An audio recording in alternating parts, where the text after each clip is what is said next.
صباح الخير جميعا. Good morning, everyone.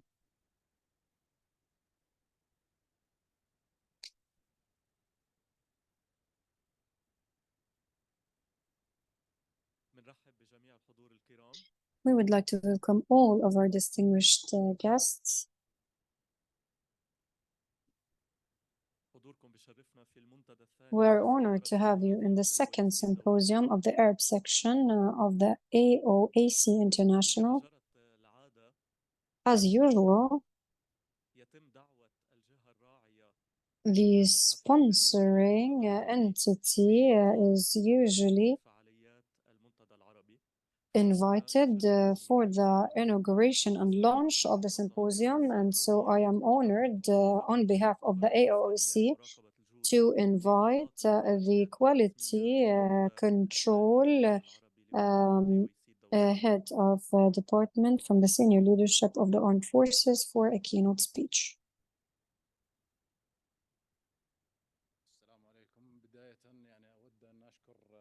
Peace be upon all of you. I would like to thank you first for the invitation for the inauguration and launch of this event. I am very honored to do so. السلام عليكم ورحمة الله تعالى وبركاته مرة أخرى. سنبدأ إذن هذه الفعالية In the name of Allah, the most gracious, the most merciful, we will begin by presenting on behalf of the AOAC International.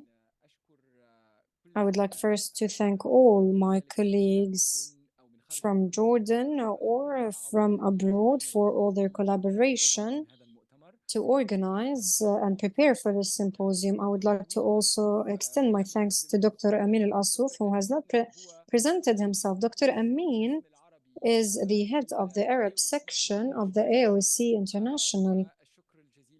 And thanks to Colonel Khadr for the official inauguration of these events. Today's symposium will begin with the first presentation of what we aim for through the efforts and achievements of the Arab section of the AOAC International.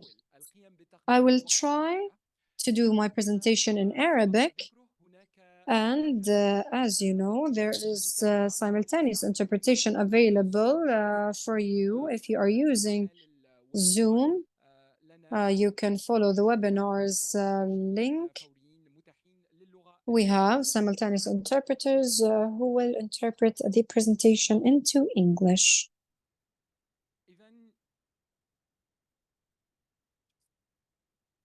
Just the first slide. I mean, this is the first one. Yeah. Just okay.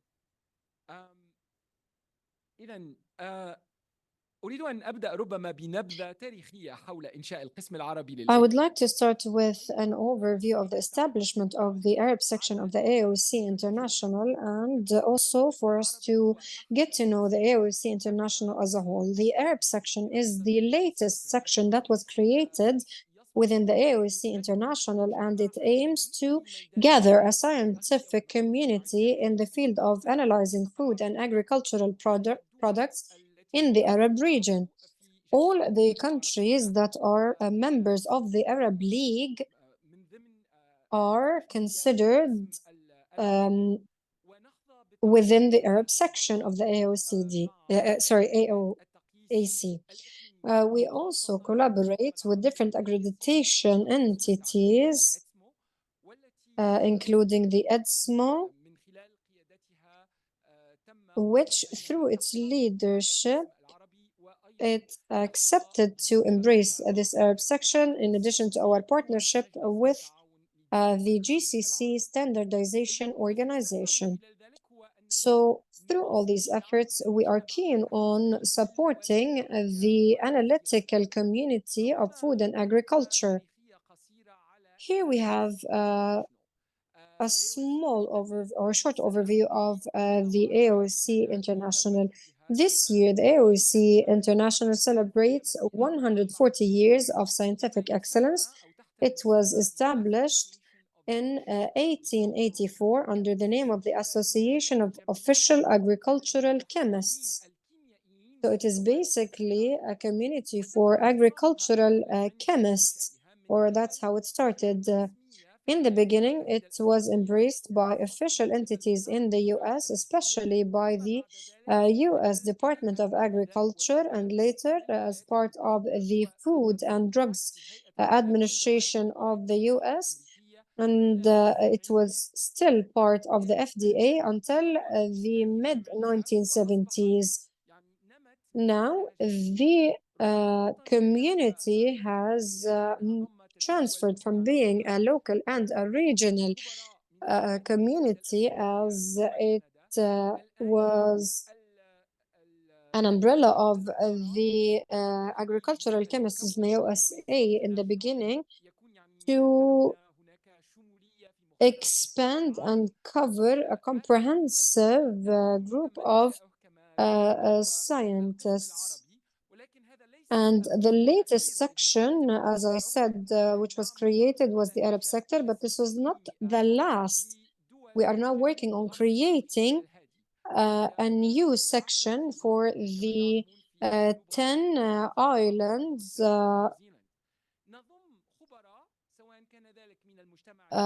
from the Southwest Pacific Ocean. It includes members of entities related to food safety, and the name or the title of the community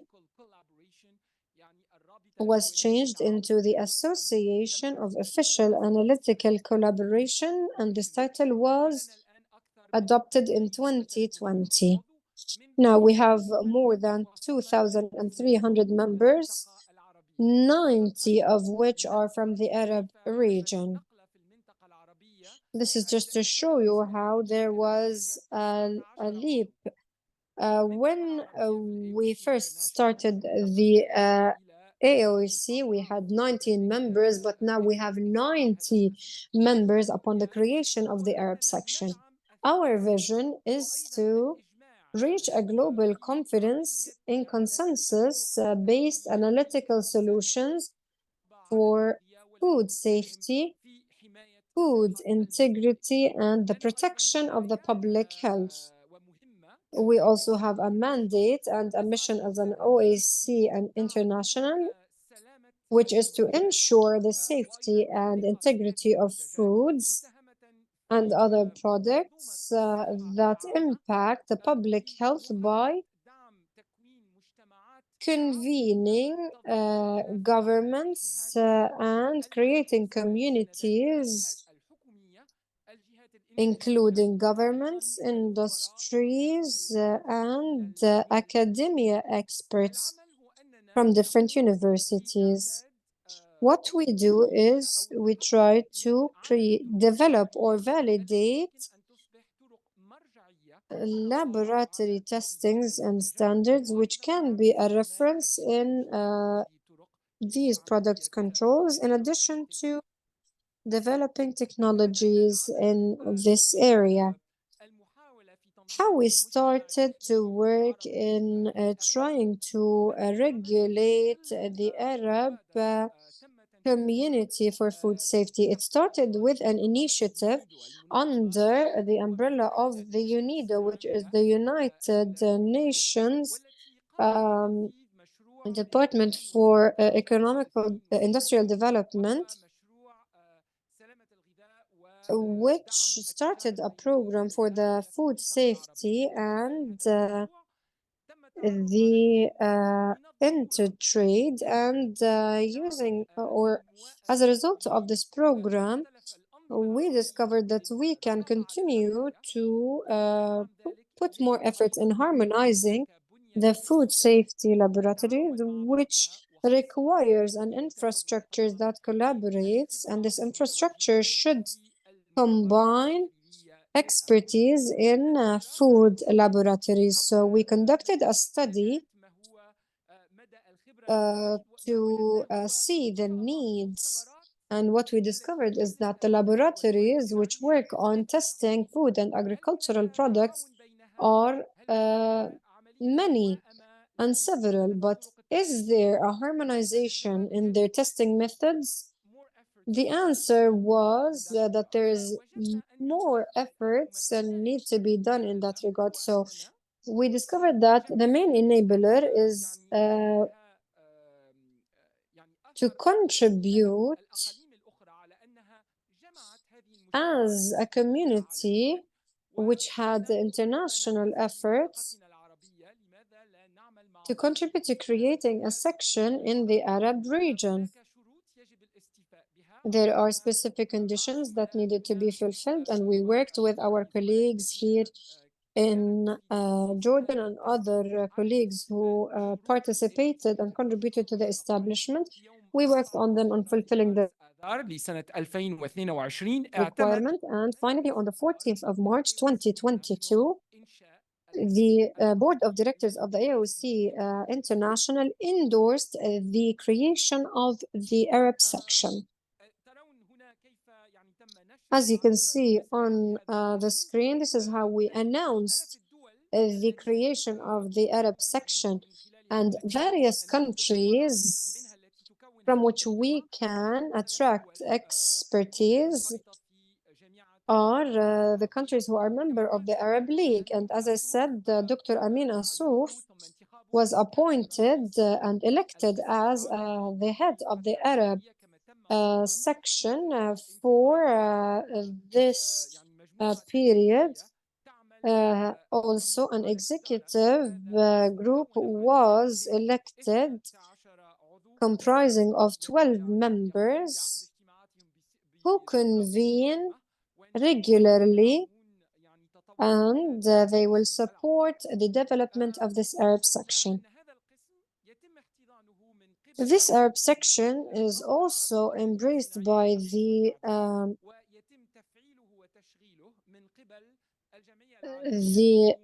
Arab Industrial Association and from the G-Force. Joining this section is free of charge. There are no fees for joining this section. So any Arab expert who would like to join the section, he can enter the website, which is the ArabOAC.org, and fill an application to become a member of the Arab section. We did not want to have or to impose any fees for the creation of the scientific community.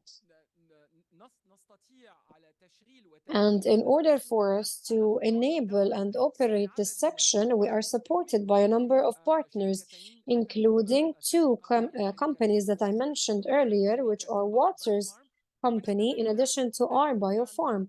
And we hope that the number of sponsors and partners will increase, because when the number of partners increase, we will be supporting the activities of the Arab section.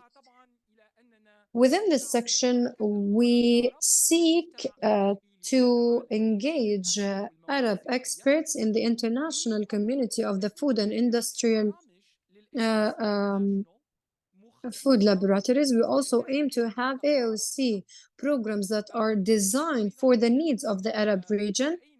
We also aim to be, just like any other scientific community, a cornerstone and supporting of knowledge exchange and information sharing in the field of laboratory testing of food and agricultural products. We also aim that the participation of the Arab countries in the OAC International increasing. Maybe in the coming period, we can see members from the Arab section participating in the leadership or the administration of the AOAC, which is a collegial administration. So why not have members of the board of directors from the Arab region in the future? كما قلنا يعني تنمية التجاوب التواصل.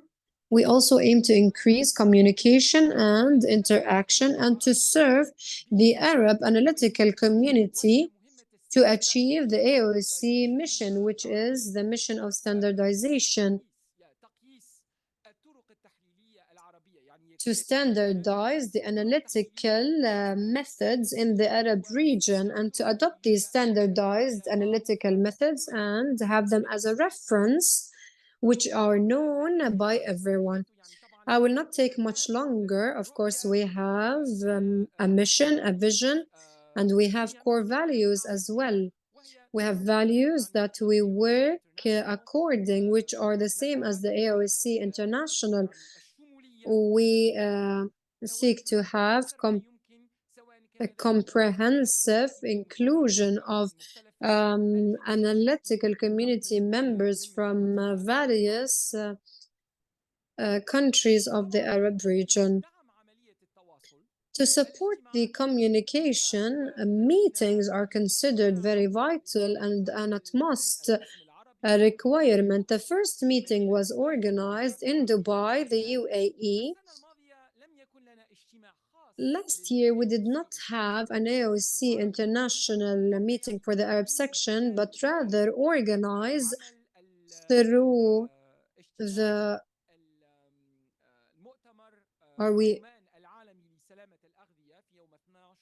we convened on the 12th and 13th of June 2023 within Amman International Food Safety Conference, and we had specific panels for the AOAC International. What we aim to is to launch initiatives that are of an importance for the Arab region in the field of food safety. And that's why we need to know what the stakeholders' needs are. I apologize, there's a spelling mistake on the screen. But now, if we ask, what is the analytical method used by the JFDA to test for residuals of veterinarian medicine in foods? Where do I go to find the reference methodological or standard method in analyzing these residues, and how these align with international practices and with Arab practices? Is there conformity and harmonization in the targeted drugs, or the limit of detection, or the competency and efficiency of this method? This question requires further studies. When we ask this question in other countries, we usually find a question. For example, if I ask this question in Canada, I can visit a website and obtain the adopted analytical method, and I can also see the level of performance. So if an industrial company would like to check that the product they are producing is benefiting at various levels, or is compliant at various levels with the standards and requirements, they need to know what is the method they can rely on to validate conformity. So if we do not know what the food regulator adopts, then it would be very difficult for the producers to know the way they can or through which they can comply with the standards. So here we need to work with each other. We don't have to use the same method. However, we can use analytical methods that are in conformity with each other, where we target the same thing, where we have the same level of detection that is recognized. If we use biological, analytical, cross-rate activities, or etc. So these analytical methods and their performance, we should have them available for all the stakeholders. This means that we need to have a transparency established, and also to adopt methods of verification. And those methods need also to be recognized. This means that we have the same methodology to ensure that we have recognized analytical methods. This can be done through conducting meetings and getting feedback from the different members of the Arab analytical community, and to learn about the environment of work in the Arab region. Also, we have a very important reference, such as the AOAC, which develops certain methods to ensure that they have analytical methods, which is standardized. We need to adopt these methodologies and then have them adopted and adapted to the needs in the Arab region, where we identify the sources of risks, and also to adopt methods of analysis that serve the needs and in the Arab region. This means we need to have an accredited reference, which is called the official analytical methods. One of our methods is to rely on previous experiences. As you know, that the AOAC International produces the OMA official methods. How many of you had learned about them? Probably we need to promote that quite often. Who heard about the AOAC International? This journal is a scientific journal where different updates are published regarding the preparation of analytical methods and verification in the field of food products and agricultural products. What we hope is to launch in the Arab branch of the AOAC International food and agricultural analytical methods or branch that relies on the analytical methods that conform with the requirements and conditions to be part of this journal, which we hope to be a reference in the Arab region, where we will be able to publish our performance. When we ascertain the performance of the method, we have to make it available for everybody as and to be transparent about it. What we want from JAS is to rely on the scientific journal to be used as a scientific reference and a regulatory reference as well. This means that we will facilitate transparency and to rely on the analytical methods that are recognized and adopted. So how can we reach that approach? So we have to conduct and establish communication with the different stakeholders in the Arab region, and also to develop a work strategy that is in conformity with the AOAC International and dedicated to satisfy and fulfill the needs of the Arab region, and it will be considered as a pilot project. The first project we are studying at the moment is to work to conform the analytical methods that target the residues of pesticides. As we all know, and as we see, the number of products that are rejected in the Arab, whether we're talking in the Arab region or the neighboring countries, we will find that the main reasons for rejection is that the requirements of pesticides residues do not confirm conform with the requirements and the standards of the of the countries that had rejected them. So what we need is to ensure that we identify the analytical methods adopted and accredited by the Arab countries, whether they conform with the requirements and standards of the pesticides residues, and also to rely on referential methods. As you know, that the regulations and laws and standards might differ from country to another. So what is accepted in one country might not be accepted in the other countries. However, if we adopt a recognized analytical method and cutting-edge technology, hopefully we will be able to reach a certain level of conformity and document the performance of those analytical methods through a joint effort, which will be published after being reviewed by the Arab scientific community. This means by Arab scientists.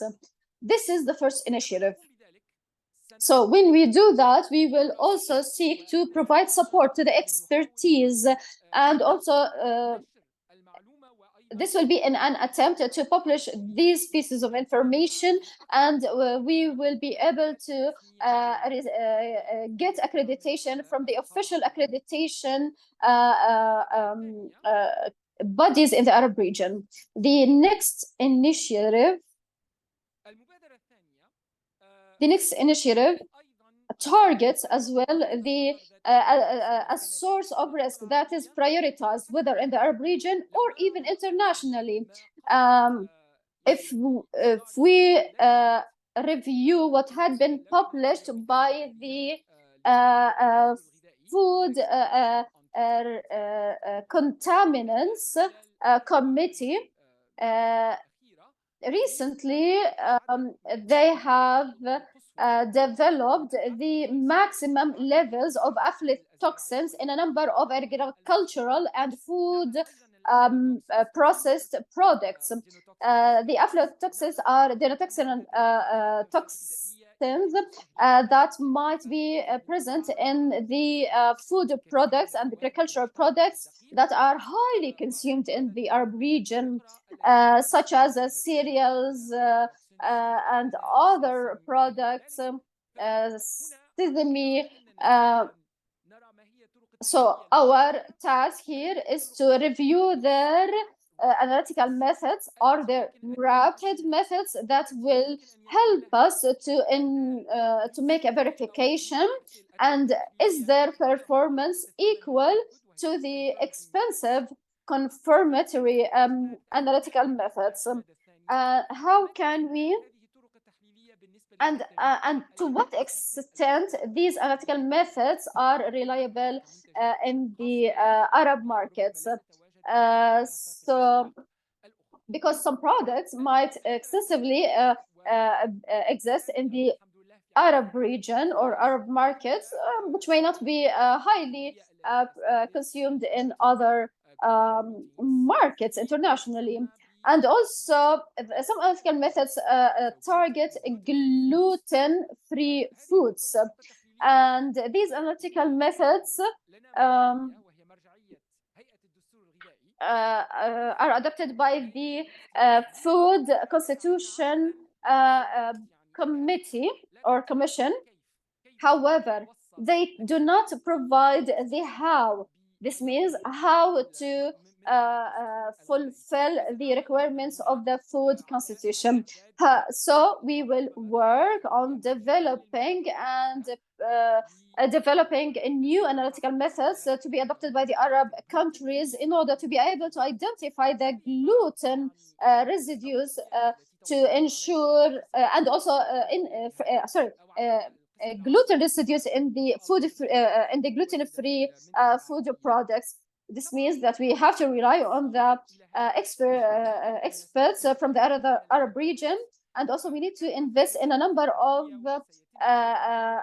enablers we will allocate a session to talk about that, and where we highlight the importance of proficiency testing and the different methods of that, and the different terms in this field. This means that we need to standardize our competency tests or the proficiency testing programs. As we all know, this is one of the main barriers for the laboratories that prevent them from receiving the accreditation. This because most of the laboratories have to take loans or to borrow money in order to get an accreditation. So here, we also want to benefit from the collaboration with the AOAC to organize and develop programs for proficiency tests. Of course, the AOAC has a number of programs of this nature. So if the other countries want to get engaged in these programs, they have to do that through an Arab body or an Arab organization in order to avoid paying hundreds of thousands of dollars, and instead they will only have to pay tens of thousands of dollars. And our work here will be vital to identify the priorities and also to find some sources to manage these programs. This can be done through the military laboratories in the Jordanian Armed Forces and the assurance laboratories, in addition to other bodies that are present in the Arab region. Some of them are located or based in the Kingdom of Saudi Arabia as well. We will seek to provide support to these programs and to work extensively with the AOAC to localize these programs. So the AOAC will be the reference body in the analysis of results. However, as for managing the programs and the communication with the other members, the international and regional members, this should be done through us. And also we have to work within the framework of developing the reference differential tests, which is one of the main and of course the main barrier in the Arab region is the qualification of expertise. We will provide training programs that will enhance the level of proficiency and expertise in the Arab region. We urge you to collaborate with us to get engaged in the different programs and also to work with us on the service which will be launched by the Arab division. And we also welcome the participation of any entity from the food and agricultural sector. Your support is highly appreciated. One more time, thank you very much for all the Arab expertise and experts who had exerted their support to the Arab division and all the partners and the stakeholders. Thank you very much.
نبقى مع استراحة لمدة 15 دقيقة. We will be having a 15-minute break, and afterwards we will proceed with our program or agenda.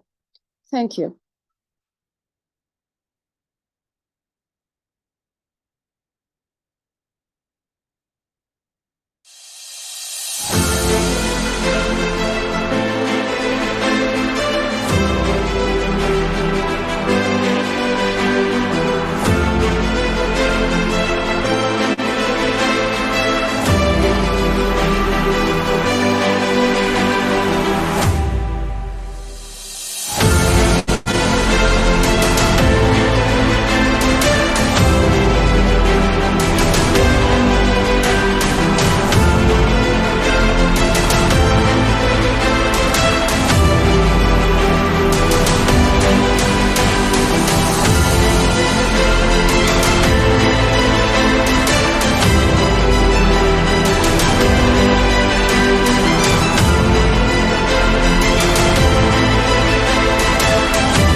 بسم الله الرحمن الرحيم والصلاة والسلام على أشرف الخلق In the name والمرسلين. of Allah, the most gracious, the most merciful, and peace be upon Prophet Muhammad. Distinguished guests and attendees, I welcome you in the first session of the second symposium for the AOAC International, the Arab section. We are very proud to be hosting this great event in our beloved kingdom. Distinguished guests, after 60 years of tremendous efforts for the military laboratories for quality control in achieving a number of strategic objectives and shedding light on challenges and finding solutions by adopting a policy of collaboration between Arab and regional laboratories and entities and under direct supervision of GESMO. The military laboratories have established a new lab for proficiency testing, a proficiency testing department to achieve the objectives and to follow the directives of His Majesty King Abdullah II in forming collaborations and partnerships with local and regional and international entities. We have witnessed a while ago the signing of an agreement which was based for adopting and accrediting the proficiency testing laboratories regionally and internationally, and to work under the umbrella of the AOAC International after achieving the local accreditation and finishing the final auditing to obtain the international accreditation based on ISO 17043.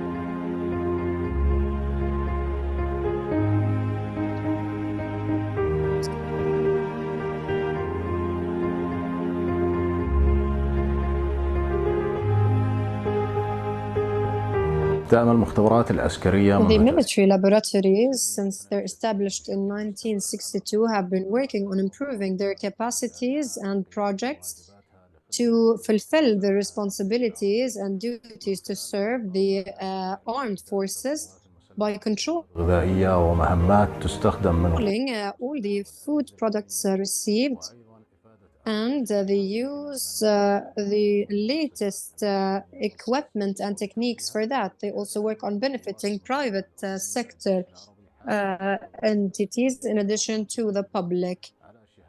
The military laboratories for quality control has been certified with ISO 17025 in 2021, which enabled it to leverage its services. It has also obtained the recognition of the AOAC International, in addition to the G-Force recognition. A number of regional and international organizations to enhance its capacities in quality control. The military laboratories for quality control will continue seeking the innovation and improvement, in addition to utilizing the capacities and human resources to contribute to the food safety nationally in collaboration with laboratories locally,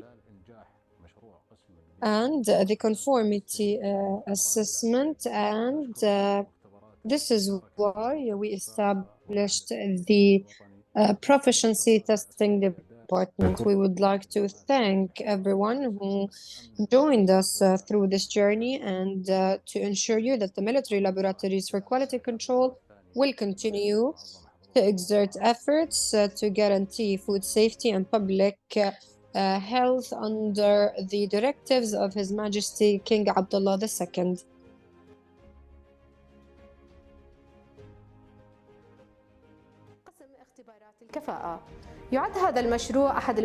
The proficiency testing department is one of the national and important projects supporting local and regional laboratories. It is also a representation of our soul to follow, to continue efforts to reach sustainable methods in testing, and to reduce costs for the laboratories, and to help them overcome the challenges that they face in joining such collaborations. We have conducted a field study covering all the laboratories to pinpoint the challenges they face according to the ISO 17025, or other laboratories who are hoping to obtain the accreditation for the first time.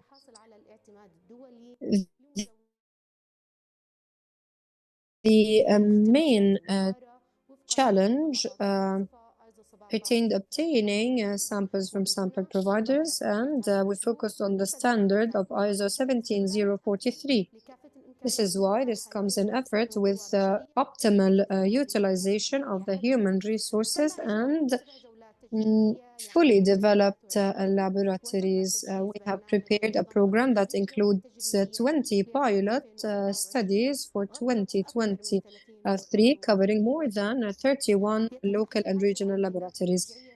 Samples are prepared using reference materials and raw materials that are of natural ingredients, which follow a number of phases of mixing to conform their or ensure their harmonization following a number of ISO standards such as ISO 80 and others. This program responds to the needs of ISO standards. We have also obtained feedback from participating laboratories, which was very satisfactory and encouraging for us to continue with this program. We would like to extend our thanks to all the laboratories that participated in the program, and the military laboratories laboratories for quality control will continue to be a minaret in the field of quality control of laboratories, and we would like to also thank the national accreditation unit represented by Engineer Lana Al-Marashte. And we also extend our thanks to the senior leadership of the Jordan Armed Forces, represented by the staff commander, for their continuous support following the directives of His Majesty King Abdullah II to support the Jordan Armed Forces, the Arab Army, and to build their capacities in all areas to achieve national benefits. Now we will listen to a word by Mr. Shane Flynn, who is the head of the quality control of for the AOAC. He has several years of experience spanning over 20 years and has developed several problems in different fields such as children's formula, microbiological substances, and others. Hello, everyone, and thank you for joining me today to learn more about laboratory proficiency testing. There are a few topics that we'll be covering today in the area of proficiency testing. First, I'd like to cover the objective of proficiency testing, followed by the procedure for a proficiency testing program, outlining why it's developed, and a little bit about the procedures for the program from its inception to the laboratory receiving its end results. We'll then go into proficiency testing results, and I also have provided a copy of an AOAC participant report to cover all of the statistics that we use in the program. Then we'll move into role of the proficiency testing and quality assurance, role of proficiency testing and accreditation and certification, the importance of proficiency testing, and then we'll get into the specifics of the AOAC laboratory proficiency testing program. So first, the objective of proficiency testing. The overall objective is to improve analytical performance by providing an independent measure of the quality of the data.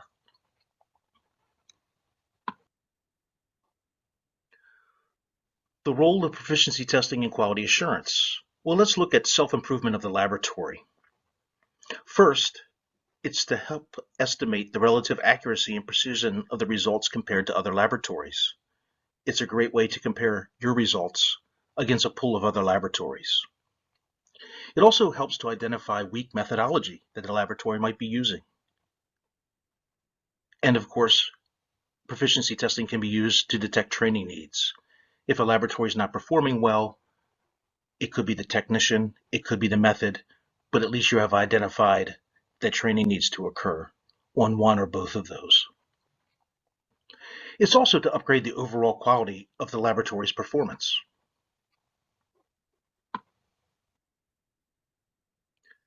Now let's take a look at the role of proficiency testing and quality assurance as proof of competence of the laboratory. By participating in proficiency testing, you help prove technical competence to your customers. Proficiency testing results help establish international credibility for exported goods. And an important part of proficiency testing is that it meets the accreditation requirements for ISO 17025 that's used by the testing laboratory. It also meets certification requirements for certain GFSI certifications, such as SQF and others. Proficiency testing is also used to qualify vendors.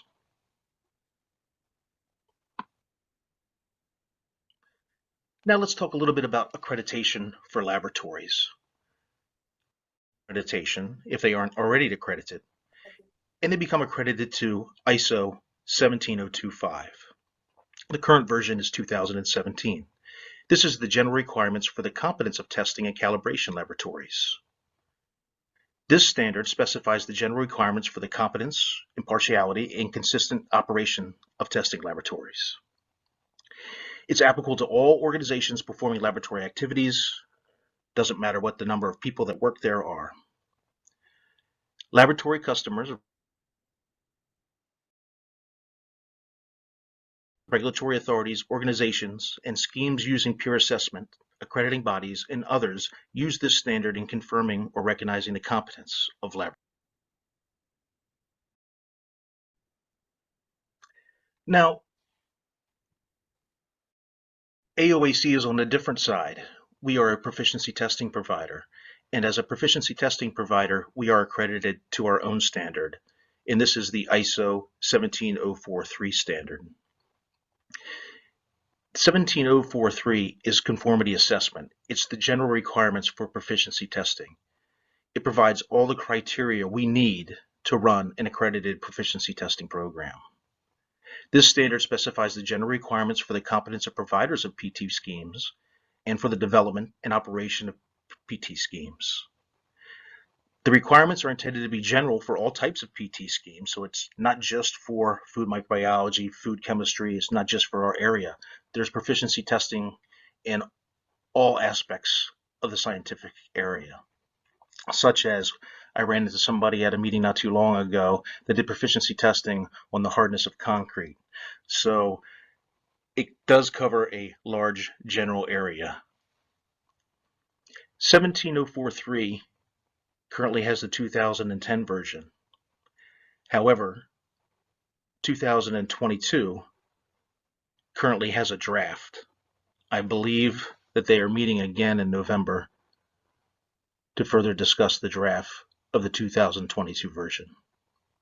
And every time a new version comes out, as a PT provider that's accredited, we have to make sure that we are meeting the requirements of any new criteria.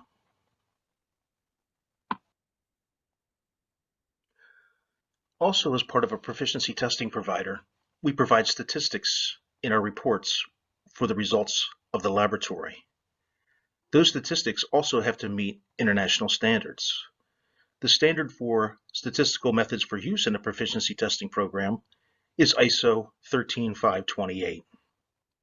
The current version just was issued, and that's 2022. This document provides detailed descriptions of the stat methods for proficiency testing providers to use in designing proficiency testing schemes and to analyze the data obtained from those schemes. This document provides recommendations on the interpretation of the PT data by the participants in such PT schemes and by the accrediting body, the ABs. The procedures that are outlined in that are outlined in 13528 can be applied to demonstrate that the measurement results obtained by laboratories, inspection bodies, and individuals meet specified criteria for their acceptable performance. And this standard is applicable to proficiency testing where the results reported are either quantitative measurements or qualitative observations on test items. So the testing laboratories, they're accredited to ISO 17025, and as a PT provider, we're accredited to ISO 17043, and our statistics have to meet the criteria of ISO 13528. So if you're an accredited laboratory, you have to have a quality system. And within that quality system comes a lot of documentation, such as your quality manual, your standard operating procedures, all your methods, policies, etc. In addition to that, accreditation requires laboratories to hold internal audits as a check on their quality system. This is usually done by a quality assurance manager. You'll have to set forth a quality control program. And finally, part of accreditation, in addition to many other criteria laid out by the accrediting bodies and the ISO standard, is proficiency testing.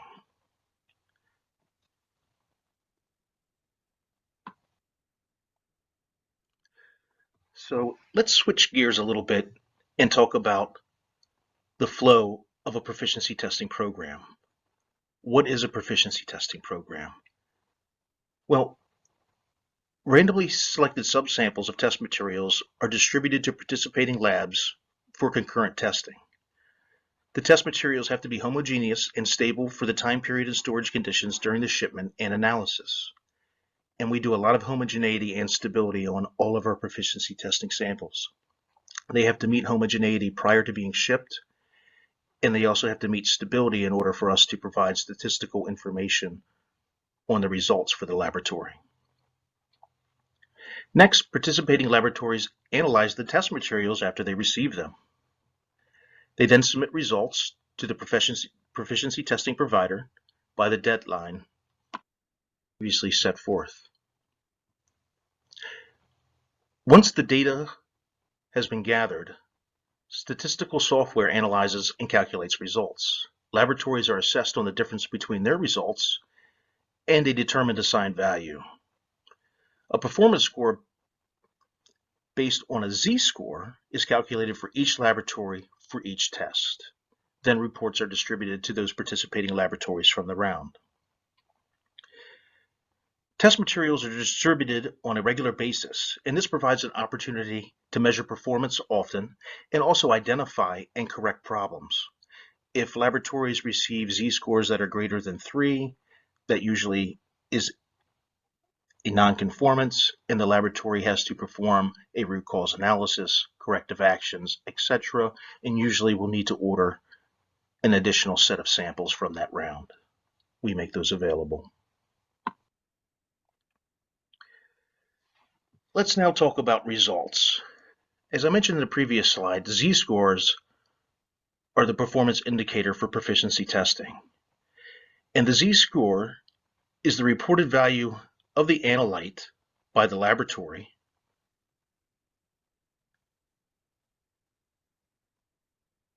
subtracting the assigned value, which is the best estimate of the true concentration. And this assigned value, what I'll get into in a little bit, can be determined in a couple of different ways. And this is then divided by the estimate of the variation, the standard deviation. In the table below, you can see what a z-score represents. A z-score less than 2 is satisfactory. A z-score between 2 and 3 is questionable. And a z-score greater than 3 is unsatisfactory. And usually when a z-score is between 2 and 3, the questionable rating, it is a warning. It's, hey, we need to take a look at this. A z-score greater than 3 is an action. It's unsatisfactory, and you need to understand why your z-score was greater than 3. That's why there's the root cause analysis and corrective action, etc. Now, this z-score formula was based on 13.528. However, the new 13.528, which just came out, has a new formula. It's represented the same. It's just a little bit different statistically. The resulting z-scores still have the same meaning. A result less than 2 is considered to be acceptable. A result that gives between 2 and 3 is considered to give a warning signal, and greater than 3 is considered to be unacceptable or an action signal. You need to take action at that point. Now that I've explained the z-score and how laboratories evaluate performance, I wanted to provide a sample of a report that's issued to a microbiology AOAC participant. This is a report that's provided to the laboratory after they complete a round. These laboratory reports meet the requirements of 17043 and 13.528 for the statistics. Items that are covered within our report include general information about the round, when it was shipped, analytes that are included, and the due date. In addition, we provide information on how the test material was prepared, and if samples were duplicates, we identify them at that point.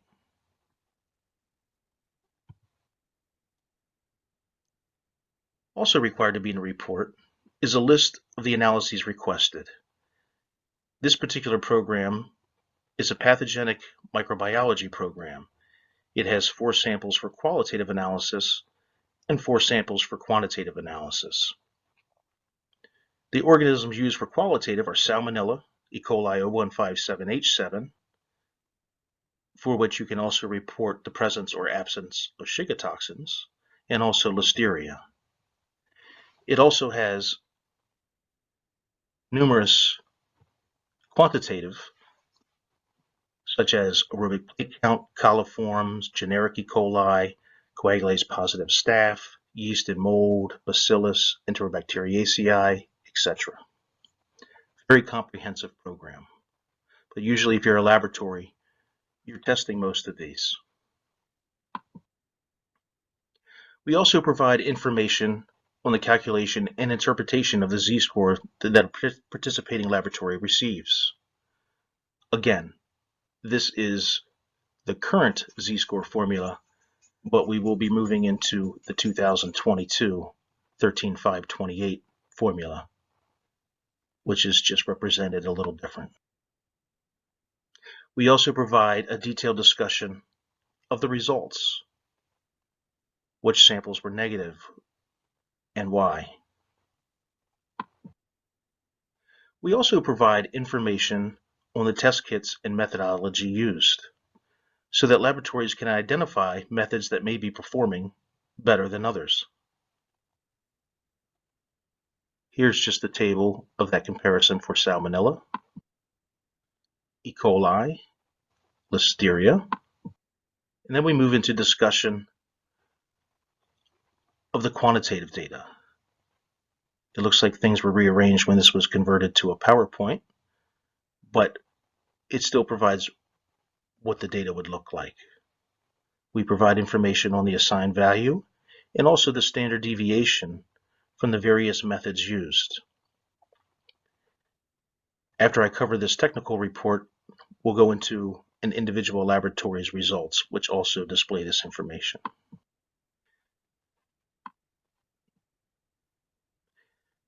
In addition to just listing all the statistical information, we do provide z-score plots and distribution plots, which I will also in a moment.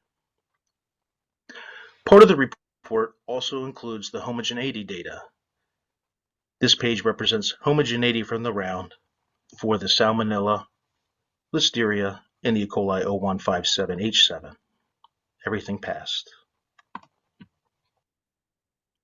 We also provide a copy of the instructions that were originally sent to participants of the round within the report.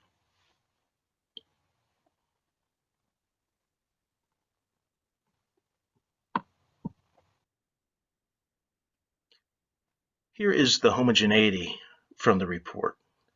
This is for the quantitative data. As you can see, APC, coagulase positive staph, Bacillus cereus, and coliform plate count.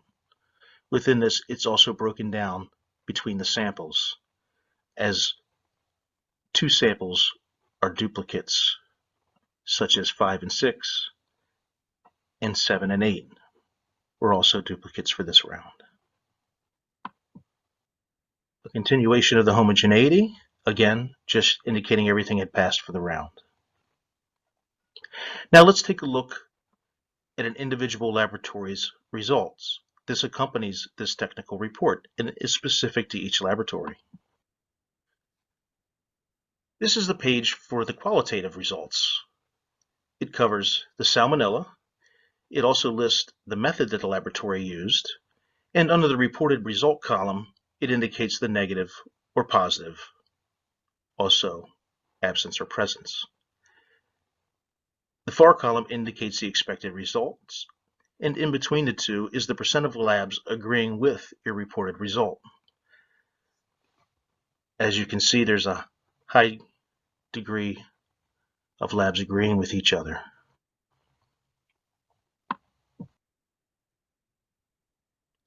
This is just the next page of the qualitative data and shows the Shiga toxins and also the listeria. Laboratories can report for just the presence or absence of salmonella and the listeria, or they can also get more detailed and they can provide the species that's used and or the ORH antigens for the salmonella. Next, we have the quantitative results. We provided a lot of statistical information to our participants. The laboratories are provided a confidential site identification code that only the laboratory knows, and AOAC. This site code is used to represent the laboratory in reports. As you can see, this laboratory performed very well. This report lists the number of laboratories that reported for that specific test, the reported result from that laboratory, and that's then converted into log 10 for the purposes of the statistics. We provide information on the quartiles, the median, then of course the assigned value, which for this program is based on consensus values because we have over 200 laboratories in this program, and the standard deviation, and the resulting z-score for that laboratory. Again, a z-score, anything under 2 is great. The closer to 0 for a z-score is best. If it's a negative z-score, that indicates how far below the assigned value you were. And if it's a positive z-score, that indicates how far above your counts were than the assigned value. A perfect z-score would be 0.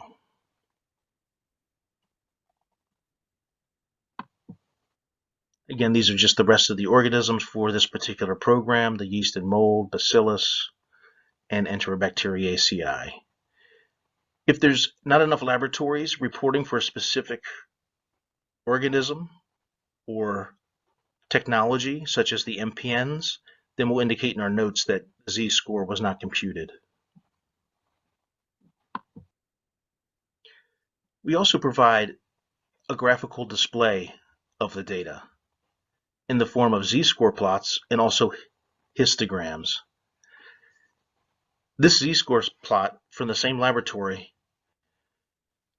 shows the laboratory's individual result as the dot, then all of the individual hash marks to the left are all the other participating laboratories' results from the round. And then the box indicates the quartiles.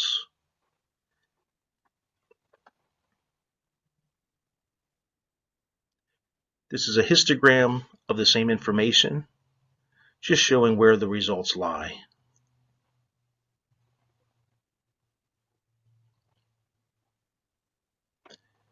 If anyone would like a copy of these sample reports, they are available on the AOAC website, or you can send an email to lptp@aoac.org, and we'd be more than happy to provide a copy of any of our program's reports.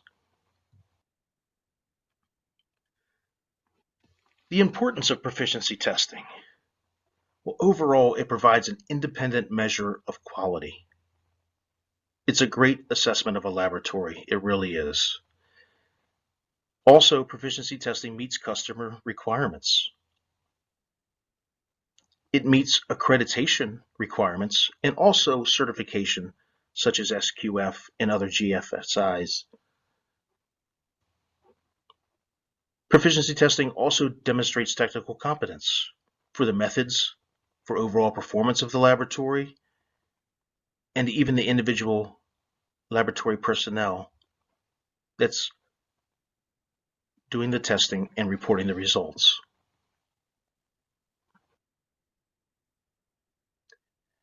Now let's talk about the matrices. There's a lot of proficiency testing programs, and there's a lot of matrices that are needed by the industry. However, it must be noted that while matrices are important, it's impossible to have a food matrix for every single type of food. Therefore, proficiency testing providers, like AOAC, tries to develop programs with a general food matrix that can be used across many methods. Again, when selecting a PT program and the matrix, you want to make sure it's fit for purpose for your laboratory. And I want to cover some of the differences in some of the proficiency testing matrices that are out there in addition to the programs. Let's take a look at food microbiology. A lot of other proficiency testing providers just provide a lyophilized pellet to the laboratory.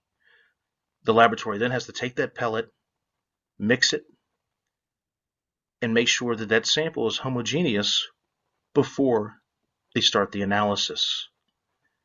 Now, it's a pain to make your own sample. It increases the possibility of error. And people forget that there's cost involved with that preparation step that's not outlined when you join that particular program. Homogeneity. Let's just hope that the sample is prepared and mixed appropriately before you begin the analysis.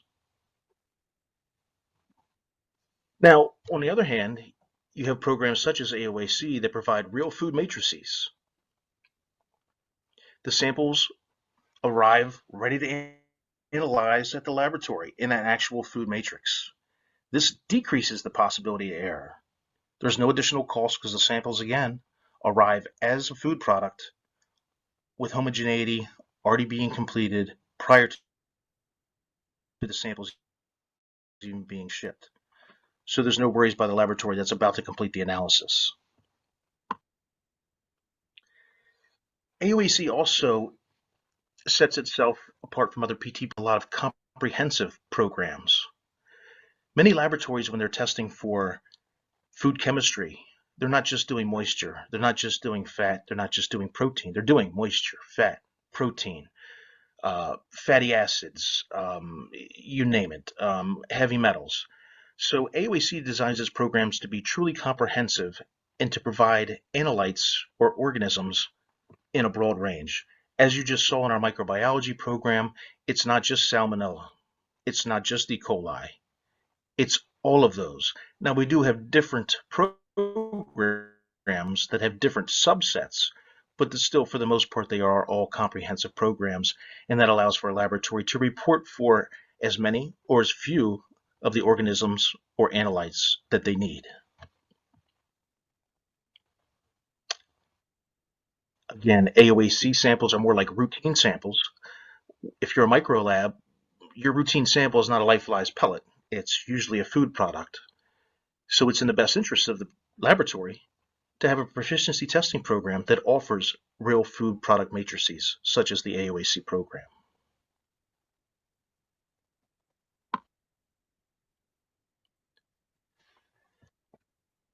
The AOAC Laboratory Proficiency Testing Program is accredited. We are accredited by A2LA, and here is a copy of our certificate number.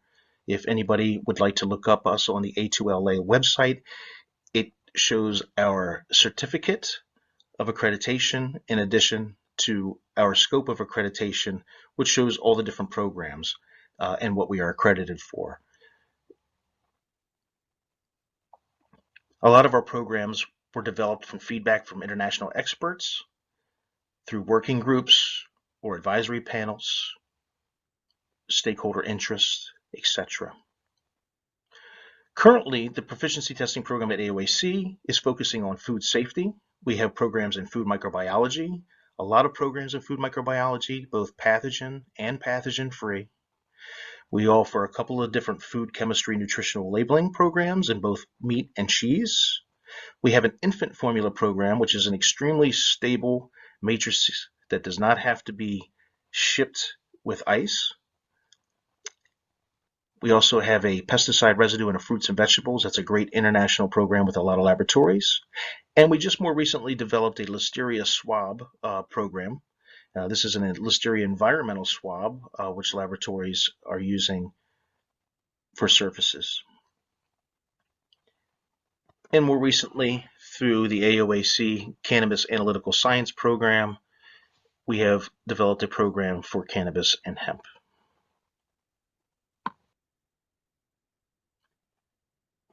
I do appreciate everyone's time today. And please, if you have any questions about proficiency testing in general, or you would like to learn more about AOAC's program, please visit the AOAC website or email the proficiency testing staff at lptp@aoac.org. at aoac.org. Thank you, everyone.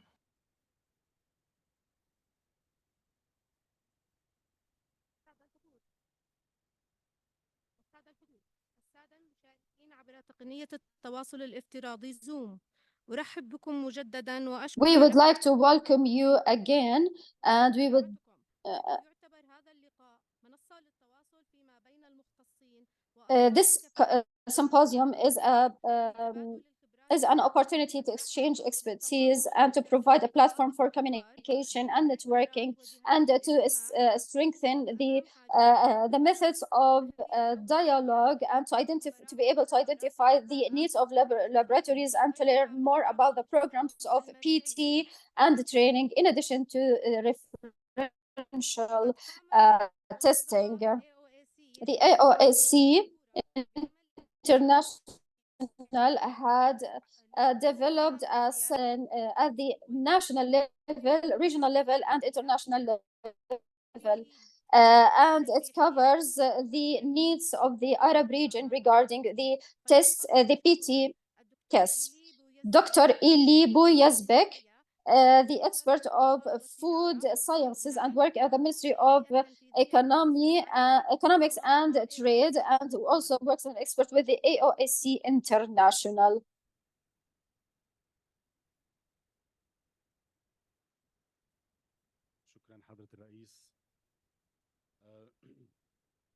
Thank you very much, dear Chairman.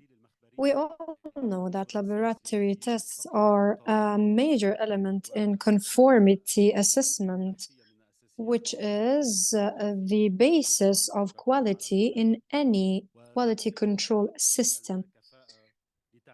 This is why the PTs come to enhance trust and integrity, reliability in tests, especially those related to food products, as part of the programs used to increase the efficiency of PTs for food analysis in the Arab region, and with the objective of having an overview vision of the Arab community specialized in food analysis, and as a contribution of us to gather the opinions of all stakeholders from the public and the private sector, in addition to legislative and regulatory entities, for the main goal of creating a comprehensive vision and PT initiatives that respond to the needs of the Arab region in general. With this goal, we have conducted a survey, a questionnaire, to check the interests of entities regarding proficiency programs, and we will now present to you the results of the survey, which was launched a couple of months ago. It is still available for everyone to participate and provide their opinion in the regard. Regarding the entities that have participated, there are several laboratories, accreditation bodies, regulatory bodies, and even academic and research institutions.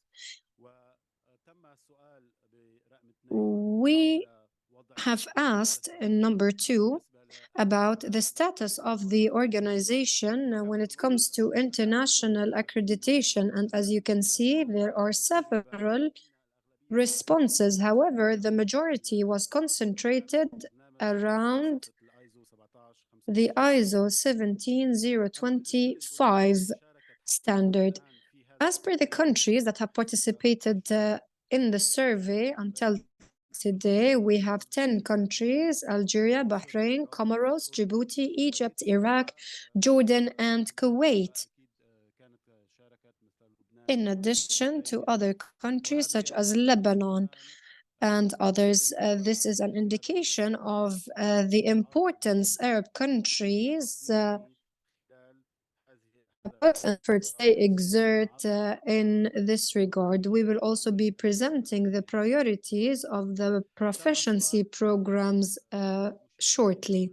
We also asked the respondents whether or not they are currently members of the Arab section of the AOAC, and as you can see, there's a majority of negative responses. This is why we urge everyone who is responsible to encourage their organizations to join the Arab section of the AOAC, given the benefits and advantages it gives to analytical laboratories. Another question was with regards to whether or not they were currently members of the AOAC International.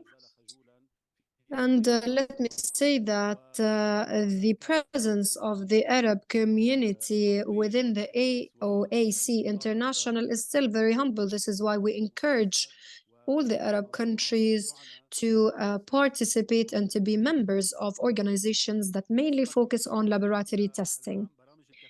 Then we delved into other questions regarding the programs that the laboratories are currently participating in. There are several responses. We will not be reading all of them now. However, it seems as though the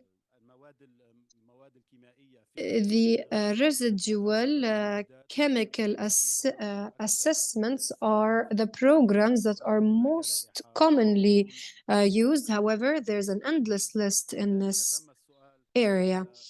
We have also asked a question regarding the proficiency tests provided by international organizations. We have presented those different programs to you. And using a survey for this manner, we have presented different programs for PT provided by the AOAC. There are programs for germs, programs for microbiological substances in food products. We have asked about approximately 15 programs, and all the programs were of interest to the respondents. But the initial results of the survey indicated that participants are more interested in chemical programs, especially those related to pesticides, residues in food products, and the chemical specifications of cheese products.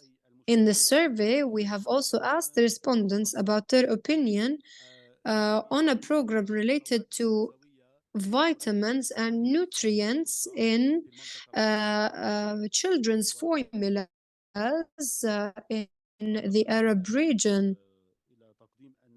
And we will now present you the result in this aspect. As you can see, there is a great deal of interest in this program in the Arab region, and these results are very encouraging to launch this program in the Arab region, given its importance, especially that it targets infants, and the impact on growth and health of the consumers. This was an overview of the results of the survey, and as we said, there's a last question pertaining to the topics that are of interest to laboratories and stakeholders وتم تسجيل كافة الملاحظات وسيتم in addition to a remarks field. All of the responses will be studied and worked upon. At the end, we would like to say that the importance of the stakeholder participation in these surveys lies in the fact that it helps us to critically identify the needs of the region regarding PT or proficiency tests. This is why I would like to invite you to visit the website of the Arab section of the AOAC International to participate in this survey. The link is still available on the website, and you can easily participate by clicking on that link. Thank you very much for listening, and I wish you all the best and all the success in the remainder of the sessions of the symposium.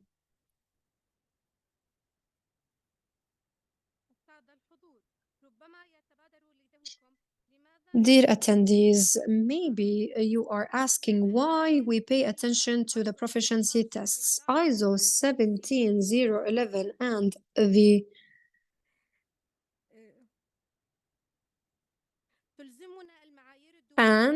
the international standards and policy number 9 of the National Association for Accreditation stipulates that the laboratories participate in performance assessments using proficiency tests to guarantee their readiness to obtain accreditation.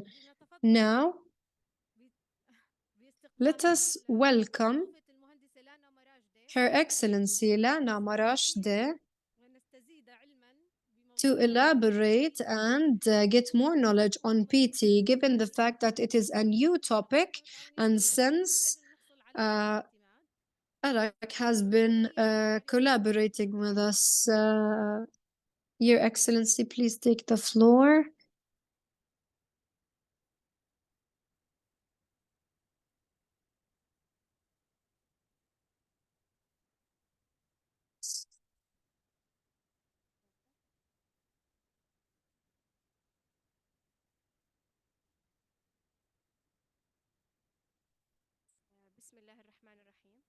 In the name of Allah, the most gracious, the most merciful.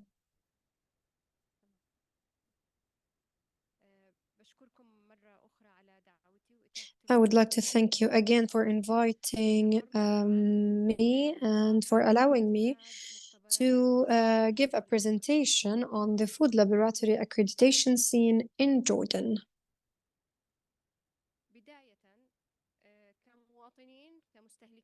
In the beginning, as citizens and as consumers, food is considered a major element in our lives for all the categories of the community, of the society, and for everyone who lives on this planet. So any product that is purchased from the market, sometimes we are surprised to find declarations everywhere. These declarations are limitless. They start with the declaration label, which include the nutrition facts, in addition to other declarations such as 100% organic or GMO free, or that it is halal, or that it is pesticide free, or that it is gluten free. All of these have health dimensions and have impacts on the consumers. But the problem is that what is the extent of trust? How much do we trust these declarations on these products? Here we come to the importance of trust. How can we trust a declaration? As a general rule, we cannot trust every declaration or every label on the products, because some of them are simply commercial declaration that we should be very careful with. When it comes to decision makers, for legislators and for control entities in any countries who take decisions in terms of imports, experts, or even in the industries, how do they make their decisions that these products are healthy to be consumed, or that they conform with the label and the declaration they have? In Jordan, maybe most of you remember the wheat shipment,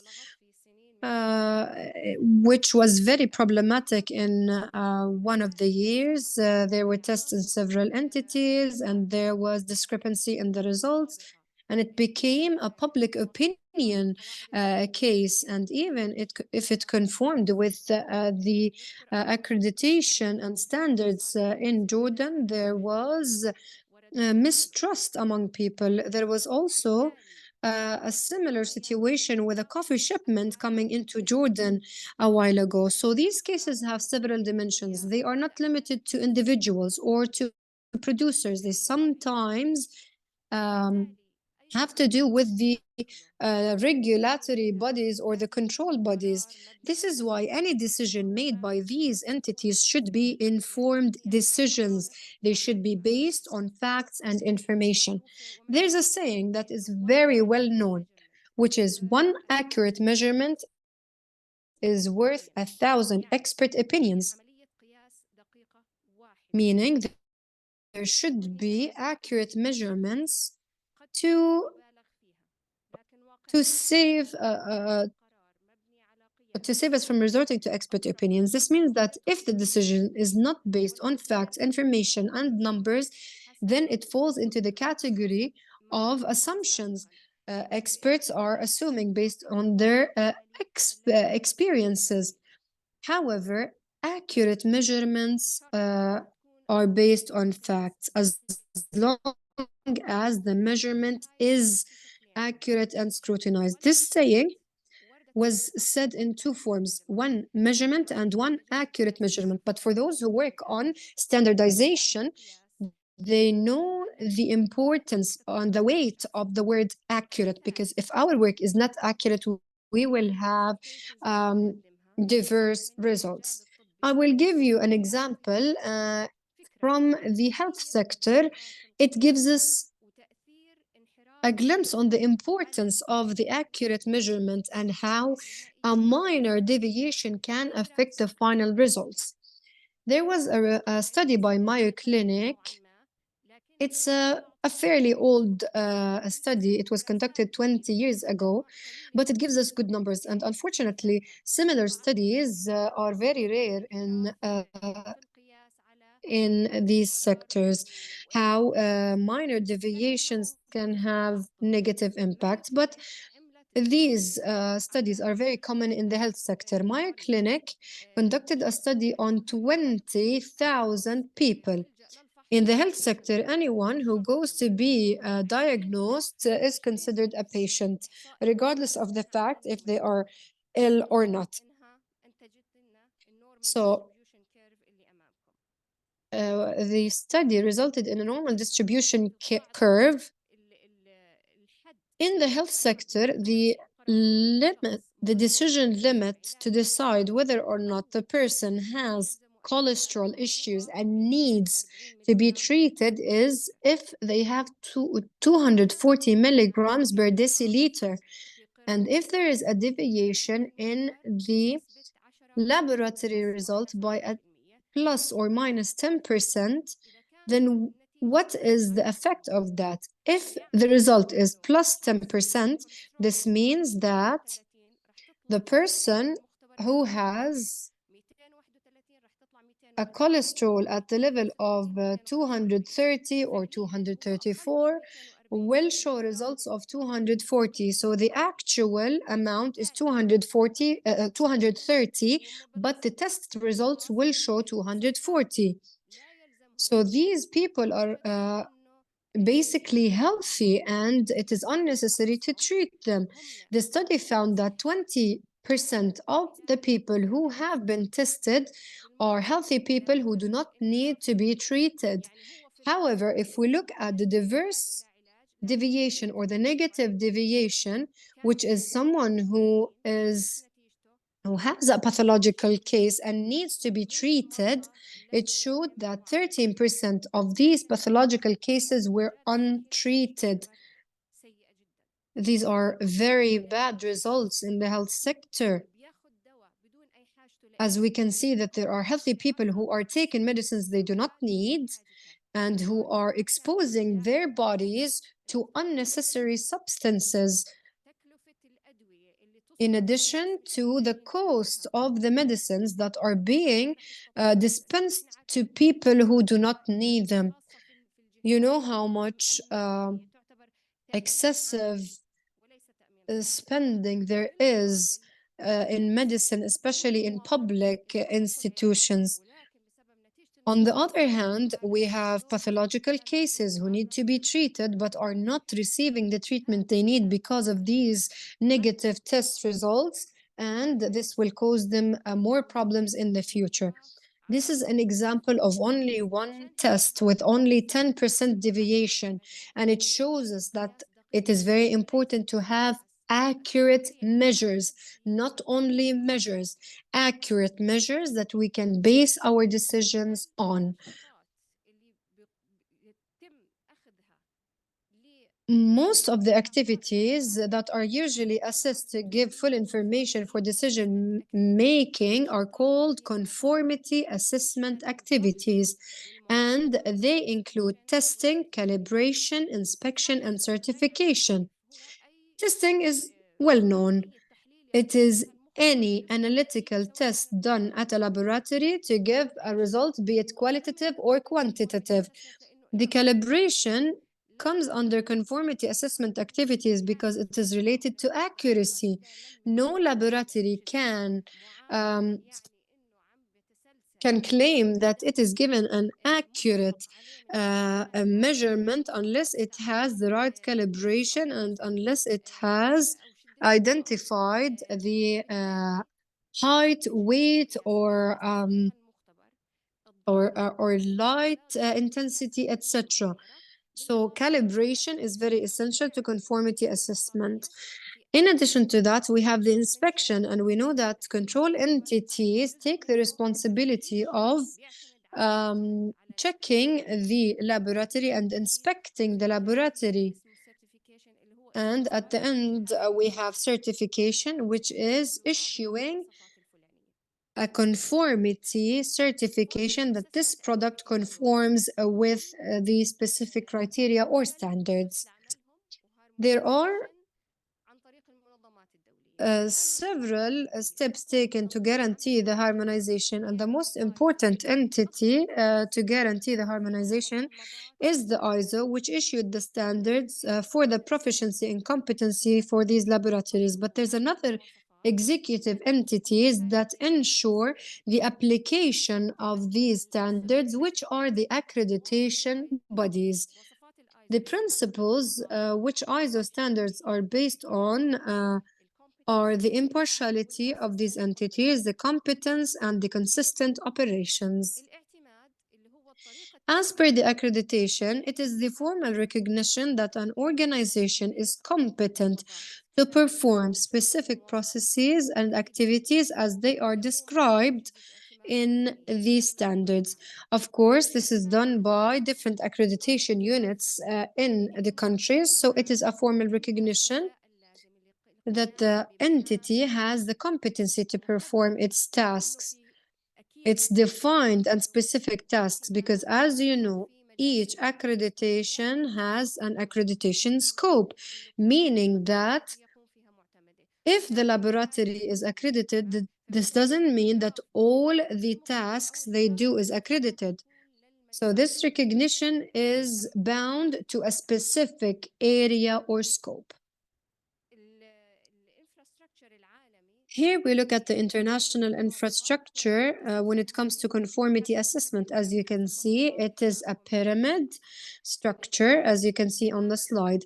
The foundation or the base of this international infrastructure is the producers and the service providers, the manufacturers, the farmers, and anyone responsible for service provision, be it calibration services, communication services, or maintenance services. All of these are the basis and the foundation of the infrastructure. We need to check that they conform with the standards that I mentioned before, which are the inspection, the calibration, the testing, and the certification. However, we also have entities that reassure doing the work duly and as per the standards. Here we have conformity assessment bodies in countries which have specific terms and conditions to say that a specific food product is safe. For example, heavy metals should not exceed a specific limit, or that the pathogens should not exceed a specific limit. All these terms and conditions and the standards and criteria are set by the accreditation bodies. So accreditation bodies also check the conformity assessment bodies and their conformity with the standards. Some countries have several accreditation bodies, but this is not encouraged because accreditation bodies work on a non-profit principle and non-competency. This is why most countries with small economies have one accreditation body. However, all accreditation bodies all over the world fall under the umbrella of entities which check their performance and competence. The current international umbrella is, or are two, the AOAC and the IAF. As laboratories, you know the ILAC organization. The IAF is responsible for certification. JAS, the accreditation, the Jordan accreditation system has a certification and will constantly conduct peer reviews with ILAC to guarantee the competency and proficiency.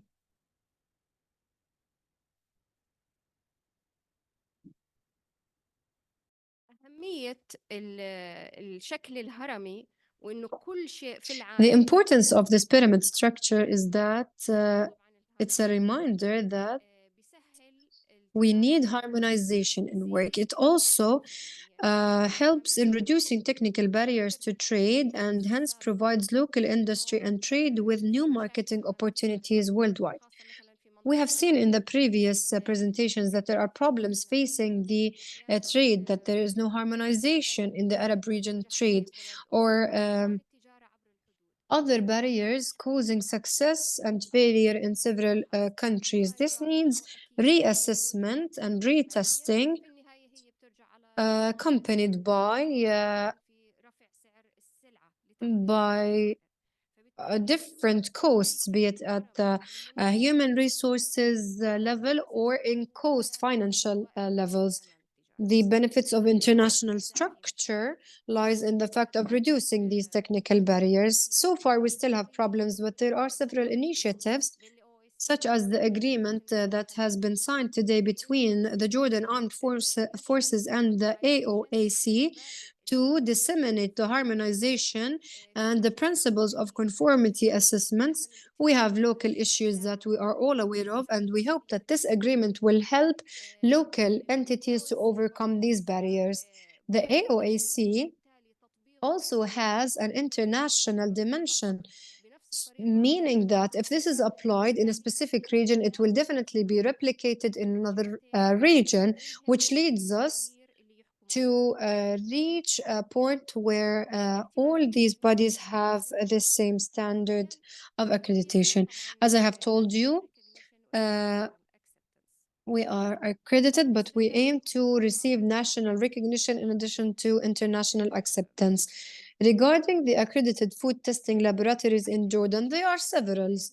And one of the problems that we face as an accreditation body is that it is very difficult to take inventory of the number of laboratories. So far, we do not have an entity to regulate the work of laboratories in Jordan, except for the health laboratories, which are governed by the Ministry of Health.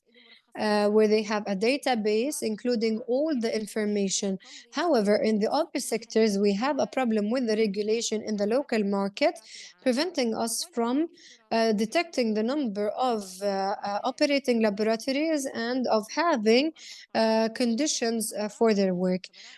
The total number of accredited conformity assessment bodies by JAS AU are 114. 20% of these are food testing laboratories, 4 of which are food laboratories in the public sector, and the 16 remaining are food testing laboratories in the private sector. The test types include pesticide residues, sensory analysis for the olive oil, microbiological, chemical, and physical test types. As you can see, most of them work in microbiological and in chemical. When there is an application for accreditation at the Jordan accreditation system, we usually ask about the reasons for applying for accreditation. And it was indicated that the four main reasons are the following. The first and foremost is the improving the quality, accuracy, and reliability of the provided testing activities, meaning it's a self-initiative to guarantee the reliability of the test results. Number two, to have national and international acceptance of test reports, especially at the borders, and especially if it's an exporting country. The third reason was the fact that the accreditation is requested by the laboratory customers.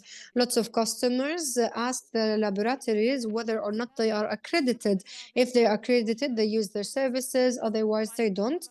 The fourth reason is promotional and business purposes. This is especially important for the private sector to increase their share in the market. The challenges that we face and that we are aware of is the proficiency testing. This is the biggest challenge. Finding a provider. There is an international policy by the AOAC that stipulates that accreditation units need to participate in proficiency testing. However, some sectors do not have proficiency testing, and thus they need to conduct inter-lab testing with peer laboratories if available. This is difficult, and even if they find the laboratories, they could be in remote areas geographically, and this increases the cost and the shipment cost as well. We faced the shipment cost challenge during the COVID pandemic, and the shipment of one sample costed thousands of Jordanian dinars. Another challenge is the customs. The customs, not only in Jordan, but also all around the world, there is a problem regarding entering PT samples through customs points at the borders, given the fact that customs are guardians of the borders. They should check whether or not these substances and samples are allowed or not, or whether or not they would cause any threat on the safety of the agricultural sector or other sectors. So customs are usually the bottleneck for anyone requesting a PT sample. There are entities who work as agents or intermediaries to facilitate these procedures in receiving these PT samples. However, the problems prevail and continue to exist, and they are not 100% solved. Also, as JAS AU in cooperation with ARAC, we were keen on working to solve this problem. So since 2015 until 2020, we had 10 free of charge PT schemes for food, and 19 local laboratories participated. However, the range is still limited and the problem needs to be uprooted. The solution for this cause is to have PT local providers. Last year, two entities took the initiative, the military laboratories, in addition to narrative laboratories from the private sector, took the initiative to take this responsibility to respond to this increased need. Also, at JAS AU, we expanded our services to cover accreditation of PTP, because at the end of the day, we need to go back to the trust principle. We need to have an accredited or a credible entity to guarantee the accreditation. It should also be accredited international. So we expanded our services, and hopefully soon the entities will receive their accreditation, and we will continue our efforts in this new scope. As per the local providers, and with great thanks and gratitude to them, have conducted pilot visits, and we wish them all the success in that, but maybe there should be we need to take into consideration for the road ahead the following. It is not necessary that the current local PT providers should follow. We need to add new fields. So far, not all the fields are covered. So we need to study the local market needs, and we are not talking only about the foods, because accreditation covers all types of laboratories. And number two,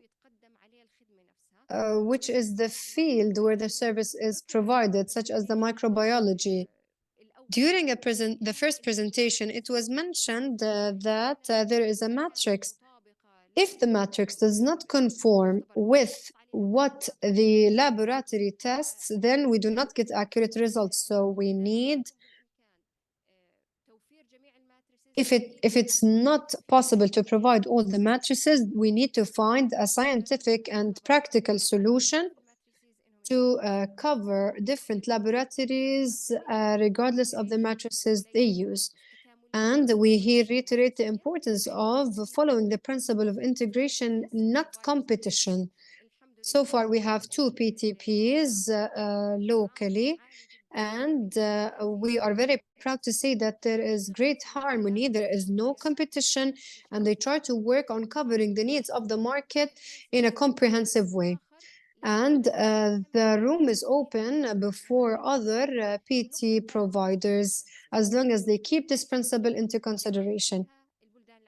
Number 3 is regional services. We are facing the same problems as our neighboring countries, and similarly to what happened in Jordan, Arab countries took the initiative to having local PTPs. However, they are still not expanded as we hope they are, and not as competent, and we hope that they improve themselves to cover the needs of the region.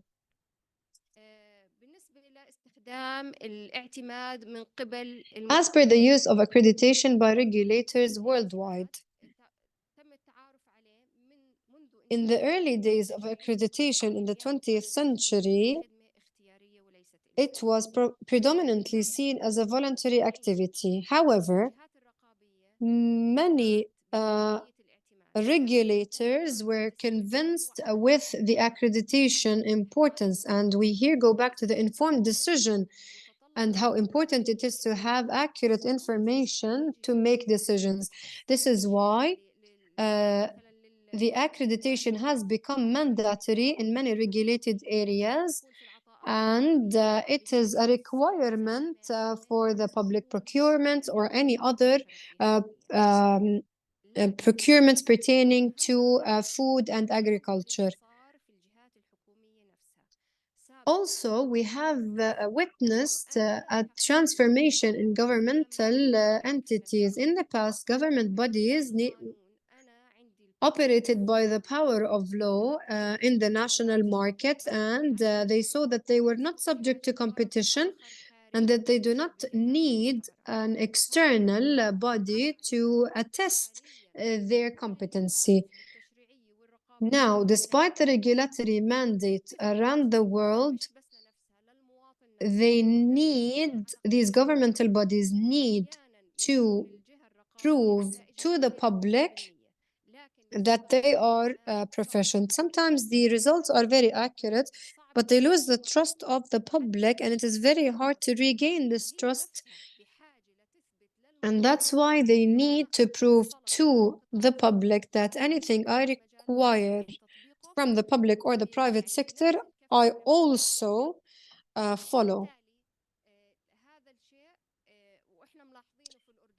And it has been very evident in Jordan in the past. All the accreditation was focused on the private sector, but there was a turning point in 2014 as the ministries, regulatory entities, and control bodies started to work on getting accreditation. And there have been lots of legislations issued stipulating that governmental bodies need to obtain these accreditations, different ministries and different bodies which work on sensitive areas. So we are very grateful for that, but we know that there's lots of work in the future to be done. Thank you very much for listening.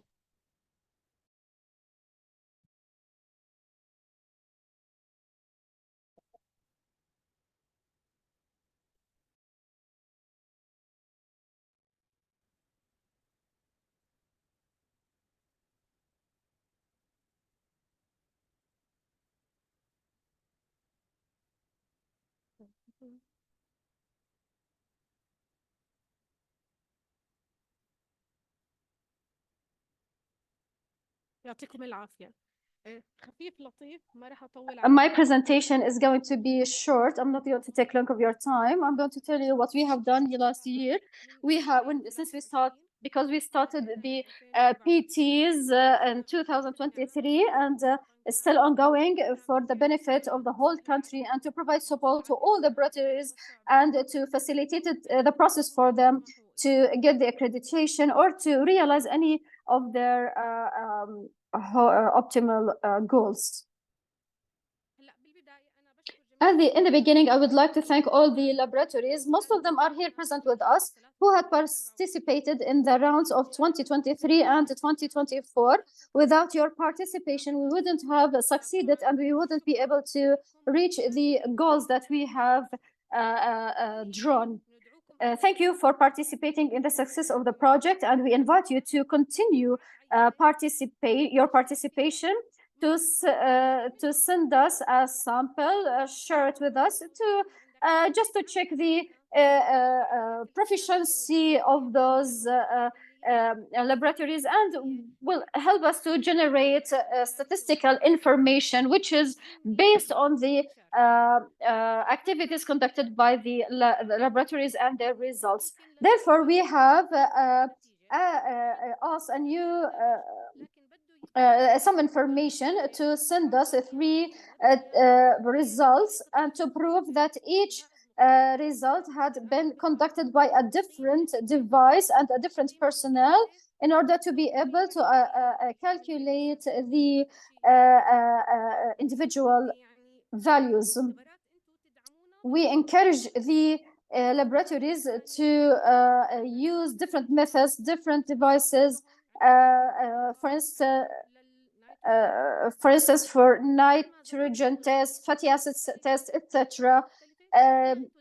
The more you use different methods and different devices, the more accurate results we will have. Because when we receive 5 results, is not as accurate as the 20 results, since our policy is to rely on the participants' results in the calculation. We don't have a reference value. We only rely on your results in the formula. So the program is to have a reference sample that the laboratory had received. We use some couriers such as Aramex or FedEx.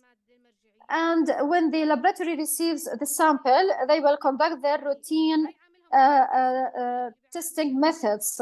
Don't treat it in a special manner in order to avoid any failure. Just use your regular methods. Don't attempt to repeat the test. Some laboratories conduct the result 3 or 4 times. This might they might be done in extended periods of time or in different timings, and this will lead to failure results. She means that what I mean, don't fool yourselves. Trust your methods, work the regular way. After you send us the result, we will receive it and we will have it evaluated through a statistical software that conforms with the specifications, standards, and requirements. And after that, we will report back to the laboratories just to get an idea about their status and the score. And for the laboratory to be able to get information about their reliability, uncertainty. Do they need to adapt corrective measures? I don't want to bore you with these details because they have earlier been mentioned. And after that, each year we send a PT program that is sent via email. When the electronic website is ready, you will be able to download it through the platform or the electronic platform. So the tests are for food, meat and milk products, vegetable oil and olive oil, and the Godwinning. We will be able to cover a small portion of the food. After later, we will be able to cover the rest. In the future, after we get the accreditation, we will be collecting fees to cover our expenses. Because if we want to calculate the actual cost of samples, it's quite expensive. However, currently it's a national program and it's subsidized, and of course the program will be open for everybody to participate. So the program will be published on the electronic website or will be sent via email. If you want to participate in the program, you have to submit an application filled with all the information required and the scope you want to participate in. And of course, some parts of the program are free of charge. Others are chargeable. And if you wanted to move from one route to another, some expenses are refundable. Plus, there are other additional administrative details. We have signed a contract with Aramex as a courier to carry the samples to the laboratories. They work according to certain instructions and conditions. First, it's the samples transfer is tractable. We follow it or track it via the mobile phones and the laptops, our computers in the laboratories. And through the application, we can also track the time needed to transfer the sample, the temperature, in addition to other details and the specifications. So the Aviation Regulatory Commission has additional specific conditions and instructions regarding the packaging and the aviation conditions. This year, the aviation also this year, the Food and the Saudi Food and Drug Association had started to work with us. This means that we are expanding, and if the sample is supposed to leave the country, the Aviation Regulatory Commission had enforced some conditions. and some documentation to be attached, such as the result sheet, the instructions sheet, which instructs you how to deal with the sample. And after you test the sample, you need to save the sample and within certain conditions that are stipulated in the instructions sheet. And also, and for each sample, there is a code that is different from the laboratory's code. So once the laboratory receives the sample and they discover that the packaging is broken or the sample is defected, then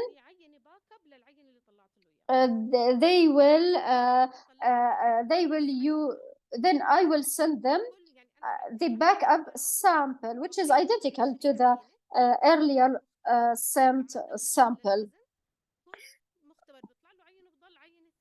So if we send a sample to a laboratory, there we will keep another duplicate sample.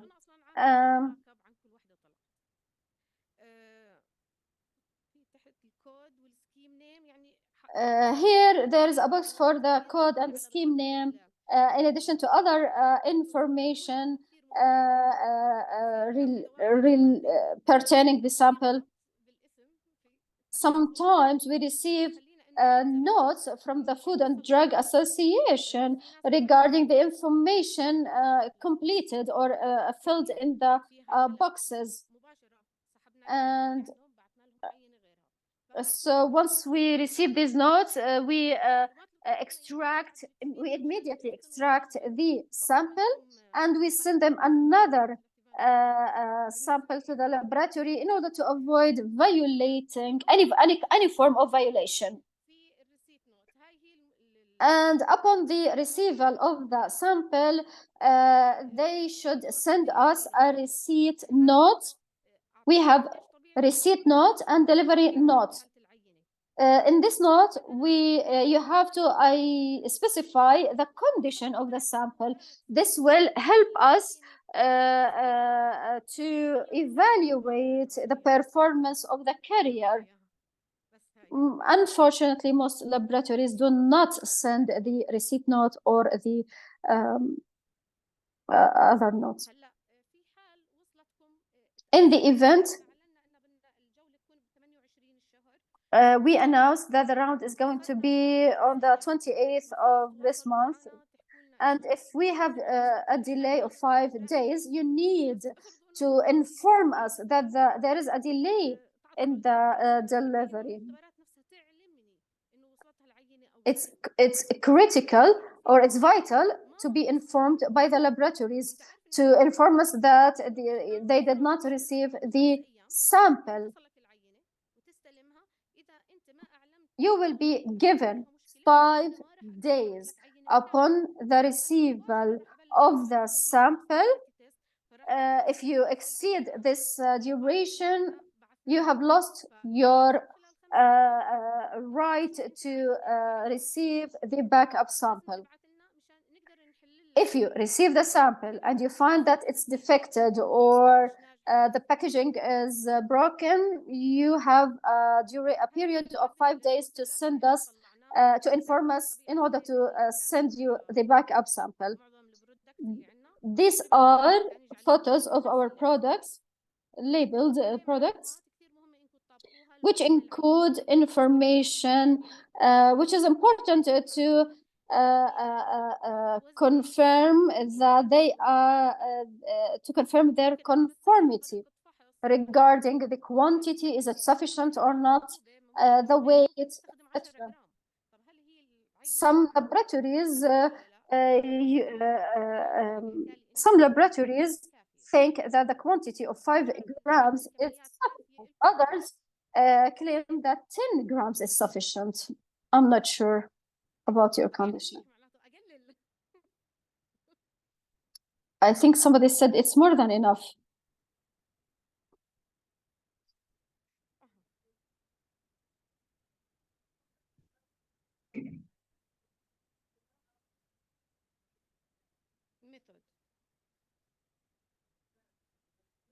I'm afraid there is a question in the room, but the microphone is not used. So this means I won't be able to provide the interpretation.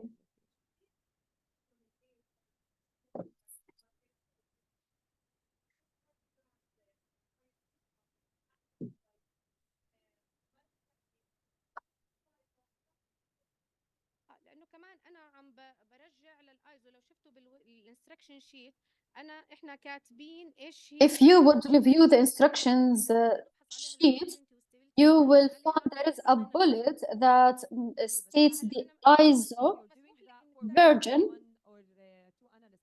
But sometimes for me أنا مثلا I make 6 or 7 of my team to test it. عرفتي؟ فبس this is not the point. The point is إنه even if one, as a rule in my lab, for example, I have to set sample 1, sample 2, or sample A, sample B, so I can compare.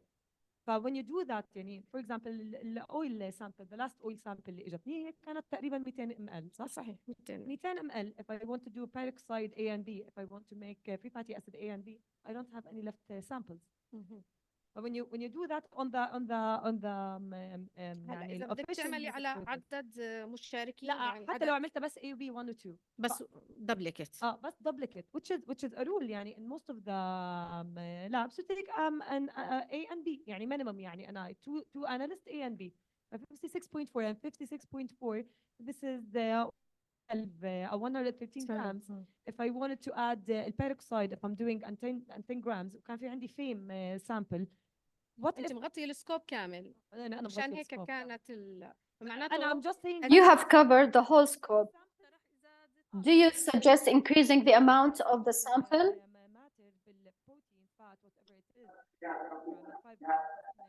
So these are fine.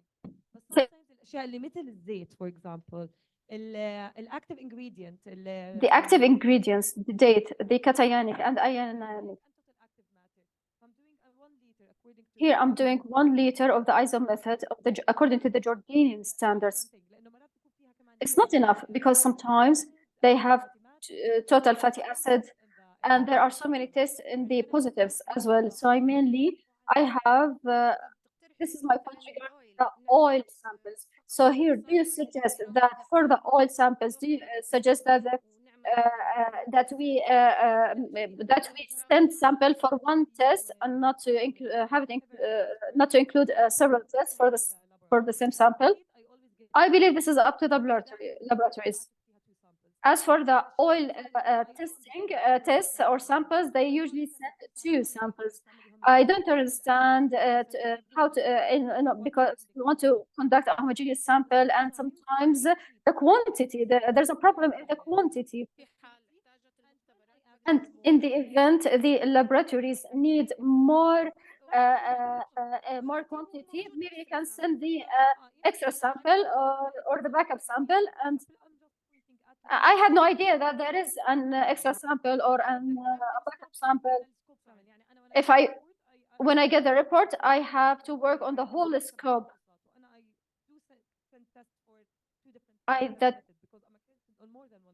I'm accredited for more than one method for the same sample. This was the point I wanted to pinpoint. Thank you. هلا احنا كثير مهم. So it's very important, as Her Excellency has said, that we are keen about the matrix.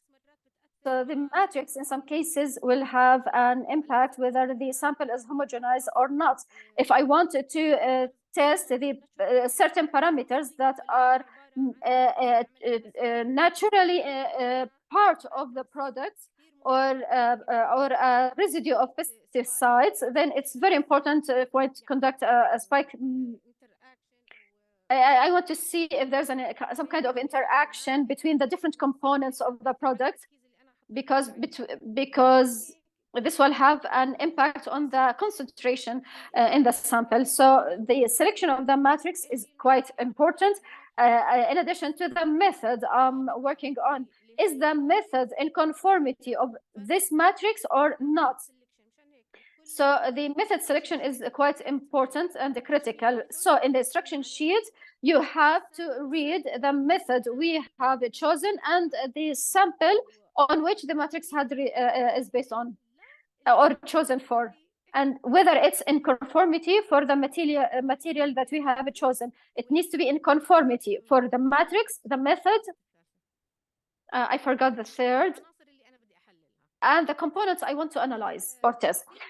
So it's quite important that I know that during the transportation or the transfer of the sample, we want to see whether the sample will be affected by the transportation. So if the sample is sent or carried by the courier and had been sent to the laboratory and returned back, then the sample will be unstable. So because we are testing or checking the stability and homogeneity. So during the round, we check the stability, and also because we are conducting a study on stability for the samples during the transfer and the shipment and the shipping. So there will be some samples which will be sent via the courier to the laboratory and sent back in order to because if the results indicate that there's a problem, this will give us a primary idea to see where is the malfunction taking place. This will give us an indication to be able to identify the error that took place and how to take measures to correct it. As for the preparation of the sample, there are modern devices where I get the bulk I want to distribute or to divide into samples. The device is on the screen. This device makes an expedited centrifuge. It will analyze and distribute and separate the material into samples and in identical quantities and homogenized. So these devices help the laboratories who would want to conduct a PT or a proficiency test to deal with it. Some laboratories used to suffer with the soap samples, whether we have to use the mesh method with a cell or grind the soap. During the previous rounds, last year and this year, the difference between the laboratories were quite high. When we changed the technique, the differences between the laboratories had been reduced, and this increased the level of confidence and certainty of the laboratories. These are the samples received by all the laboratories. You receive the same samples with the same labels, with the same packaging method, etc. When it comes to packaging, we depended on ISO guide 80.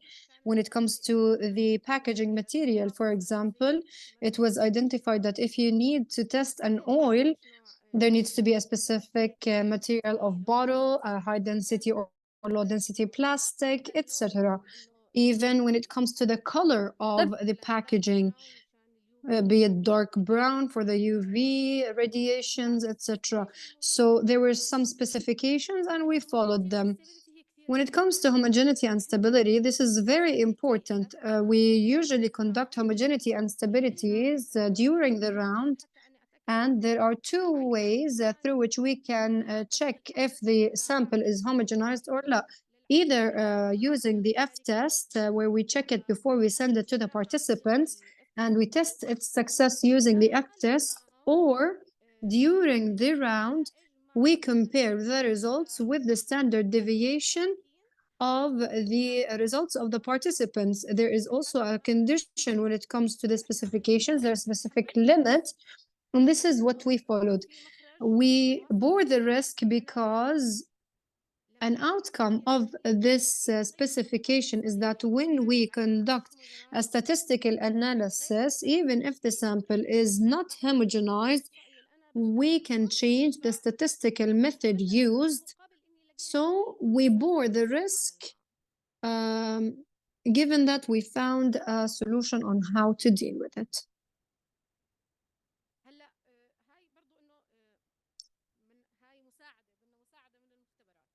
This is something where we needed help from the laboratories. All statistical methods require that you have a minimum of 12 or 18 laboratories. If the laboratories that we have when it comes to cosmetics or detergents, we only have 6 laboratories, for example. So the number of laboratories and results is very low.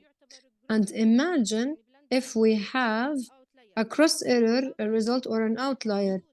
The outlier has specific limitations or thresholds,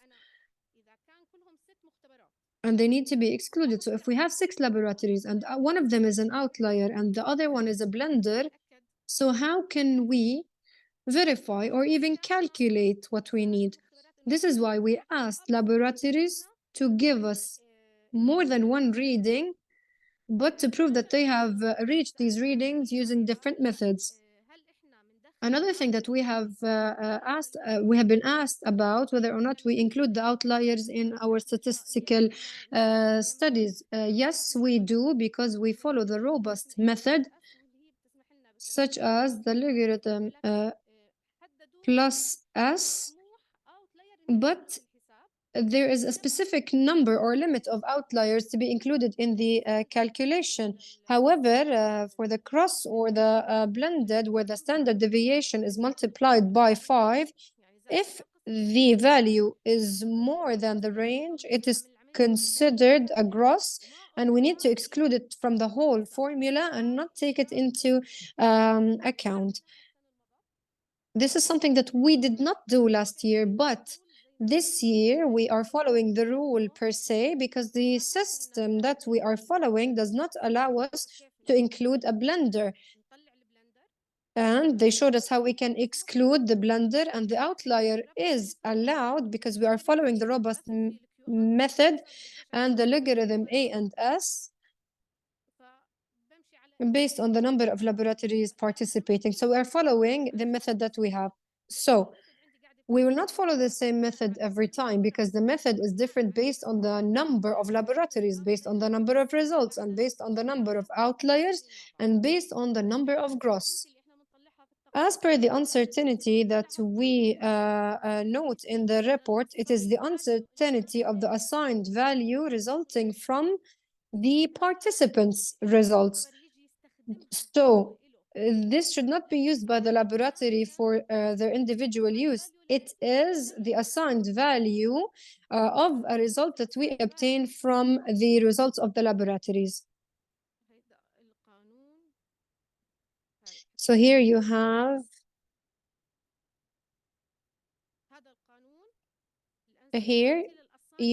the formula for the uncertainty of the assigned value coming from the laboratory's results. So you cannot use it for your individual use as a laboratory. You use it as an assigned value for this report and for this sample per se. This is based on the specification allowing for that.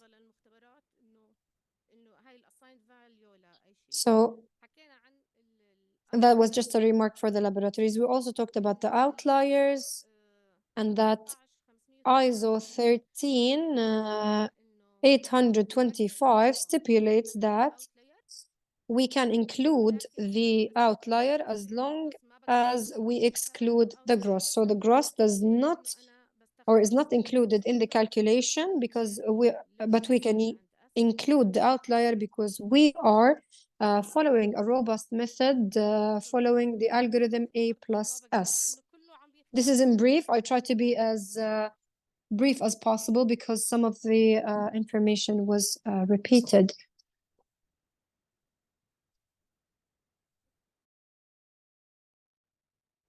شكرا جزيلا مهندسة خلود. Thank you very much, Engineer Khulud, and thank you very much for this session dedicated for the PT program. Engineer Khulud, please have a seat. We would like to have a discussion regarding the PT and how we can regulate it and how we can identify the priorities. Despite the fact that we are limited in time, I'm going to invite my colleague, Dr. Amin Assouf, who will be joining me to facilitate the discussion pertaining to this topic. Please invite some of our colleagues as well to join the panel, Dr. Amin. We would like to invite all the participants of this session to participate in the panel discussion. Engineer Lana Al-Marashd,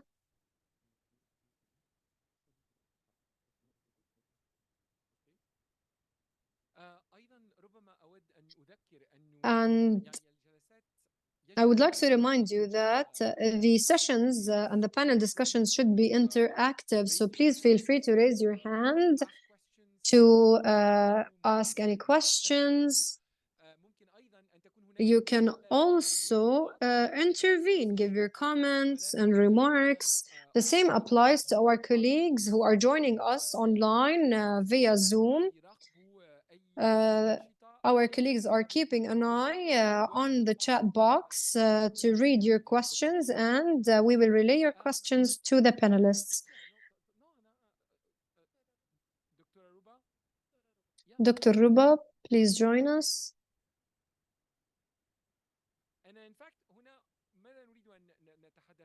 What we will discuss here, in fact, we have discussed a number of experiments and a number of challenges for the availability and the productivity of samples based on which we can regulate PT programs.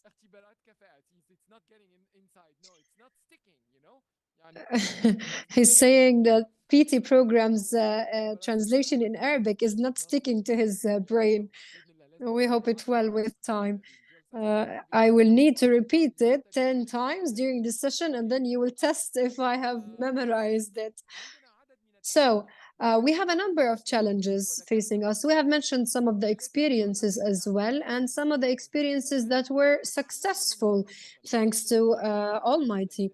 And we have lessons learned from these experiences and taken into consideration the different experiences and with regards of the producers and users of these programs. Maybe some of the users, and given your experience in regulatory laboratories and accredited laboratories under ISO 17025, what are the major challenges to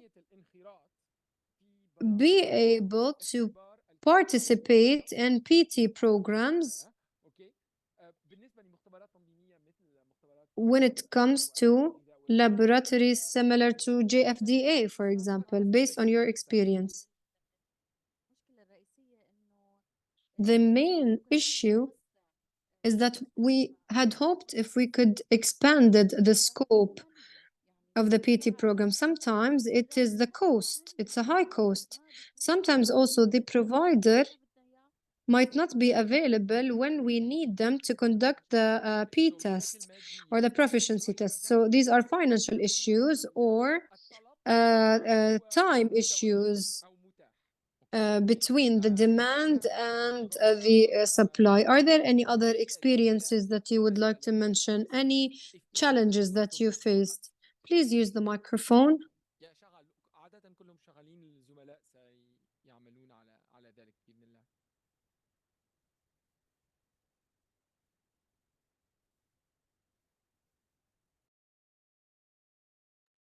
السلام عليكم. وائل بطعين مختبراتي Hello everyone, Wa'il Ta'in. Regarding what you have said in terms of calculating the Z-score, this depends on the number of participants, and it has a high risk, because if there's a bias in an aspect, this will affect the score based on the population, because we are not working on a true value. We need to have a study based on a true value and the reference value, and this could be more reliable to the provider and to the laboratories alike. Do you have any comments on that?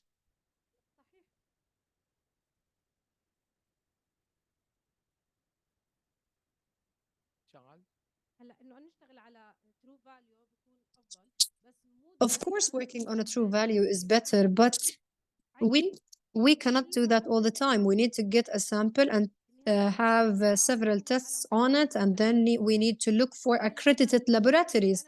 So the problem is that if we need to look for an accredited laboratory to test the sample for a true value, this will deprive the laboratory from participating with me. So given the fact that there is a limited number of laboratories and we exclude one accredited one, it will be challenging.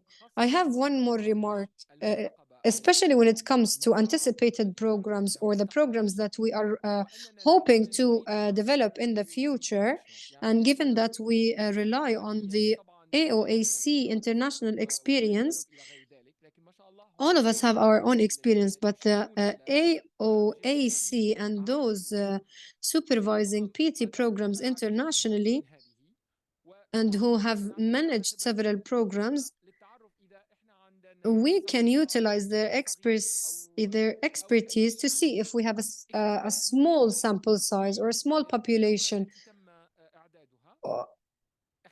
to see what can be done. We will take their advice.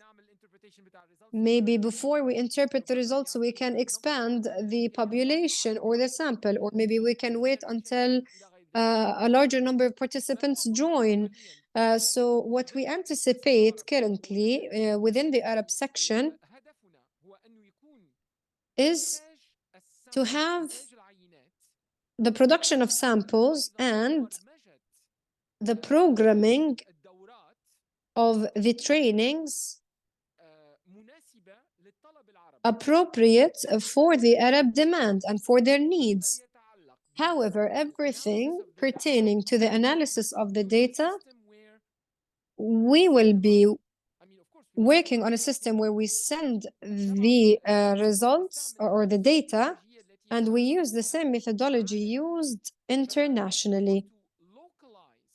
So we want to localize the samples and the implementation, but we need to globalize the analysis. So all the analysis will be done at an international level. There will not be any discrepancy or contradiction with any other program implemented anywhere.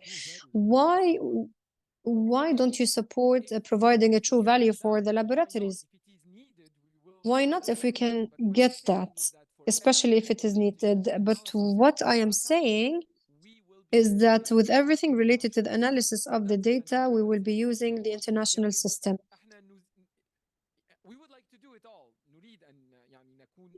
So, of course, we would like to do it all. We would like to supervise and oversee everything.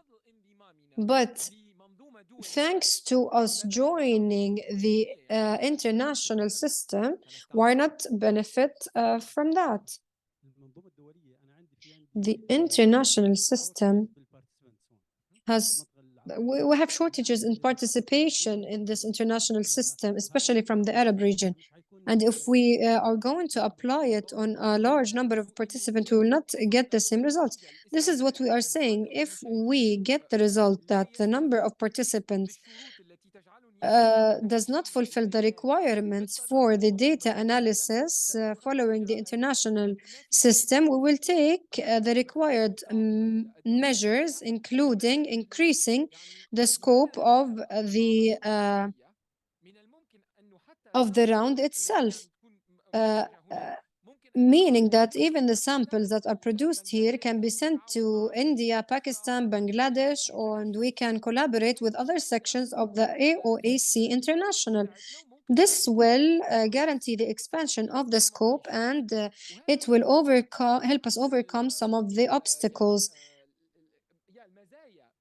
And this is one of the advantages, that even though we are an Arab section, we work within an international community. I would like to add one thing. The problem we have is the small number of participants. And when it comes to us as Jordan accreditation system, we adopt the PT rounds conducted by military laboratories and Naratech laboratories, which are required to be competent. We have conducted assessment visits to the military laboratories and Naratech, which were observed by international experts in the PT and accreditation, and they attested to their competency. So the accreditation is merely a procedural matter. So participating in these rounds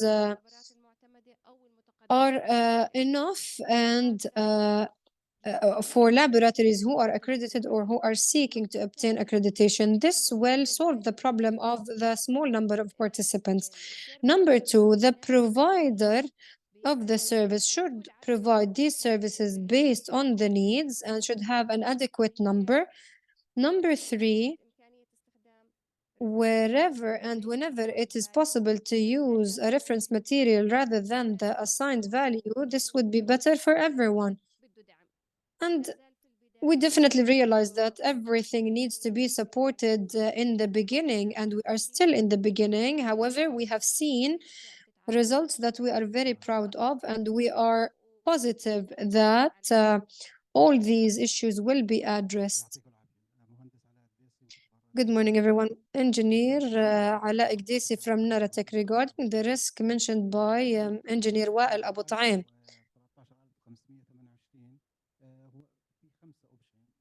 According to ISO 13825 is to rely on the consensus of the participants. So there is no risk, but rather a challenge to gather the minimum number of participants. So if we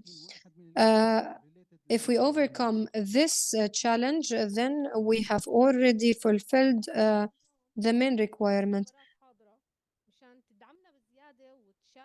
We need to have all the laboratories present to support us and to give us more results. So if you have several methods, you can use them and you can increase the number of results. For example, you can check the validity of the results from 3 devices or equipment and provide us with results.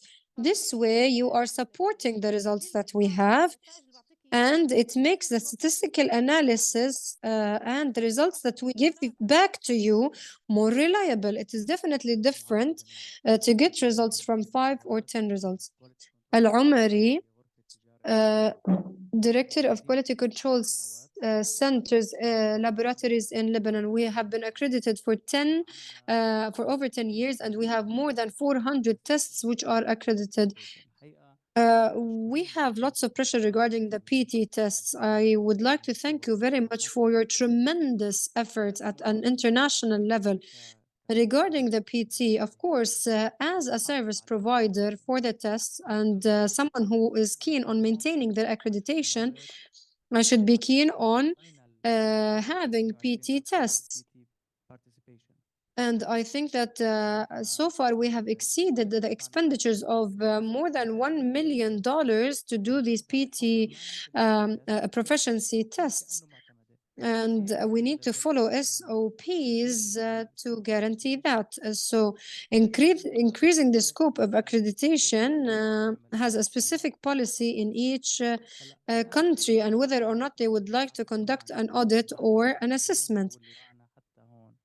What I think, and my message to all the participants, is to work more on shipment, pricing, and timing.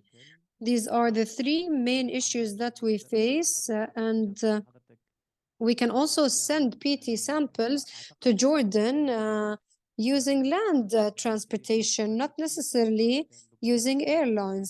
There are now means of transportation on land between Syria, Lebanon, and Jordan.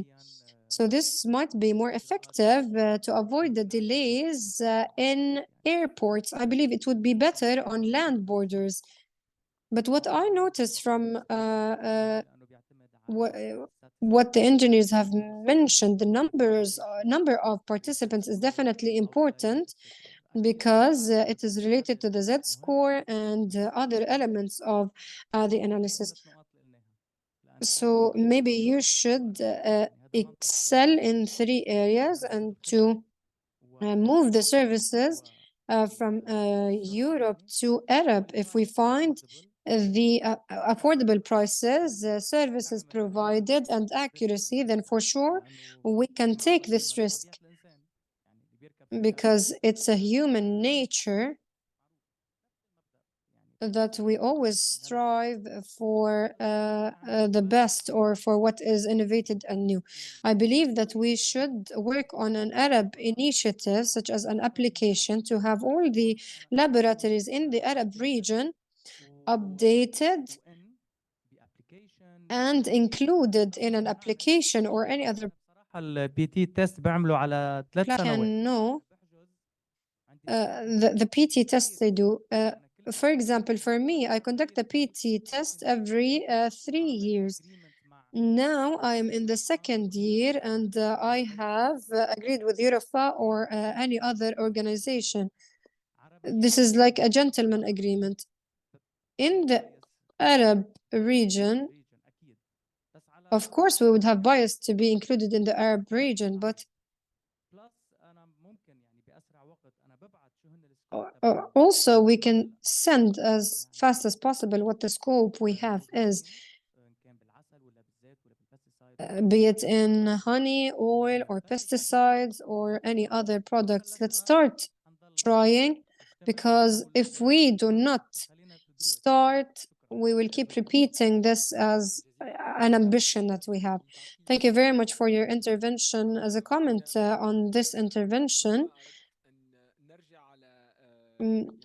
I would like us to go back to the findings of the survey that was conducted, which was presented by Dr. Eli earlier. I wanted to check with the participants if the results presented conform with your future vision.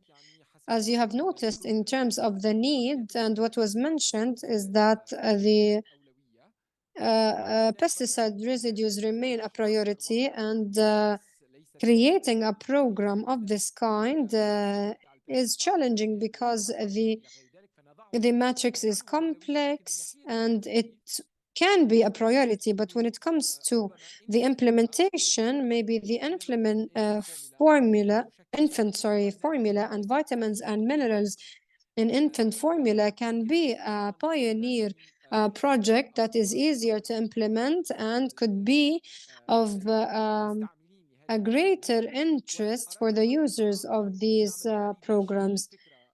So I wanted to have a validation of the idea before we start investing in it, based on your expertise. So if you've had an experience when it comes to a milk powder, formula is basically fortified milk powder.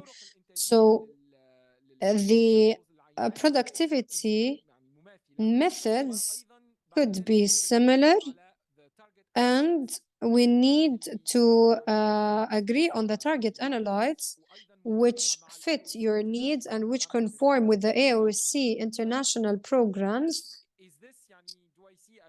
So I see people nodding, but I would like to verify that you agree with me. Do you validate the results of the survey that was presented by my colleague? No, you do not?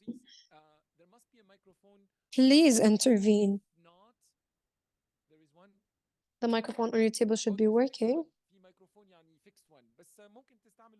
There's a delegate microphone on your tables. You can use them.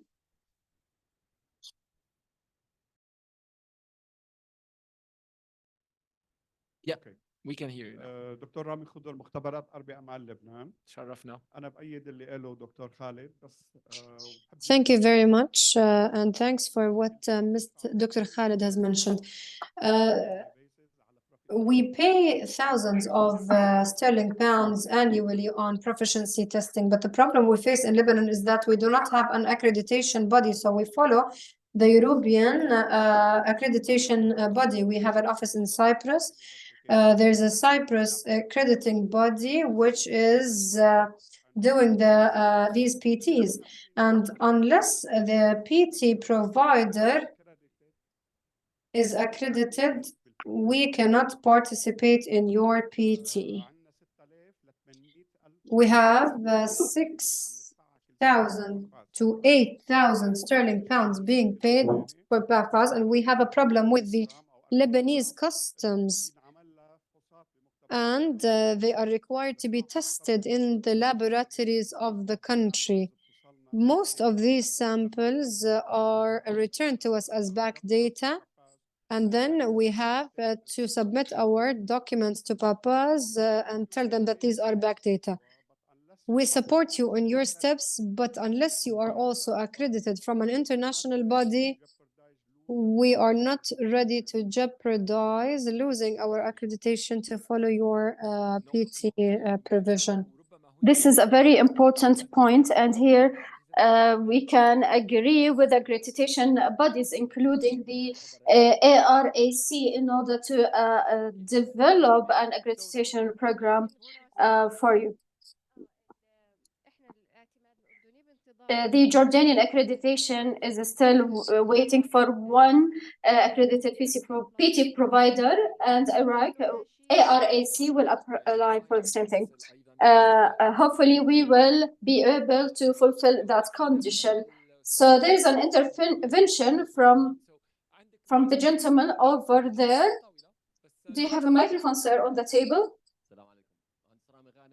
Peace be upon you. Hissam Ghanem from the laboratories of the Ministry of Agriculture. I had a question on the pesticide residues. However, you have answered that question earlier, and hopefully we will be able to expedite the process. I believe regarding the priorities, we have agreed that there's an agreement that this is one of the targeted portions regarding the number of samples and etc. However, it's not the easiest implementation for the PT program.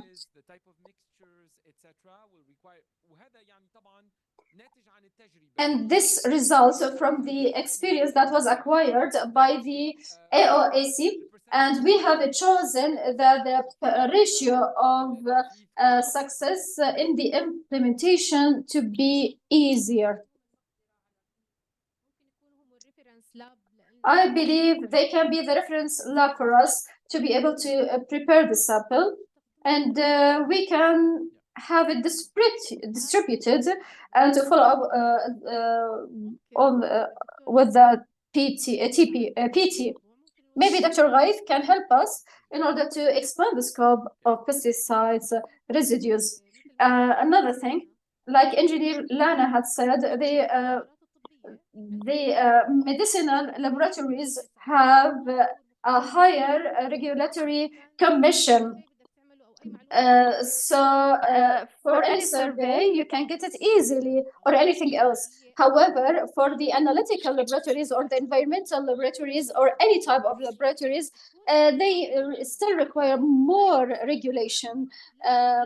We hope that these laboratories will seek to be organized or regulated by a certain body.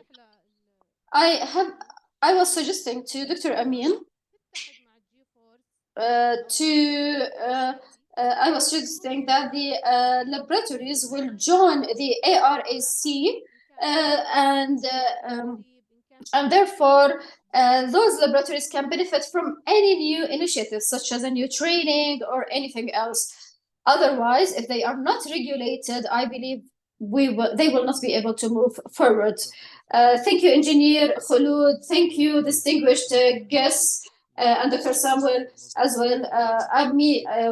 The main objectives or priorities for the ARAC is to expand the network between the different bodies and entities in the Arab region, and to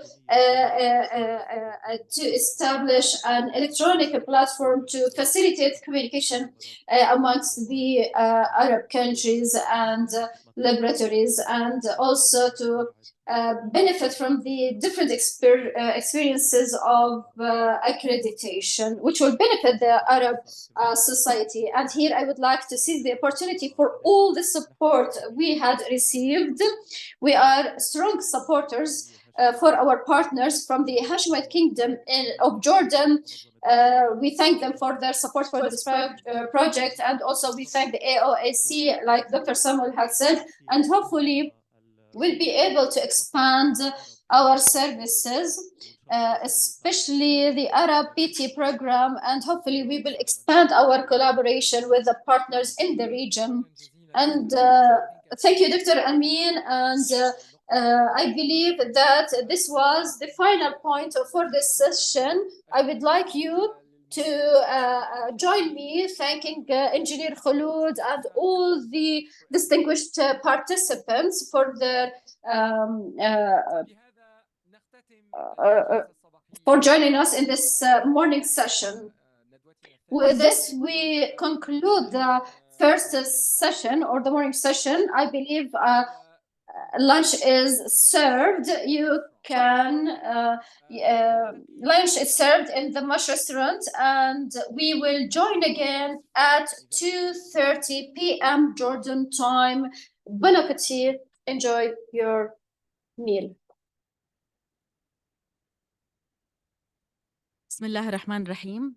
السيدات والسادة الحضور In والمشاركين. the name of God, the merciful, distinguished guests, ladies and gentlemen, and our partners on the Zoom program, welcome back to this second workshop. These sessions comes of the continuous endeavor to reach the highest levels of food and drug safety, food and health safety through effective programs with the highest efficiency and efficiency. We work along with the international organizations and bodies to reduce the risk of food poisoning, which can lead to economical losses, which will have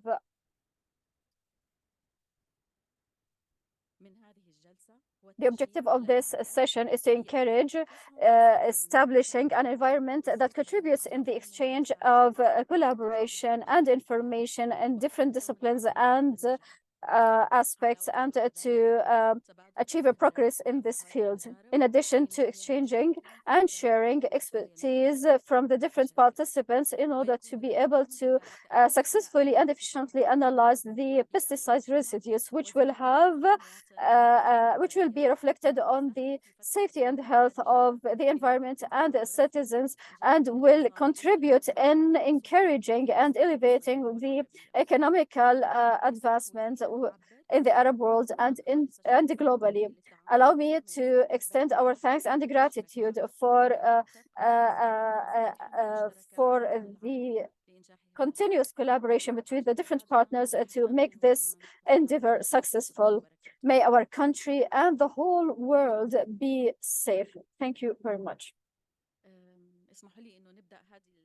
Allow me to initiate this session with Dr. Gouda Abdullah Gouda from the Ministry of Public Health in Qatar, the advisor of Food Safety Division.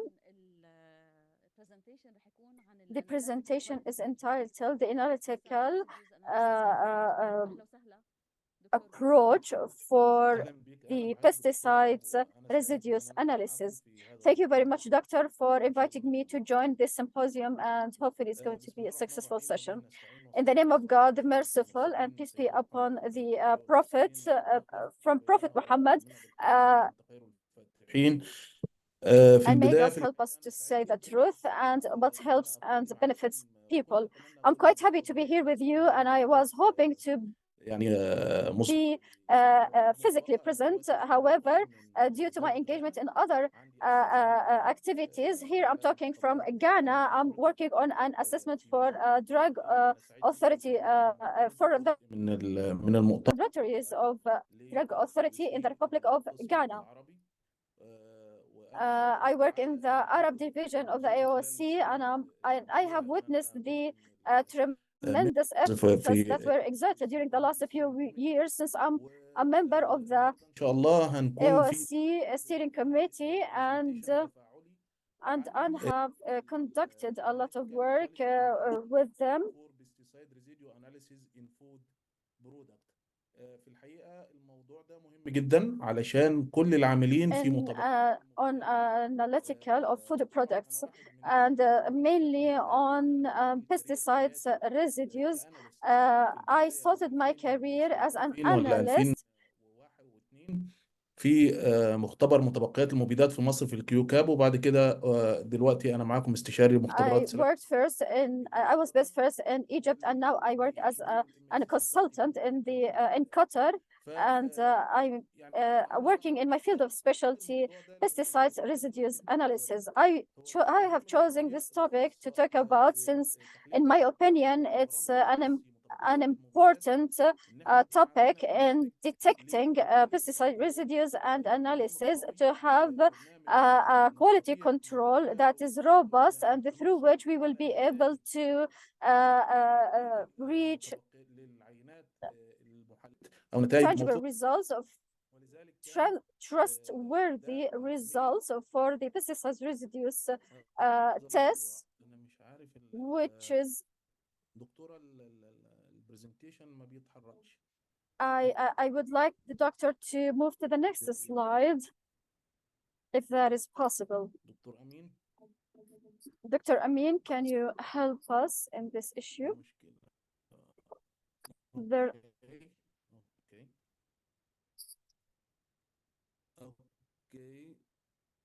purpose of this presentation. The purpose of this presentation, the speaker has switched into English.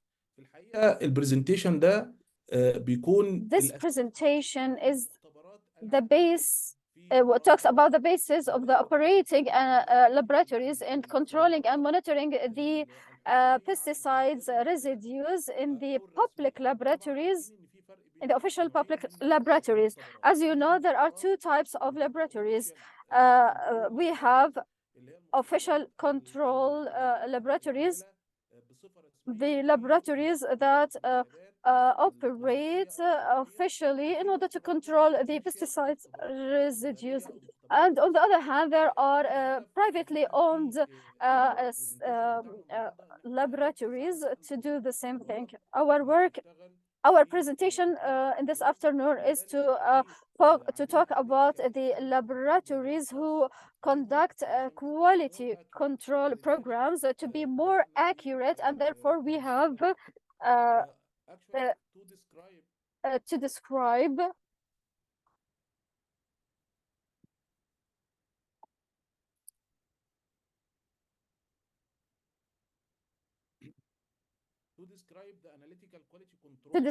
the quality control laboratory requirements. The gentleman is speaking in English. And to use for checking compliance with the maximum residual limit, enforcement actions or assessment of consumer exposure. في المختبرات اللي بيبقى على أساسها بيأخذ أكشن، سواء بنرفض شحنات، سواء بنقبل شحنات، سواء بيكون مشاركة في برامج. This means we do our work through risk assessment while engaging in detection programs for the pesticides or agricultural pesticides. The objective of this presentation is to provide harmonized, cost-effective quality assurance and a quality control system. As you know, there are numerous numbers who participate in the test of pesticides residues. They might differ in the methods in order to conduct those tests. they use different technologies and techniques and quality control programs or external quality control programs in order to improve quality assurance, to run quality assurance tests. By example, or acceptance quality risk samples, and also to control the quality control criteria.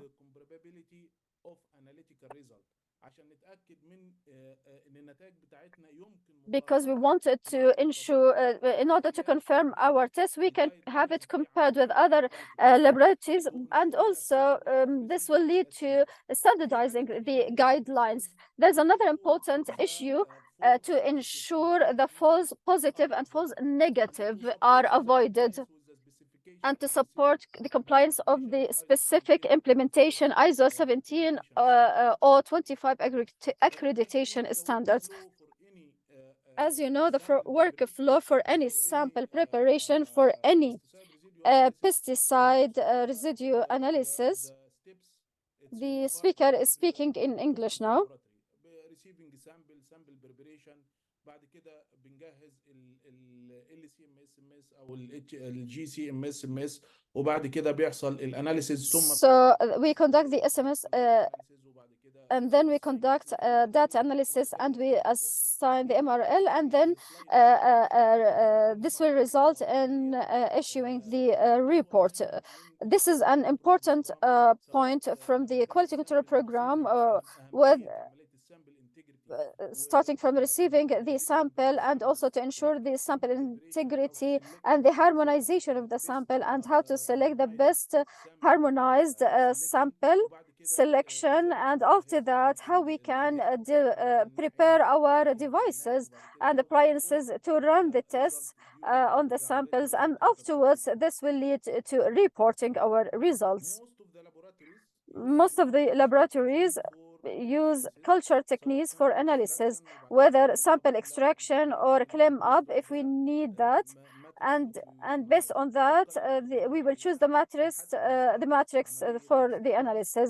This based on the analysis we will choose the approach, whether culture the extraction tube, and then we will have it transferred and after that we might follow the procedures if the matrix is complicated or simple, and especially for as for the calibration for quantification is of vital importance because the lowest calibration level must be equal to the lower a lot of people used to mix the reporting limit and the limit of identification, and how to identify the reporting limit for each analytical method. Of course, a lot of factors might control this, the sensitivity of the devices, and the concentration and the residual limit of the pesticides you are trying to estimate. So the reporting limit is identified based on two important things.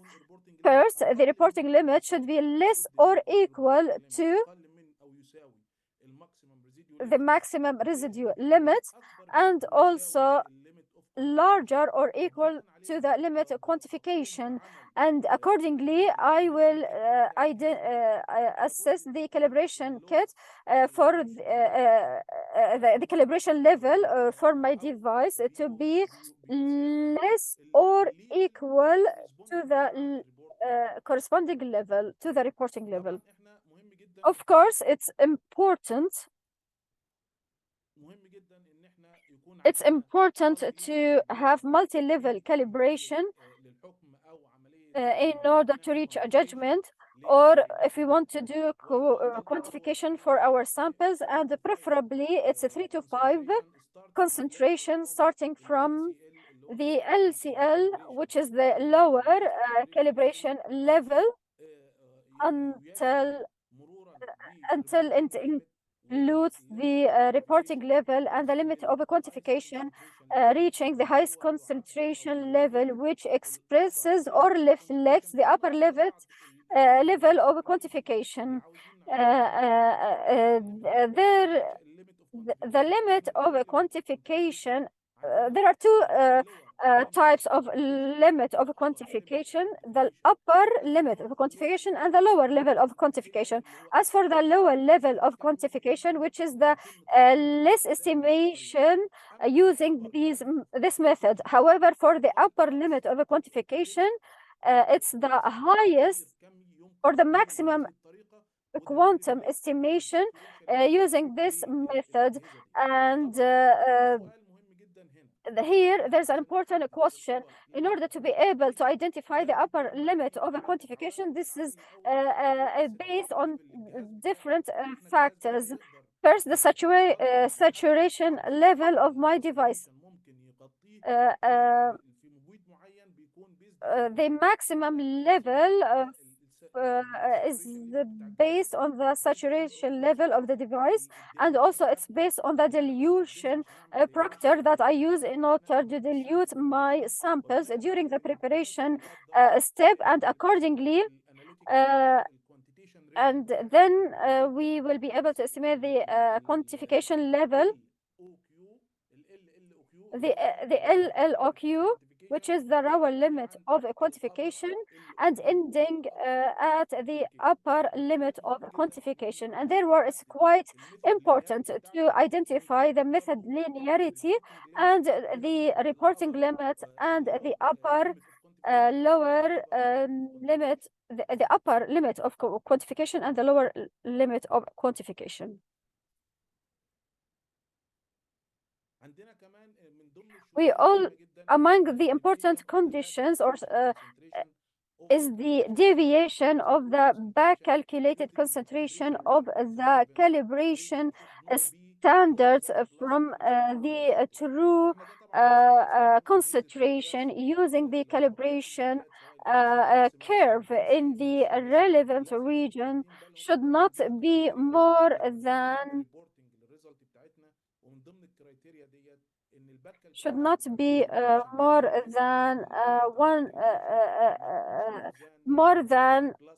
or plus minus 20% of the true concentration of the calibration curve. As for the analytes for calibration, in fact, all targeted analytes must be injected in every batch of the samples, at least at the level corresponding to the reporting limit. This means that we need to inject the samples for all the components in the reporting scopes for at least once in order to have a sufficient response.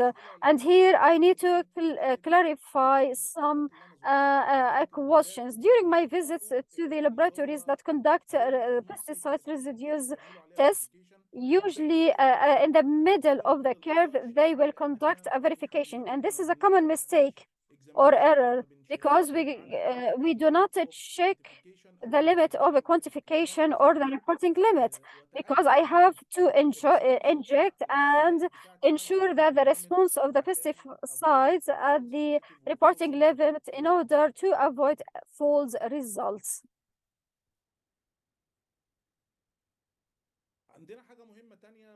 Another important point that we need to pay attention to and we have to be aware of during the calibration, which is the matrix effect, especially in the GC and LC, whether there's an enhancement or suppression in the hand technique. So I have to use the matrix match calibration in order to compensate for the matrix effect, or opt to another technique that is called fortification. I can conduct a fortification by the use of extract of the matrix, of the representative matrix in place, and accordingly I can compensate for the matrix effect that might take place.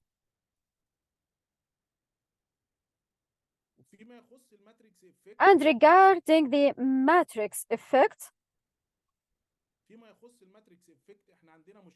we have a main problem in using the matrix matched calibration, which is commonly used to compensate for the matrix effects. We have more than 150 sample commodity that are used in the quality control in the official laboratories that conduct pesticides residues analysis. So we won't be able to conduct a match calibration. So we can opt to an adjustment for the by injecting a sample, that a fortified sample of the pesticide, which is a gland sample. It's a gland sample that is extracted for the sample of interest and to be individually injected with each commodity, and then we can calculate the matrix effect and also calculate the matrix effect factor, and the threshold will be calculated using that method. As for the matrix effect evaluation, as you all know, the matrix, in order to calculate the matrix effect, we use the factor that is used for the correction and the target result in solvent divided by the target response in matrix with the same concentration, and according to that we can be able to calculate the matrix effect factor, and after that we can the analyte reporting concentration in this sample is multiplied by the matrix effect factor, and accordingly we can reach the hoped result. And as you all know, there will be either an enhancement of the matrix effect or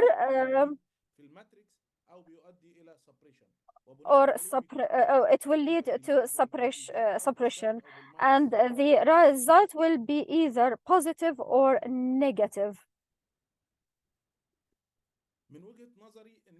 In my own point of view, we need to have a certain arrangement for injecting samples in the case of pesticides residues, and the sequence I'm showing you might have a slight change, but according to the Santa guidelines and the other guidelines of analyzing the pesticide residues is to have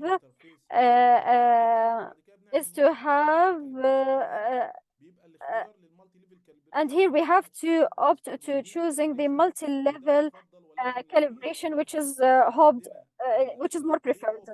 However, if there's another way to use the calibration once a week, and if the equipment is stable, we can do it monthly.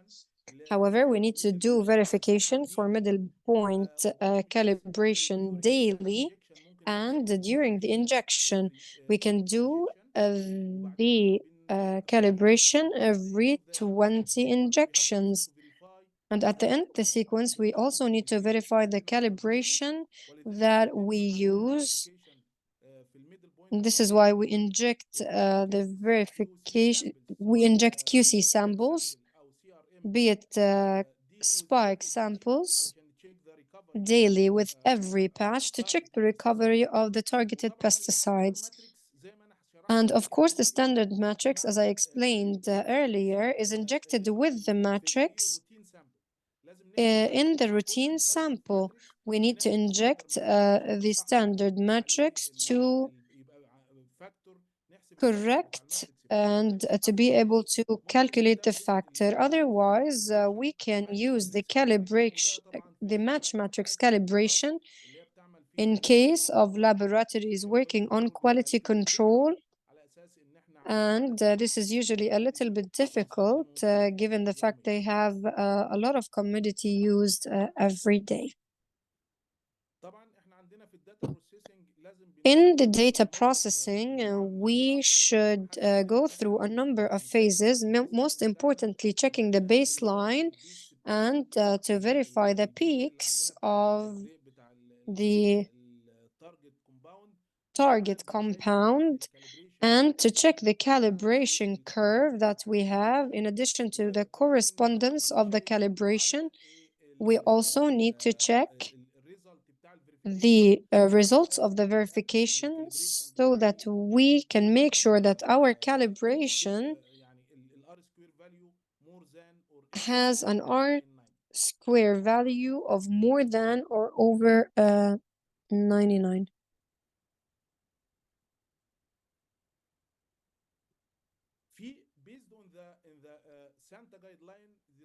Based on the Santa guideline, we have several requirements, and I would like to discuss with you at this point because it is very important in multi-residue analysis to know how we can inject a recovery check every day or when as frequent as possible. In most pesticide residue analytical laboratories, they usually have 200 compounds or more. At the GCMS, we have 500 compounds, for example. But as a laboratory, is the laboratory able to check everything for the 250 or for the 500 compounds? This is very difficult, and that's why the Santa guidelines define that we can conduct at least 10% of the scope.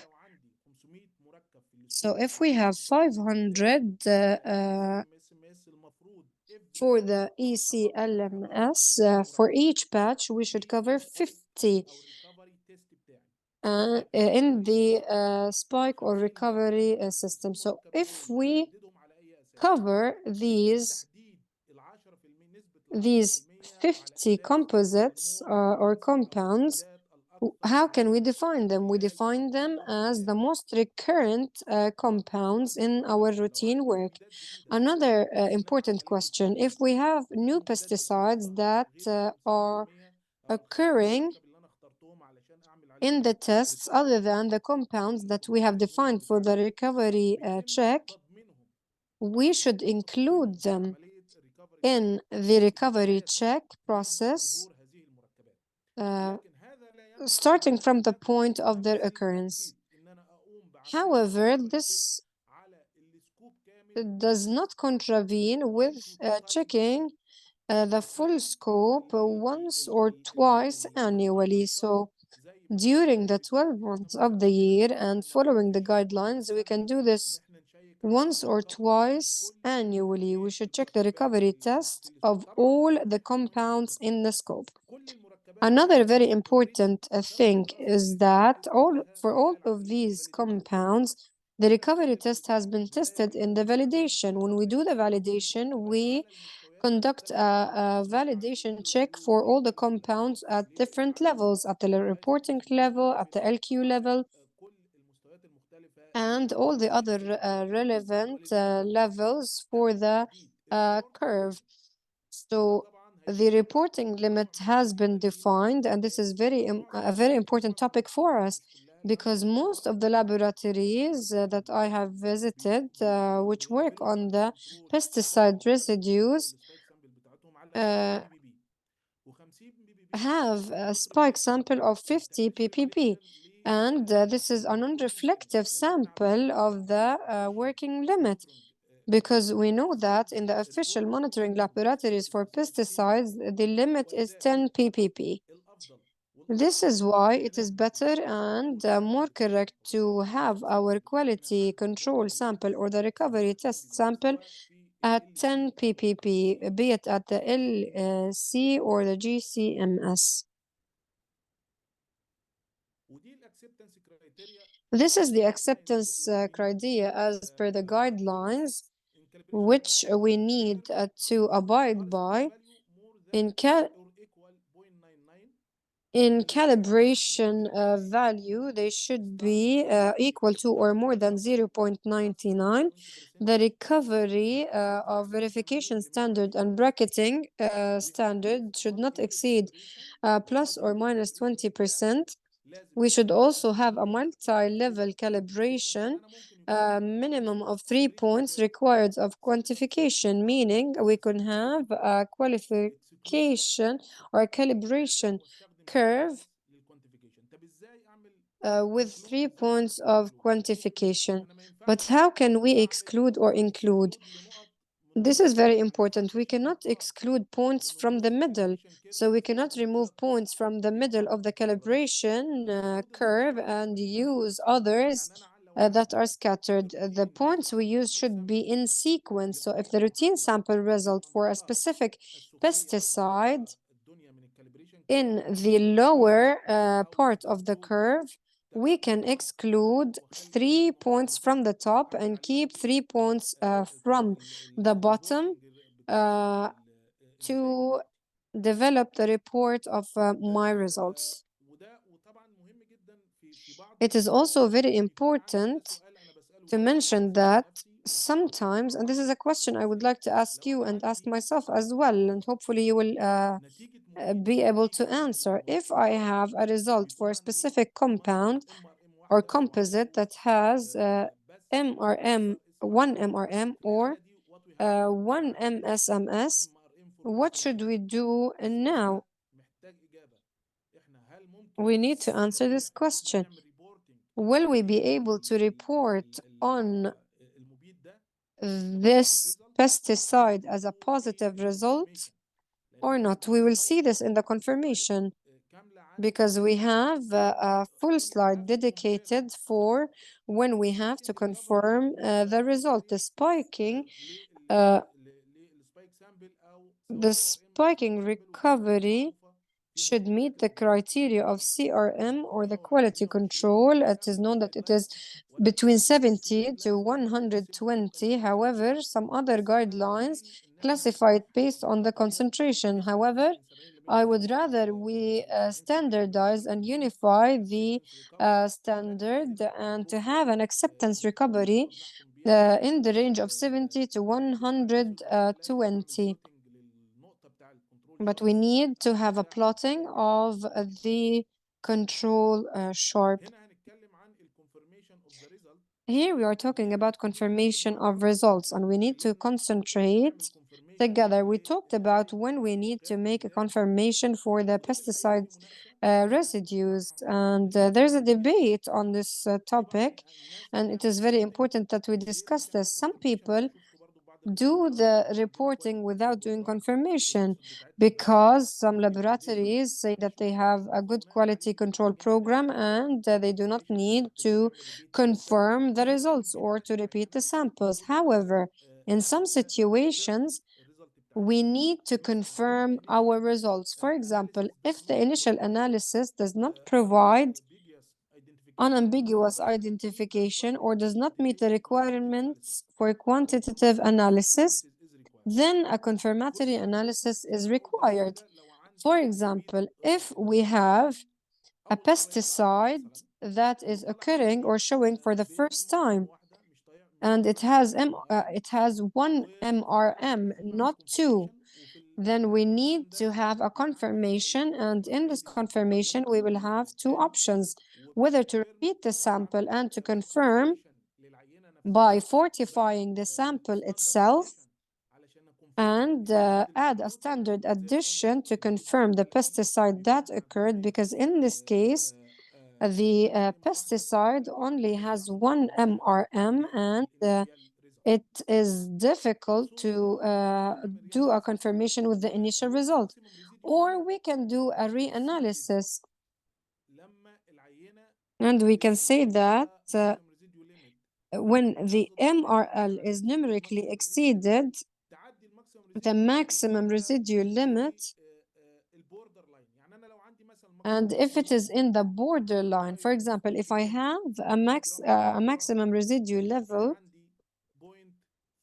which is 0.55, then we need to have a confirmatory analysis of another analytical test portion, especially in cases of potential legal actions. I will give you a practical example from a real-life event. We had a shipment of an exported good coming from another country to Doha, and we needed to confirm the result for the pesticide residues. If there was one pesticide that would cause the rejection of this shipment, and if it was on the borderline, if my rejection limit is 0.5 and I have one pesticide with a concentration very close to this borderline, then I need to conduct a confirmation test by analyzing another test portion. I can also go to the extent to asking the inspector to gather an extended representative sample. Why? Because this has a potential legal action required.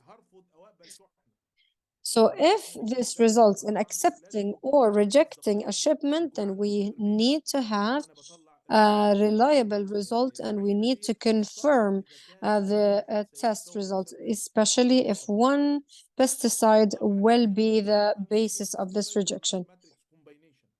Also, for unusual pesticide or matrix combinations, if we have a pesticide that is showing for the first time in the sample within the matrix, for example, acetamopride occurring for the first time, we need to retest because this could be a cross-contamination. We can also use different techniques. This is a question I need to ask you here. If we had two techniques, GCMSMS and EMCMS, and both of them give us the same compound, in this case, our confirmation and our results should be derived from which technique, in your opinion, from the LCMSMS or from the GLCMSMS? We can discuss this during the Q&A session, but I would like to move into that direction because I was asked this question during a field visit to one of the laboratories. If we had two different determination techniques, then which should we base our report on? Of course, we have several answers. We can report from one of them, but we should have a criteria. For example, we can take the result from both techniques and take the mean and report based on that mean, but have a completely different criteria.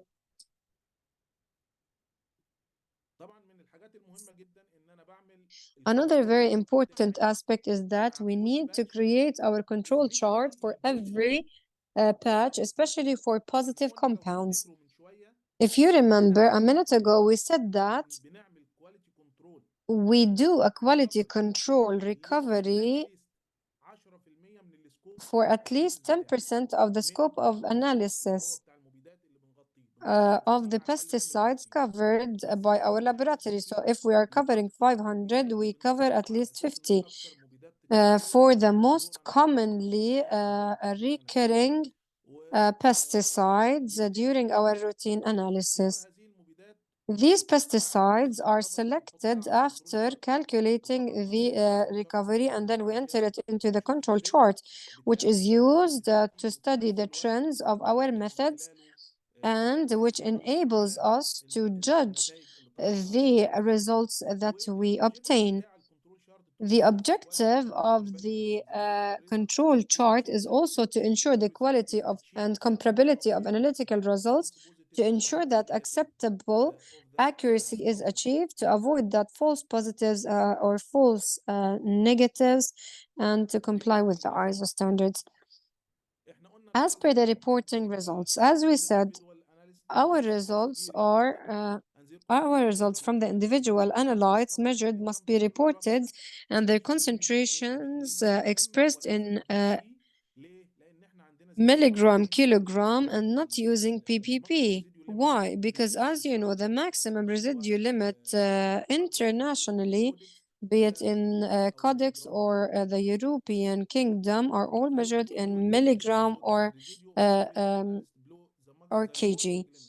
And for quantitative methods, residues of individual analytes below the RL must be reported as below RL, microgram or kilogram, or as less than LOQ.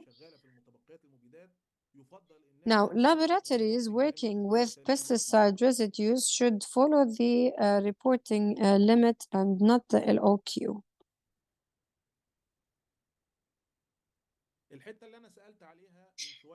Regarding my question, which I raised earlier, if we are using two techniques, then which technique should we base our report on? It should be the more accurate technique, but how do we identify the accuracy of the technique? This should be based on the validation data of specific pesticides and specific commodity to see which one was more accurate. And this is very clear. We can check the accuracy in respect of the RSD and the deviation, trueness,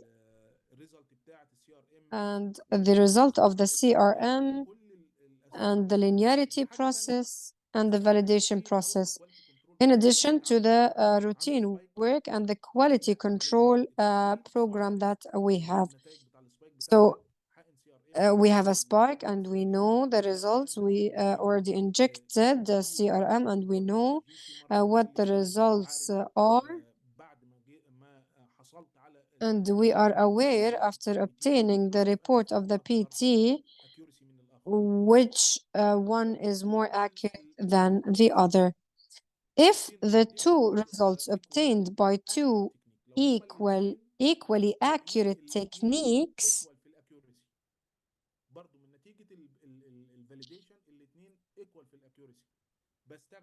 so if both techniques are equally accurate, we can report the mean, but in this condition, the harmonized sample using the same technique, we may report using the mean of the result.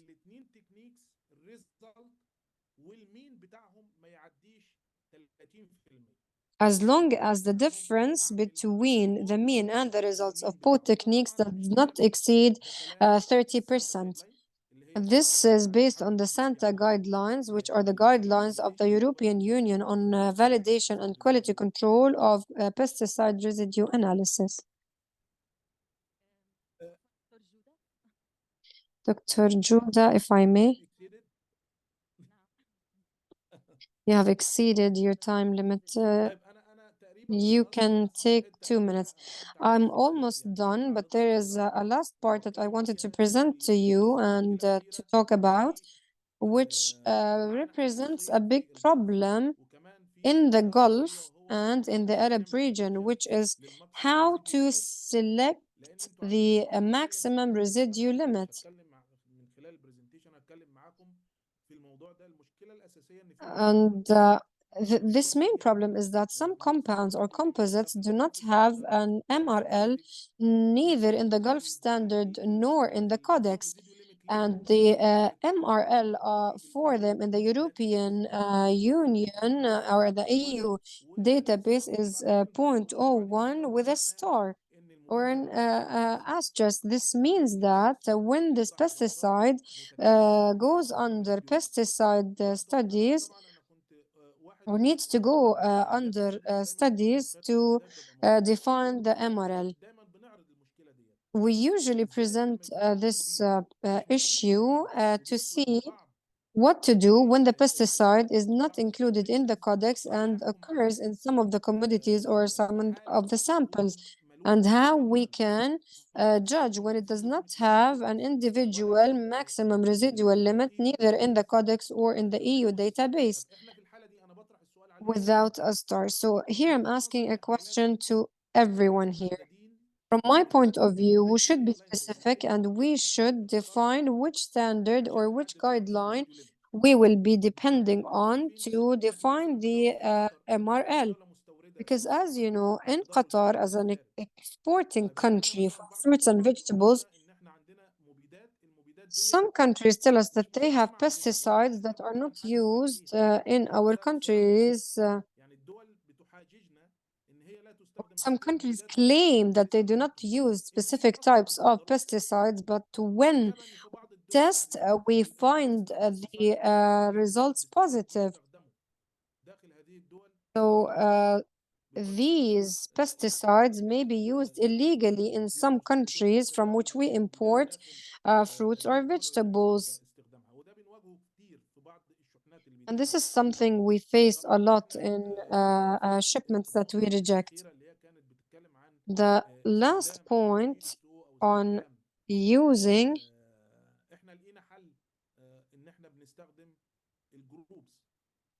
groups in codex, and here in the presentation, I gathered specific groups based on the codex groups for fruits and vegetables. And based on that, we try to look for the composite using the name, and we look for the commodity as well using the name. If we can't find it, we look for the subgroups included in codex to define the maximum residue limit. Thank you very much. I really hoped I could attend with you in person to have a more interactive session. This is all I have. If you have any questions, I'm ready to answer them. Thank you very much, Dr. Gouda. Your presentation was highly technical, highly specialized, and we would like to thank you. We realize that you might have needed more time. However, we are a little bit limited in time. Thank you very much, and we hope that you will join us until the end of the session because we will have a panel discussion and a Q&A session. We are very honored to have you. Thank you very much.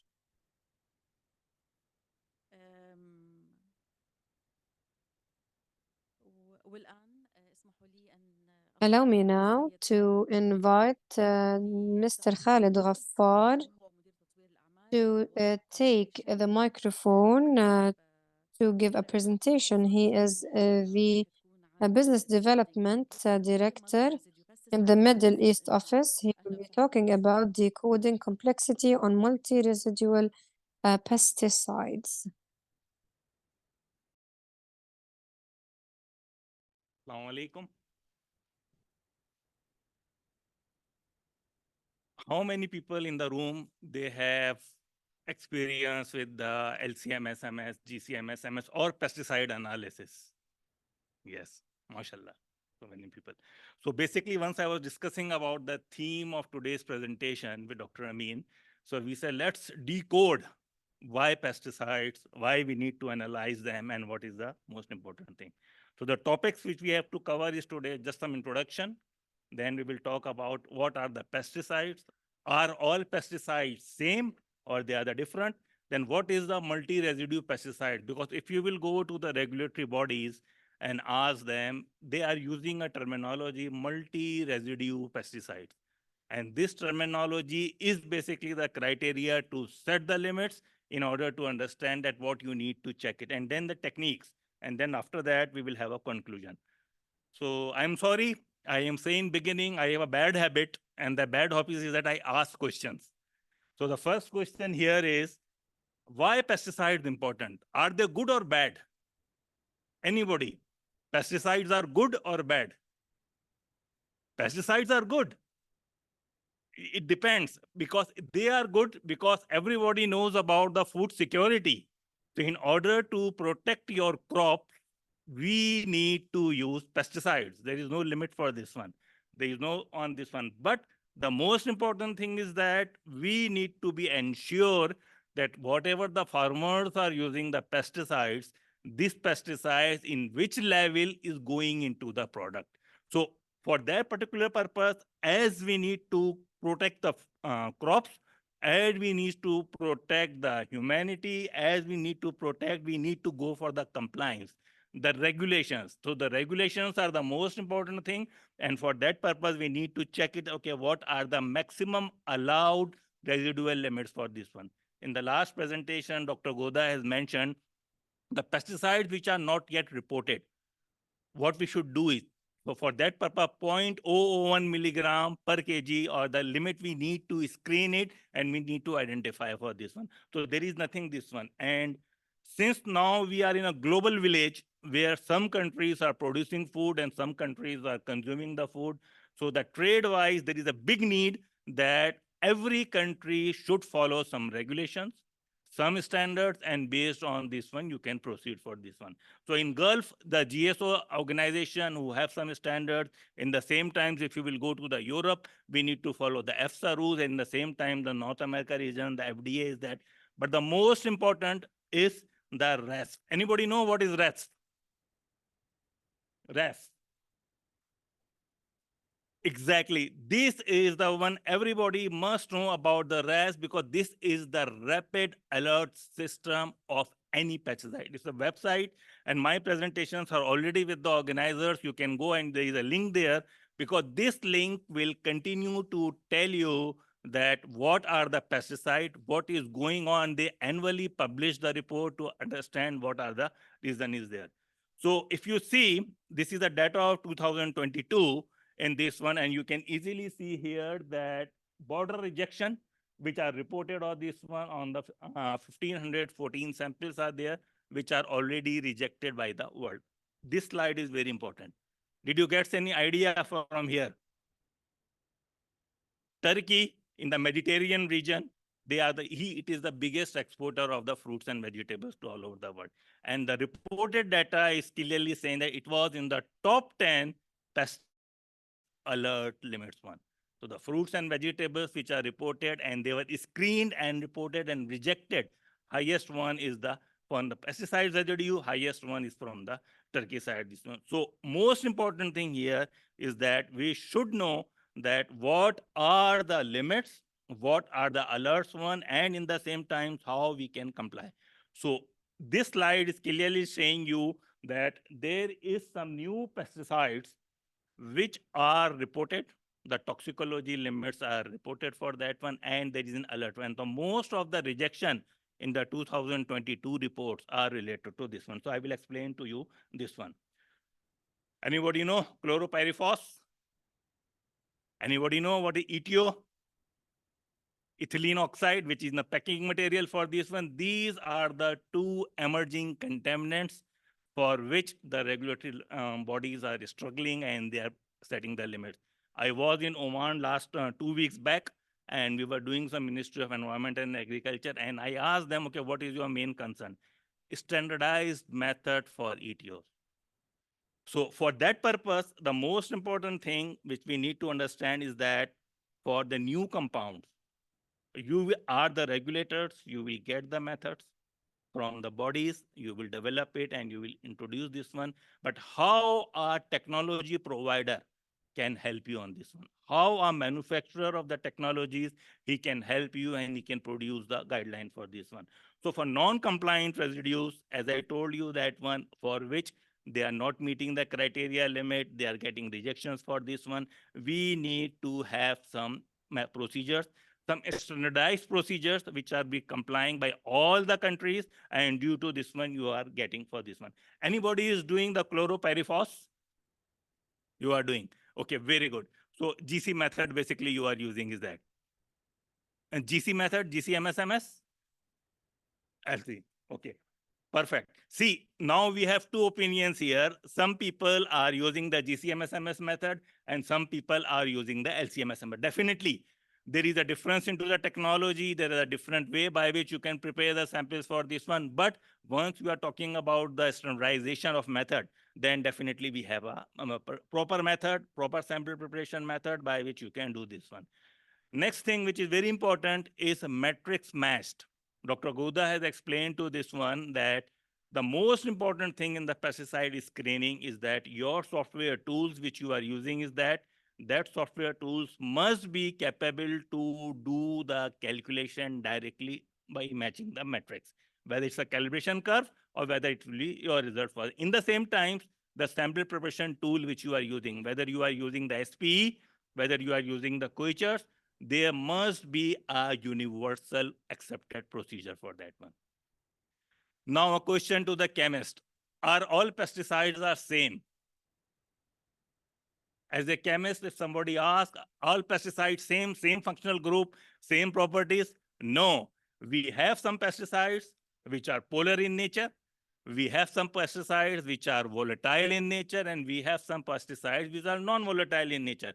So most important thing for you, sample preparation.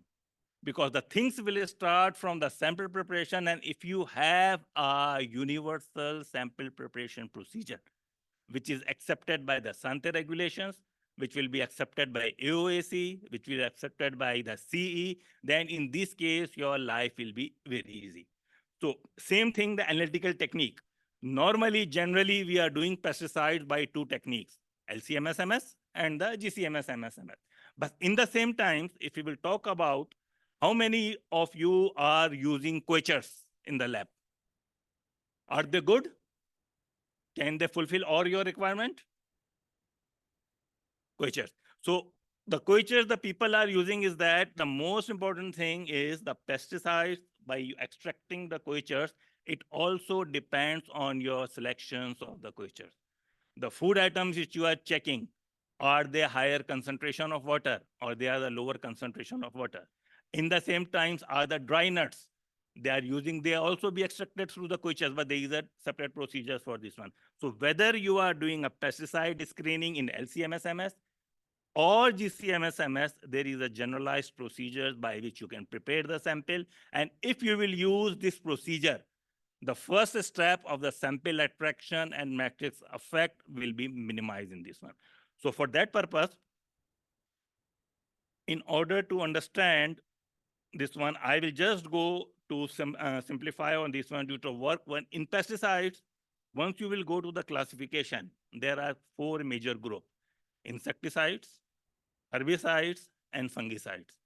All these in primarily composed into the pesticide group, and all these have different types of sample preparation procedure. So let's go to this one.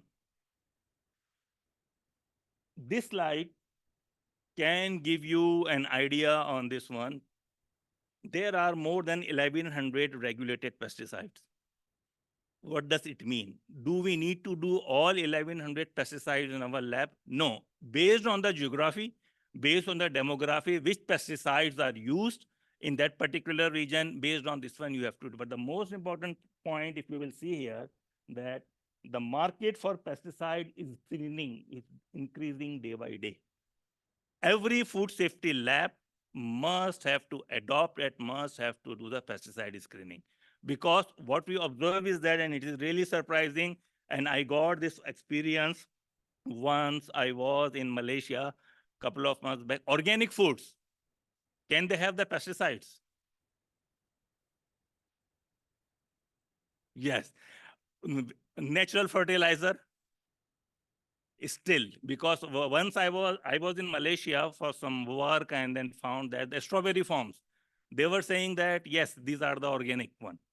But still, due to the air, due to the water leaching effect, they were contaminated with the pesticide screening. So the Malaysian government has passed some rules, and they have also started, just like the non-organic food has to be tested, they need to screen and they need to do all the pesticide testing for that purpose. And this data, if you will see here, the black one is basically the compounds of this one, or different types of compounds in which the pesticide has to be screened, whether organic, whether non-organic. Yes, the challenge in the pesticide matrix is that you need to analyze it. As a chemist, the biggest challenge for you is in different metrics: avocado, orange, banana. All these are three different metrics. Can we have a generalized one sample preparation procedure for that? No. Avocado have a fat, high concentration of fat and lipids in that one. So you need to have an extraction for this one. Same thing if you go to orange, they are having a high concentration of vitamin C. So they are acidic in nature. So one generalized procedure will definitely not help you to produce on this one. So as a rule, there is no general universal technique to analyze all number of pesticides. You need to adopt different techniques. You need to do it. And the most efficient regulated one is the usage of the quenchers. Because the quenchers are the things which have made the life very easy. And the good thing in quenchers is that based on the commodity you have, there are different classifications and different types of quenchers are commercially available. You just need to think about, are you doing the green leaf, dry nuts, high content of water, low content of water, high fat content, and based on this one, the quenchers are available. To standardize the procedures, that the first use of quenchers is very important because quenchers can help you on this one. Let's see a small video on this.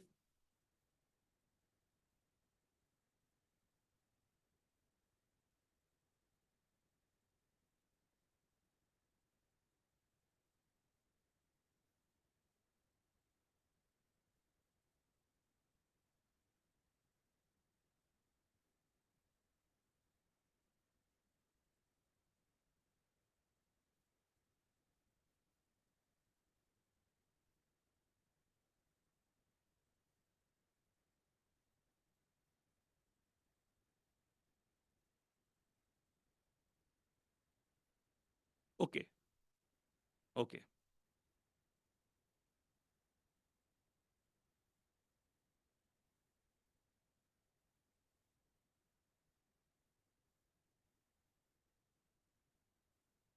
Unfortunately, sound cannot be played, but once you will get the link, you can review this one because in this video, we have simplified and tell the chemist how they can simply create the samples by the usage of quenchers and how it will work for your lab.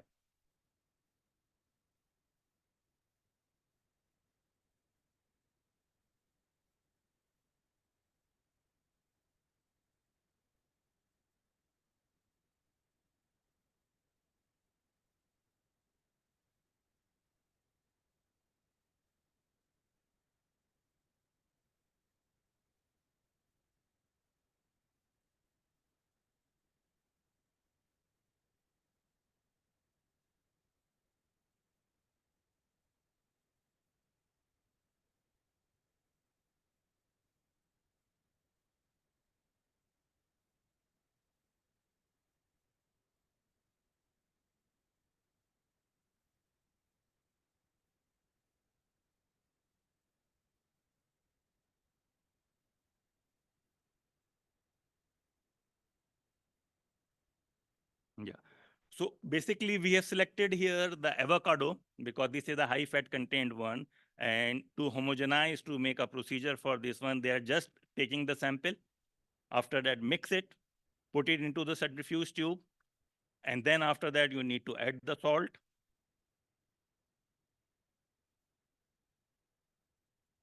Just some acetonitrile. So the organic part will come up and then you can extract it.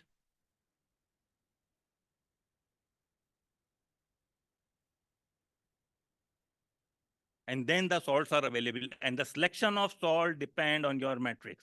High fat content, low fat content, high organic part, and high acidic part, or high chlorophyll. So selection of the basically the quenchers and the salts is basically the job of the chemist to select it based on the product.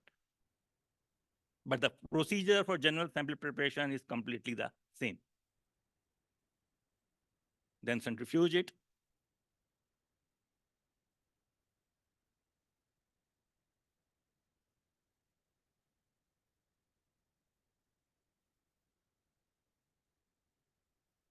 Now you see salts has done their job, acetonitrile have done their job. So acetonitrile part will have the organic part for this one. Sediments will be separated in the solid part and the water soluble one will be in the polar one, which will be into the water part.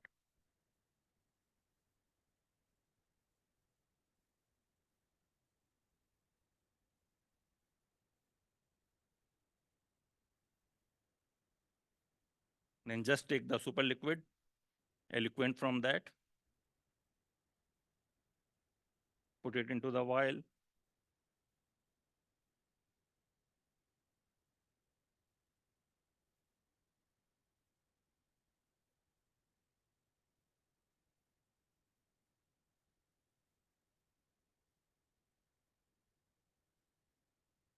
And this is the final stage for the cleanup.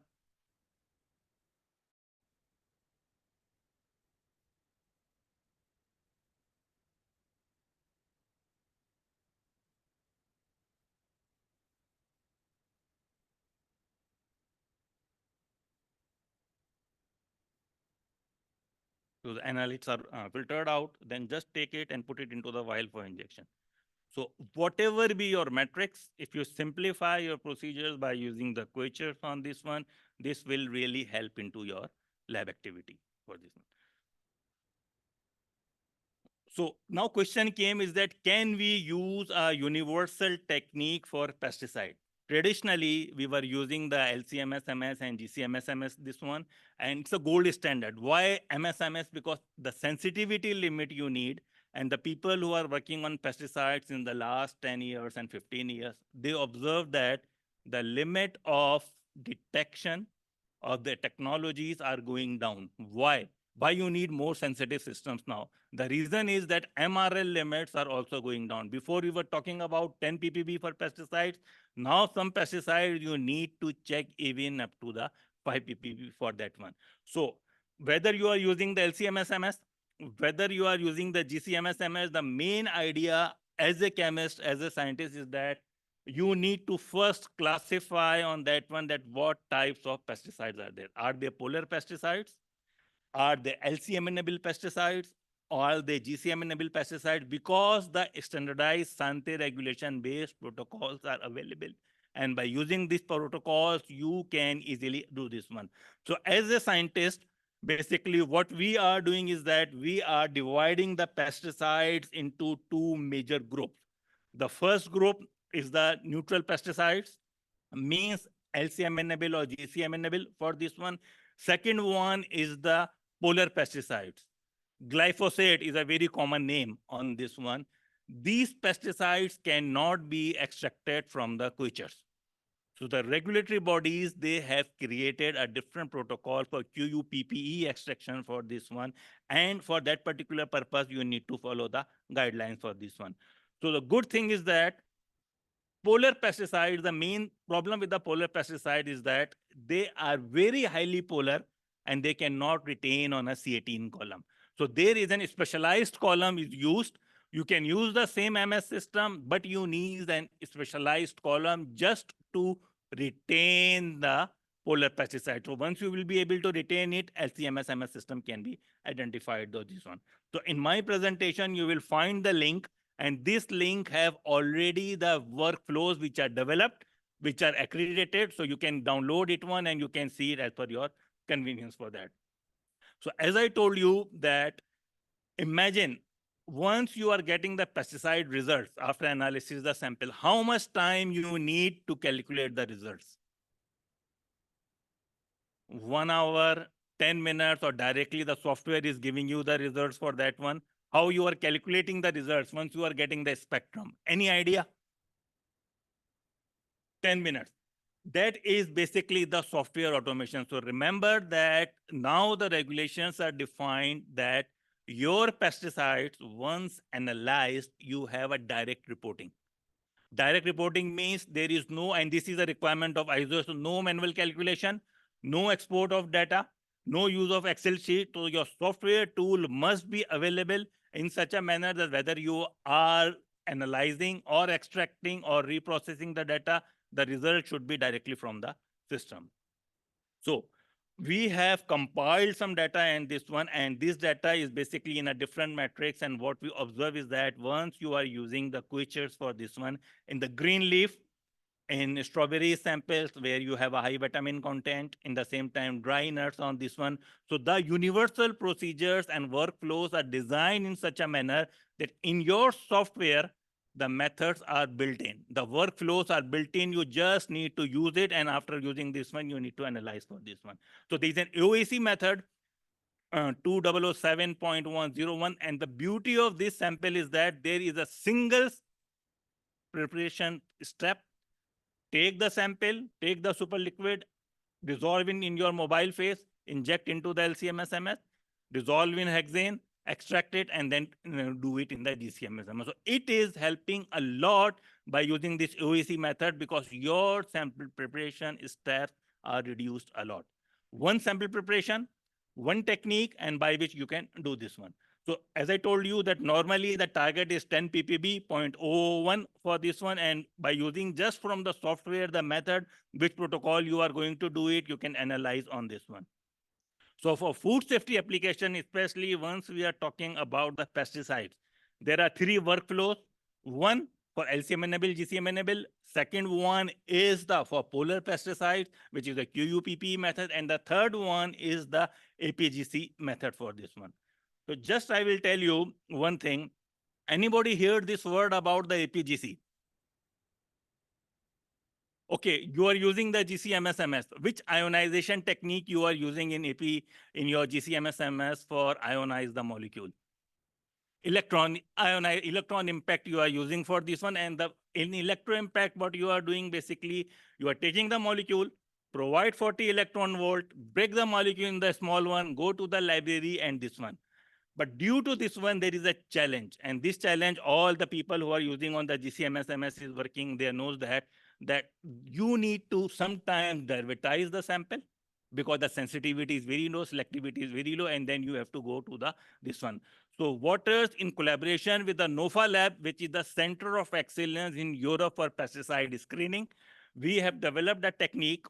Just like you are using the ESI, electrospray ionization, we are doing the soft ionization of the sample. And by using the soft ionization, what impact we are getting is that we are getting a very good response of the peak. If you see this one, the left side, it is the EI, and the right-hand side, it's the APGC waste, where you are getting the high degree intensity of the precursor. It is in APGC one because the fragmentation is less. Simple thing. Once the fragmentation is less, the selectivity will increase and this one. So this technique was developed and now we are working with the regulatory bodies. But as a chemist, what you will get, one software, one technique, and by using your LCMS-MS with the APGC source, you will have an hybrid LCMS-MS and GCMS-MS, one system which can do all your LCMS-MS and GCMS analysis. Because once the question came, okay, the sample preparation, you have made it one. One sample preparation is there, universal sample preparation. What about the technologies? Should I still have to use the 2 different technologies? No, by having the APGC, one software, one run for your LCMS-MS or protocols, just tune the system and then the APGC will come in 5 minutes. It will convert into the GCMS-MS and you can do all APGC work for this one. And that is, we are talking about something for the future. Hybrid MS-MS system, which can have your LCM-enable and the GCM-enable compound. Benefit for you is selectivity and sensitivity. These slides are from the NOFA lab, which is the European Center of Excellence. They compare all 180 pesticides one by one, run on EI and run on APGC system. And what they found is that, yes, the degree of sensitivity is higher. And remember, once the degree of sensitivity is higher, you don't need to derivatize this one. So you will save the time into the sample preparation. You will save the time into the detection. And one workflow, by using the Synthase one, you can easily define the system. So pesticides, we cannot avoid it. But what we need to do as a technology provider and as a manufacturer, my main job is to provide you a solution. So for that purpose, yes, we have a solution. If you need any training, any education one, my man is here. His name is Hassan Mustaha. He is based in Amman. He is handling the business here. So feel free to contact us anytime, whether you have a learning one, if you have any samples which you need to analyze. We have a demo lab in Dubai as well. So we are doing this one, and Dr. Amin, they have a system also. So we are continuously doing the workshop. So it's not a matter of selling, it's a solution provider. If you have some pesticides where you have a recovery issue, feel free to contact us and we will definitely help you on this one. Any question? Yes. Okay, so the questions will be in the end of the session. So please be ready and we are available here. After that, we can do it. Thank you very much.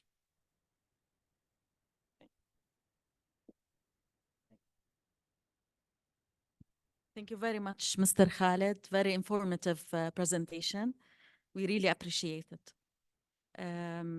اسمحوا لي Allow me to invite Dr. Ghaith, my colleague from the Jordan FDA, who had established the Wilfat laboratory. He had exerted tremendous efforts, and now the work is quite huge. And at each phase, we expand our scope of work to deal with the contaminants. Dear sir, the floor is yours. Good afternoon, everybody. Thank you, Dr. Ruba, for the presentation. I would like to introduce my name. I'm Dr. Ghaith Gharaibe, the head of the contaminants monitoring section. And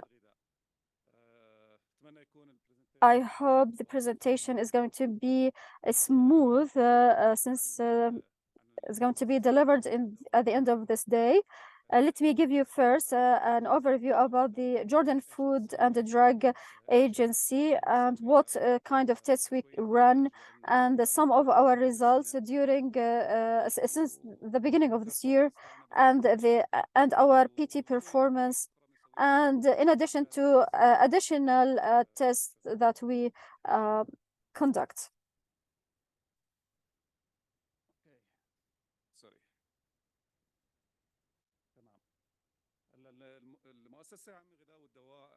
The JFDA, or the Jordan Food and Drug Association, was established in 2003. Now we have more than 800 employees, and it's the competent authority of the food safety in Jordan, according to the food law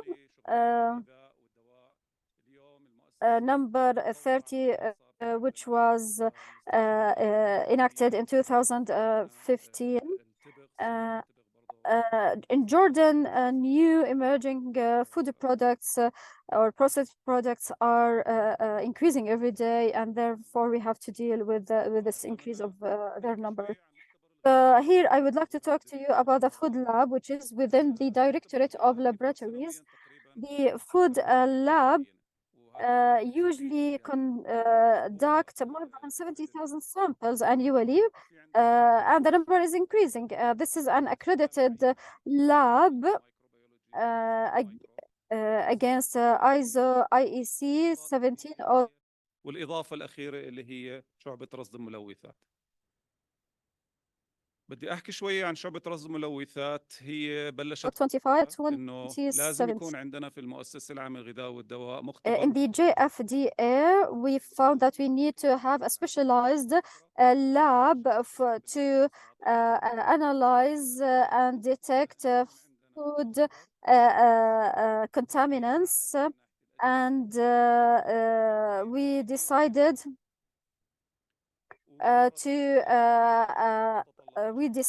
to establish this specialized laboratory and also to hire qualified experts and scientists with all the required devices and equipment.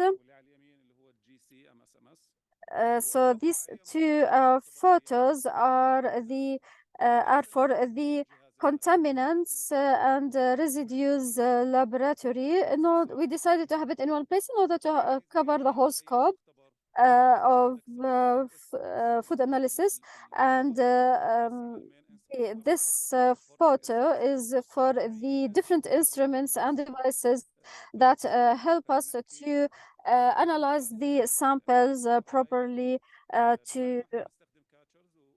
Since we use catchers, and the presenters earlier talked about catchers, which is chicken shake, which we have shakers, refrigerated centrifuge devices, since we are dealing with pesticides.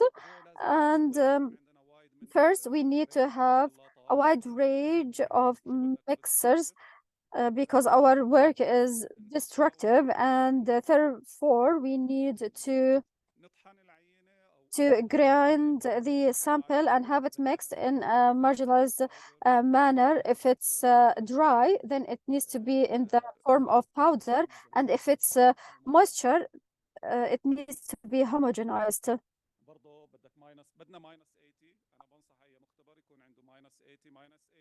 And this -80 device, it's ultra low temperature. These are freezers that are sufficient for analytical standards. It needs to be -80.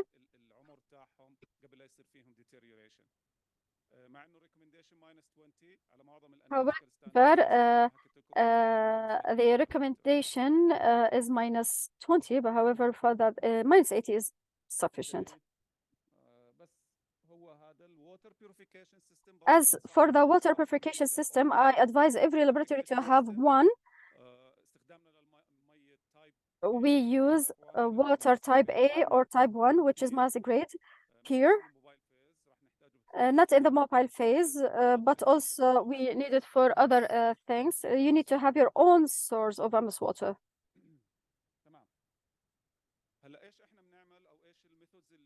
What are the methods that we work with? We have been granted the accreditation for four methods, for 4 food products using the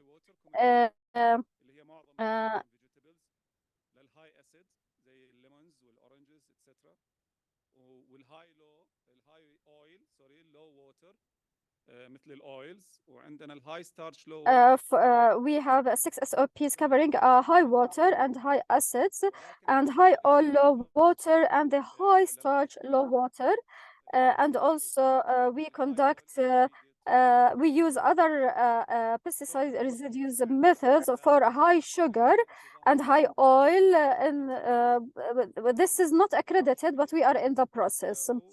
However, we have passed the PT, as we will see later, and we hope that in the future we will have the accreditation for these two methods in the bottom.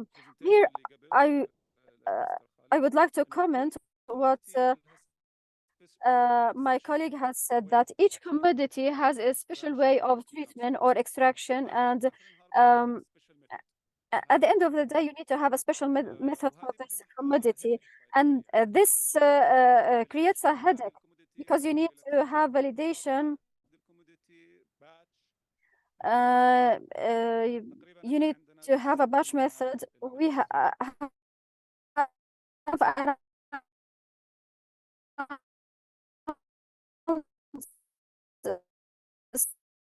six of these methods. The target is 350 pesticides. We have chosen the European norm because the volume is very little.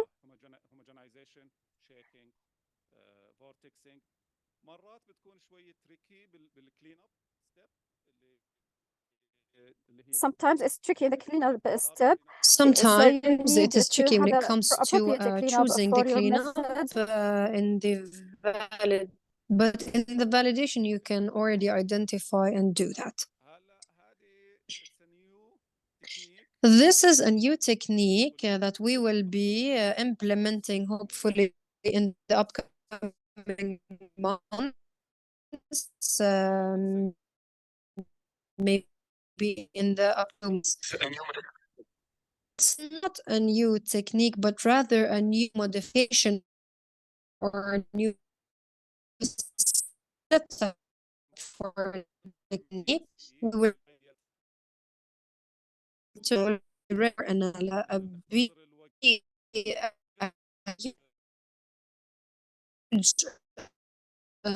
and the commodity will reduce to 50%.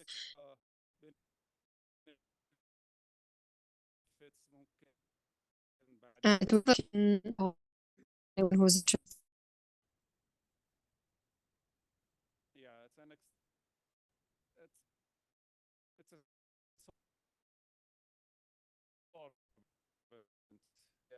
Texas, we can discuss it later if you want to.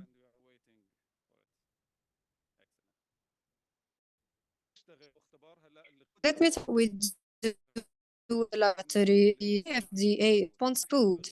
More of our work is based on food, so mainly like foods that are on demand from our partners at the laboratory. And we also pulse. Our laboratory tests around 3,000 samples annually. Next plan commodities is still to TFBNT. However, we're still working on that. non-compliant الفول والعدس كله مستورد. احنا ما عندنا اصلا بقوليات اردنيه، كله are imported because we do not have pulses that are produced in Jordan. I think that we are the only laboratory that tests pulses. When it comes to dates, we have been targeting dates for 2 years, last year and this year, because we discovered that there is a high percentage of non-compliance in dates. And as you know, in Ramadan, the imports increased greatly. The non-compliance in dates was 9% and the compliance was 91%. So 90% of the things that we test are imported. We actually test usually we're testing 6% for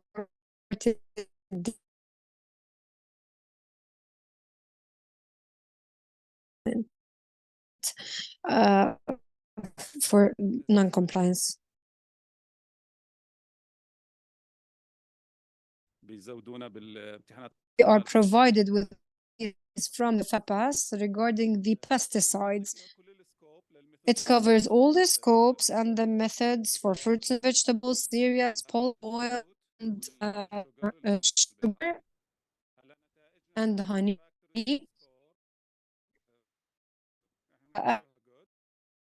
As a satisfactory Z-score, we consider that our performance is good. Let's also present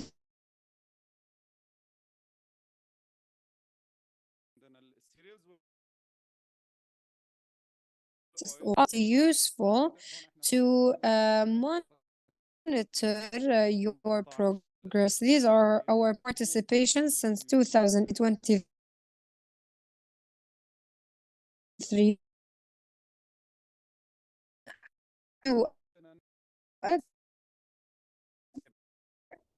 Was satisfactory into and my deviation was 28.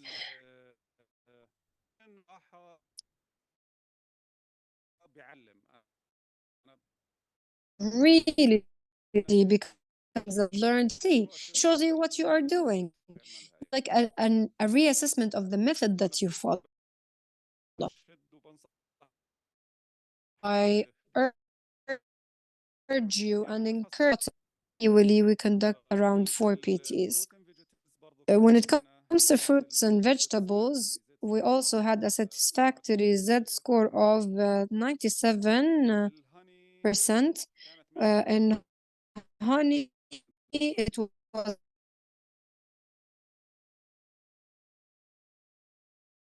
was one did not have that's a PT, 1 PT for honey, which is considered among sugar commodities.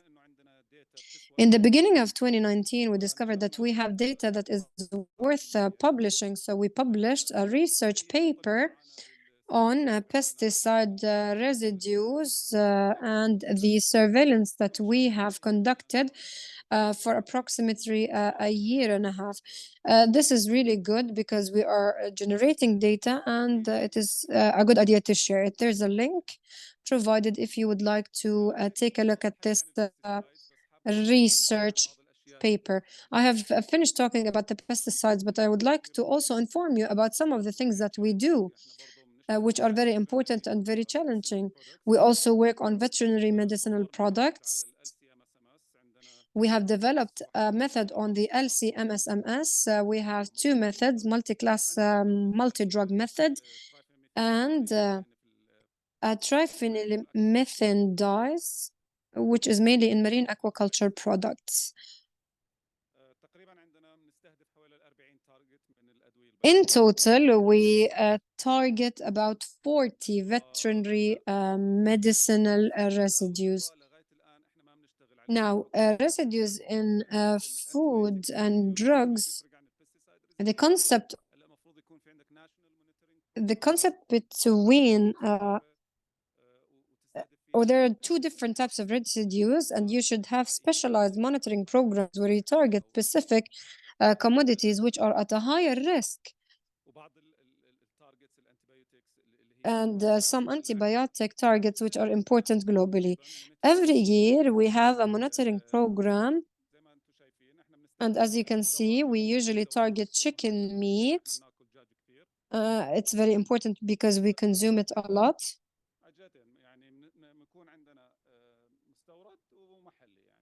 On both imported and exported chicken meat. We also target eggs, fish, but mostly poultry, chicken, because we consume it a lot. So it's a very sensitive commodity.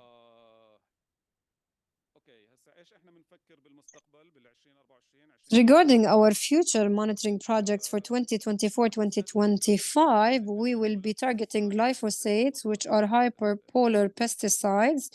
As my colleague mentioned earlier, the hyperpolar pesticides have need a special treatment, special columns, special extraction procedures, and all of this has been prepared for. We have the standards, we have the columns, and we have already developed the method. So it's ready, but it's pending integration into our system. But it's highly demanded. We are also targeting beta agonists. It is very important, and we're working on them. And we have also developed a working method, and we have conducted random tests on beta agonists and steroids. Moving to another topic, we are also interested in mycotoxin residues in some of the types of mycotoxins and aflatoxins, the DON, the ZON, the T2, the TH2, and the patulin, and we try to target products that are currently not targeted in the GFT, such as cereal, the infant's formula, ready-made infant food, and patulin and apple juice mainly. Another interest of the GFDA is the CBD. If you know, the CBD has a new instruction. This is the cannabidiol, where the delta 9 THC is removed. And now, as you know, it is allowed to import the cannabidiol if the delta 9 THC is removed. So since now there is, or it's allowed to import it, then we should have, we should do testing on them. Thank you very much for listening.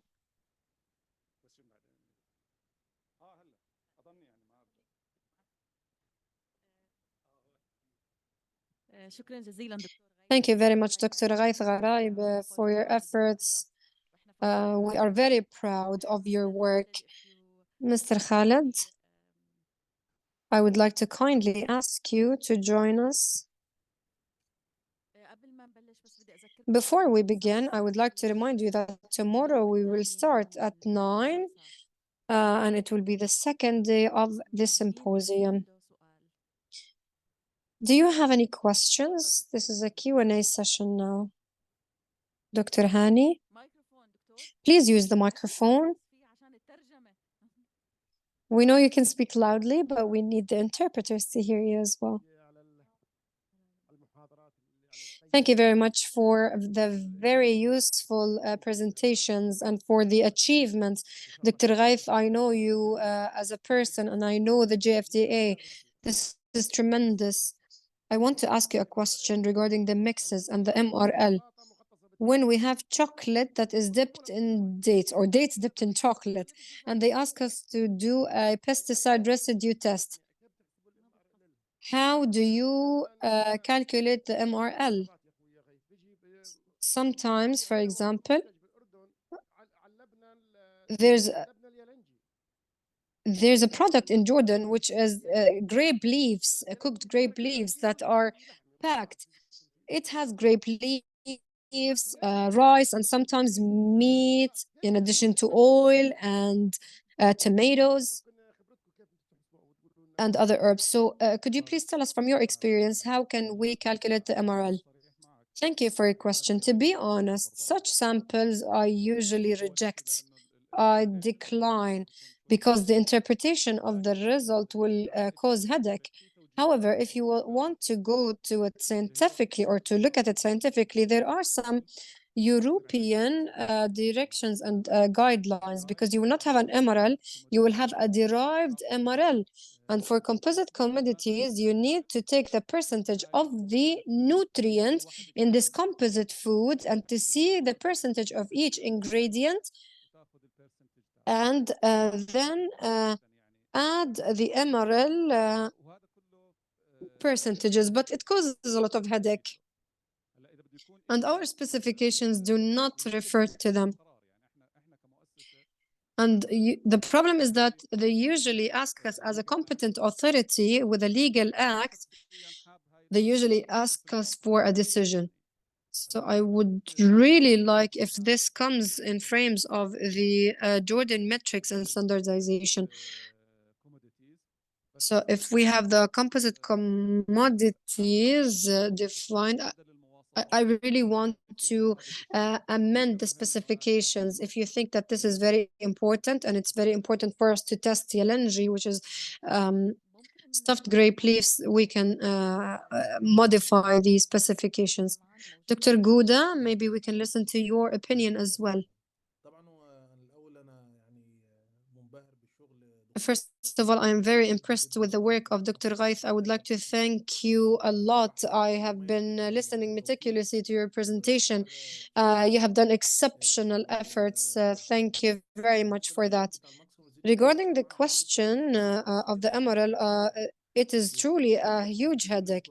There are lots of mixtures that require an MRL, and since in Qatar we are an authorized entity, we face this issue a lot. And as Dr. Ghaith said, the problem is that we need to have a reference. And unfortunately, even the references that we use, be it the Gulf Standard or the Codex, they do not have a clear description of such commodities. So as the doctor said, we try to calculate percentages from the ingredients and to calculate the MRL.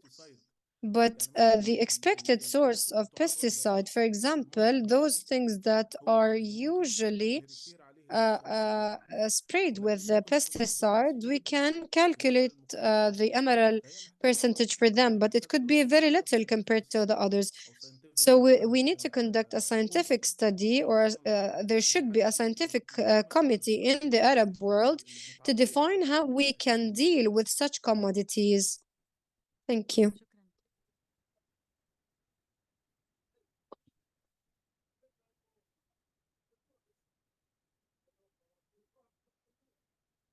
I'm sorry, I cannot hear the speaker.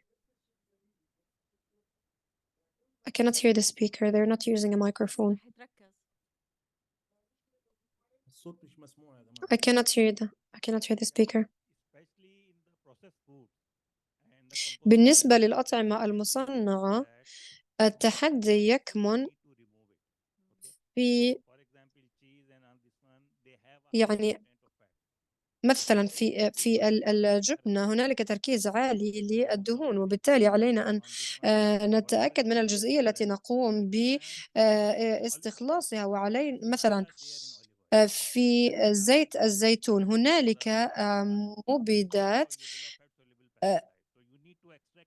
وعلينا أن نتأكد من أننا نستخلص عينة تسمح لنا بعمل الفحص بطريقة ملائمة. يعني قد يستلزم الأمر أن يتم استخلاص المواد الأولية ونتأكد من أنها تتوائم مع الممارسات الزراعية الصحيحة، يعني أن نتبع عملية خطوة بخطوة ونحلل خطوة بخطوة.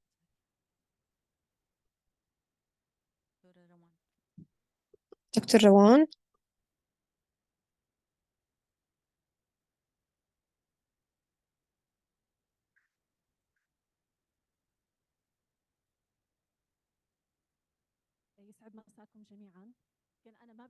Good day, everyone. I do not have a question, but I would like to extend my thanks and gratitude to our colleague, Dr. Ghaith, who is a role model at the JFDA. We are very proud of the JFDA and its work.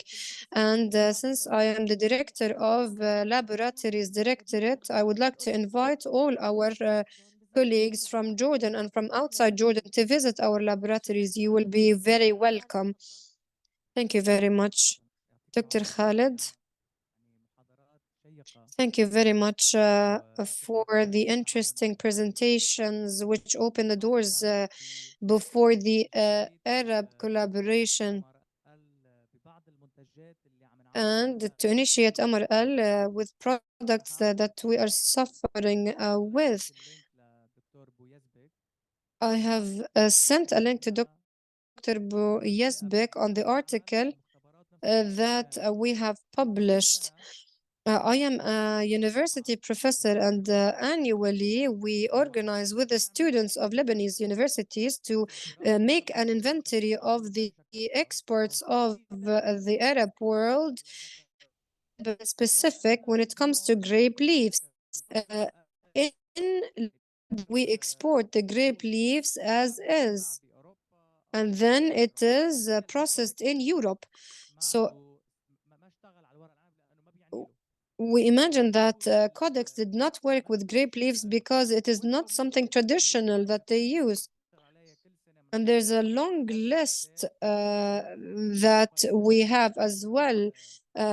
We prepare the list and we work on it step by step. Now we are working on how grape leaves are pressed and how they are pickled.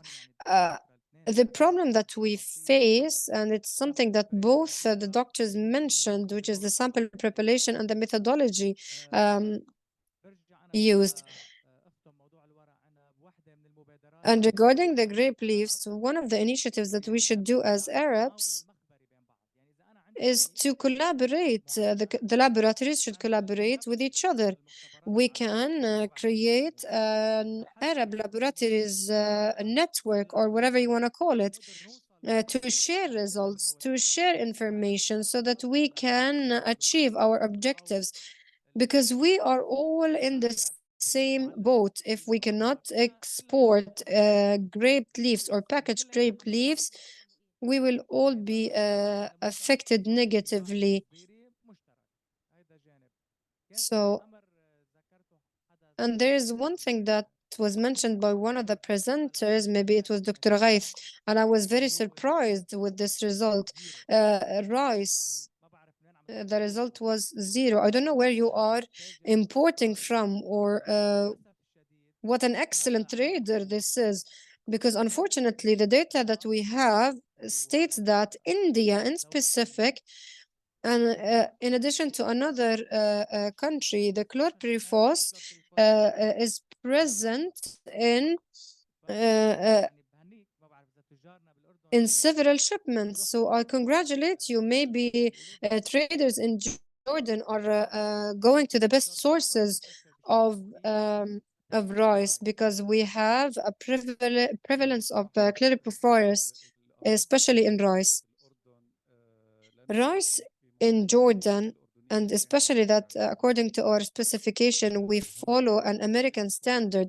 The American standard has higher thresholds and criteria, but chlorpyrifos has not been detected. The usual pesticides are trichocyclers or tipiconazole or etc. But chlorpyrifos is usually detected in beans or broad beans or lentils. But in rice, no, we have never detected that. We have a dilemma in this issue. In addition to the sesame, chlorpyrifos is present in sesame. Sesame is imported from 2 other Asian resources and from Sudan as well to produce tahina. Your suggestion, Dr. Khalid, on creating a network for laboratories, especially in terms of traditional and oriental foods, in terms of pesticide residues, and this is very important, and I believe that Dr. Samuel could help us in this regard. I talked about pesticide as one problem, but we are also facing or struggling with other things. I believe that all laboratories are facing similar challenges, such as the methodologies, and it literally causes us headaches to reach the best practice, to reach the best optimal result, because at the end of the day, we are working to protect the health of humans. So the best methods and the best techniques and the more affordable and the low-cost methods is something that we all aspire to discover. Dr. Khalid, thank you very much for your intervention. I would like to respond to what you have mentioned, and I would like to thank you very much for what you have mentioned, because you tackled upon 2 very important areas. The first of which is standardization and networking between the analytical laboratories in food safety. There is an initiative by the AOAC, the Arab section. Already started with that. Dr. Amin and Dr. Samuel can clarify that. We're trying to take in of lab working on food safety in the Arab world, and to define the food practices, especially when it comes to food contaminants and microbiological residues. So the Arab section will have a huge role in this regard, and we will be networking, and we will have a focal point in each country or each laboratory, even at the level of public and private laboratories in each country, because as we said, there are governmental laboratories in addition to commercial labs which work in the same fields in big countries such as in Egypt or in Qatar. This is the first point. It is very important for the near future. Number 2, regarding the grape leaves. Last year, we had a huge problem in grape leaves in Qatar. About or more than 15 shipments were rejected because of the high percentage of pesticides. We detected more than 12 types of pesticides in each sample. I even doubted myself, and I conducted interlaboratory comparison with other laboratories, including FIRA laboratory, which are providers of PT, and we found that our result was 100% correct. So the problem with the grape leaves is in 2 things. First of all, there are no limits of MRL in Codex, so we need, because it's not of an interest to the Codex community, so we need to focus on the commodities that we use in the Arab world and to create the emeralds for them. Number two, the problem is that we can, for example, produce clean grape leaves. However, the packaging and the processing makes them exposed to contaminants. And as you said, regarding the rice, we have faced the same problem from the same exporter. In the past, regarding the rice, we used to follow the EU standards. However, this resulted in several rejection because it follows the 0.1 with a star, and this is something that I refer to, and I want to listen to your opinion in this regard. Dr. Ghassan, Dr. Khalid, and everyone who works in pesticide, we have a huge challenge when it comes to pesticides, which are not limited in Codex or in the Gulf, or even in some of the standards used in Arab countries, and which are covered under the minimum performance level, which is 0.1 star. This is something that I really wanted to highlight. So far, yes, we are detecting chloropyrifos in rice, and we still have a problem with the limit. Hello, Dr. Saman. Dr. Gouda, I would like to comment on the lowest analytical determination value, which is 0.01 under the EU, and what we do in Jordan. Currently, we're not doing anything, but I am a member of a committee at the Ministry of Agriculture, and this is causing a lot of issues. Lots of shipments are being rejected, and we all know that this is not a true MRL. Because there is either there is lack of scientific data or because they are still pending.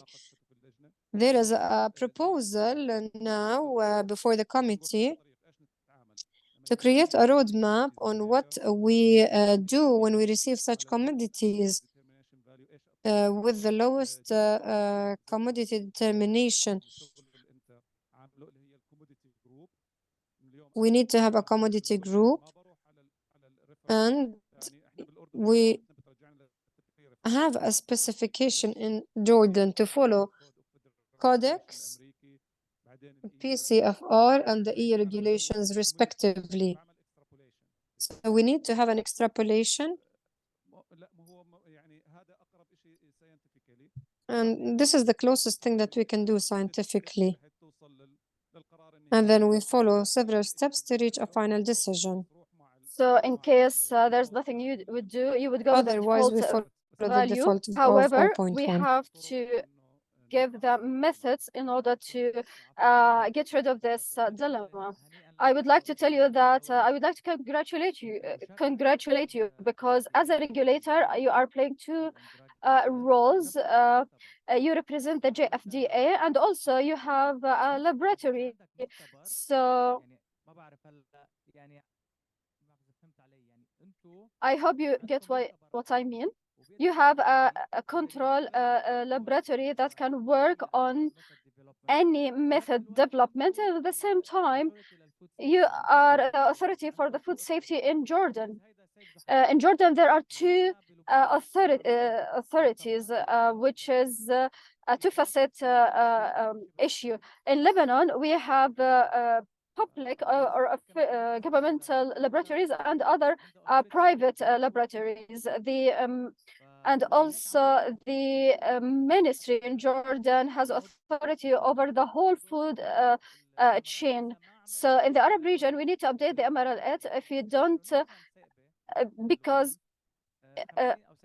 I can speak for myself. In Lebanon, 70 million US dollars of agricultural products are exported to the Gulf countries, in addition to Jordan. And if we have access with the Codex, And after we finish our homework, and if we have conducted the MRL correctly and as duly, then the other point related to the Arab networking, it's of high importance. I represent the director of the laboratories, and with all the experience that we have gained over 15 years, we can manage any problem, and we hope that we will have reciprocal treatment between the two countries and the other countries that we export our products to. Thank you very much for your fruitful presentation. We were quite happy for participating with us, and your contributions are highly appreciated. As for the suggestions and recommendations that you have delivered, represent the target of the AOAC Arab division. Among the vital issues that we wanted to establish is to create networks that are functioning, and to be able to identify the needs and the priorities in conformity with some of the initiatives that either we have launched or have the intention to launch. Regarding the pesticides residues analysis, and if we do not work only to document the analytical methods per se, but also to have a reference for the analytical methods, and also to create networks, what we call communities of practice, in a certain field, which will enable us to exploit and rely on all the available potentials in the region, including sharing information and exchange of expertise, and to be able to identify the priorities and validation methods, in addition to other exercises, and also risk management. We talked about the methods of risk management as you know, there are bases for risk management, and we'll be happy to have conversations with you in order to develop some protocols. All the APAC countries confronting the Pacific Ocean, they have developed a pragmatic approach that relies on the analytical results, and then a methodological method to make a decision. It's a risk analysis based approach.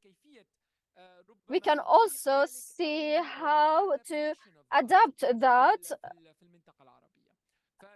in the Arab region. So I'm quite happy to have you all.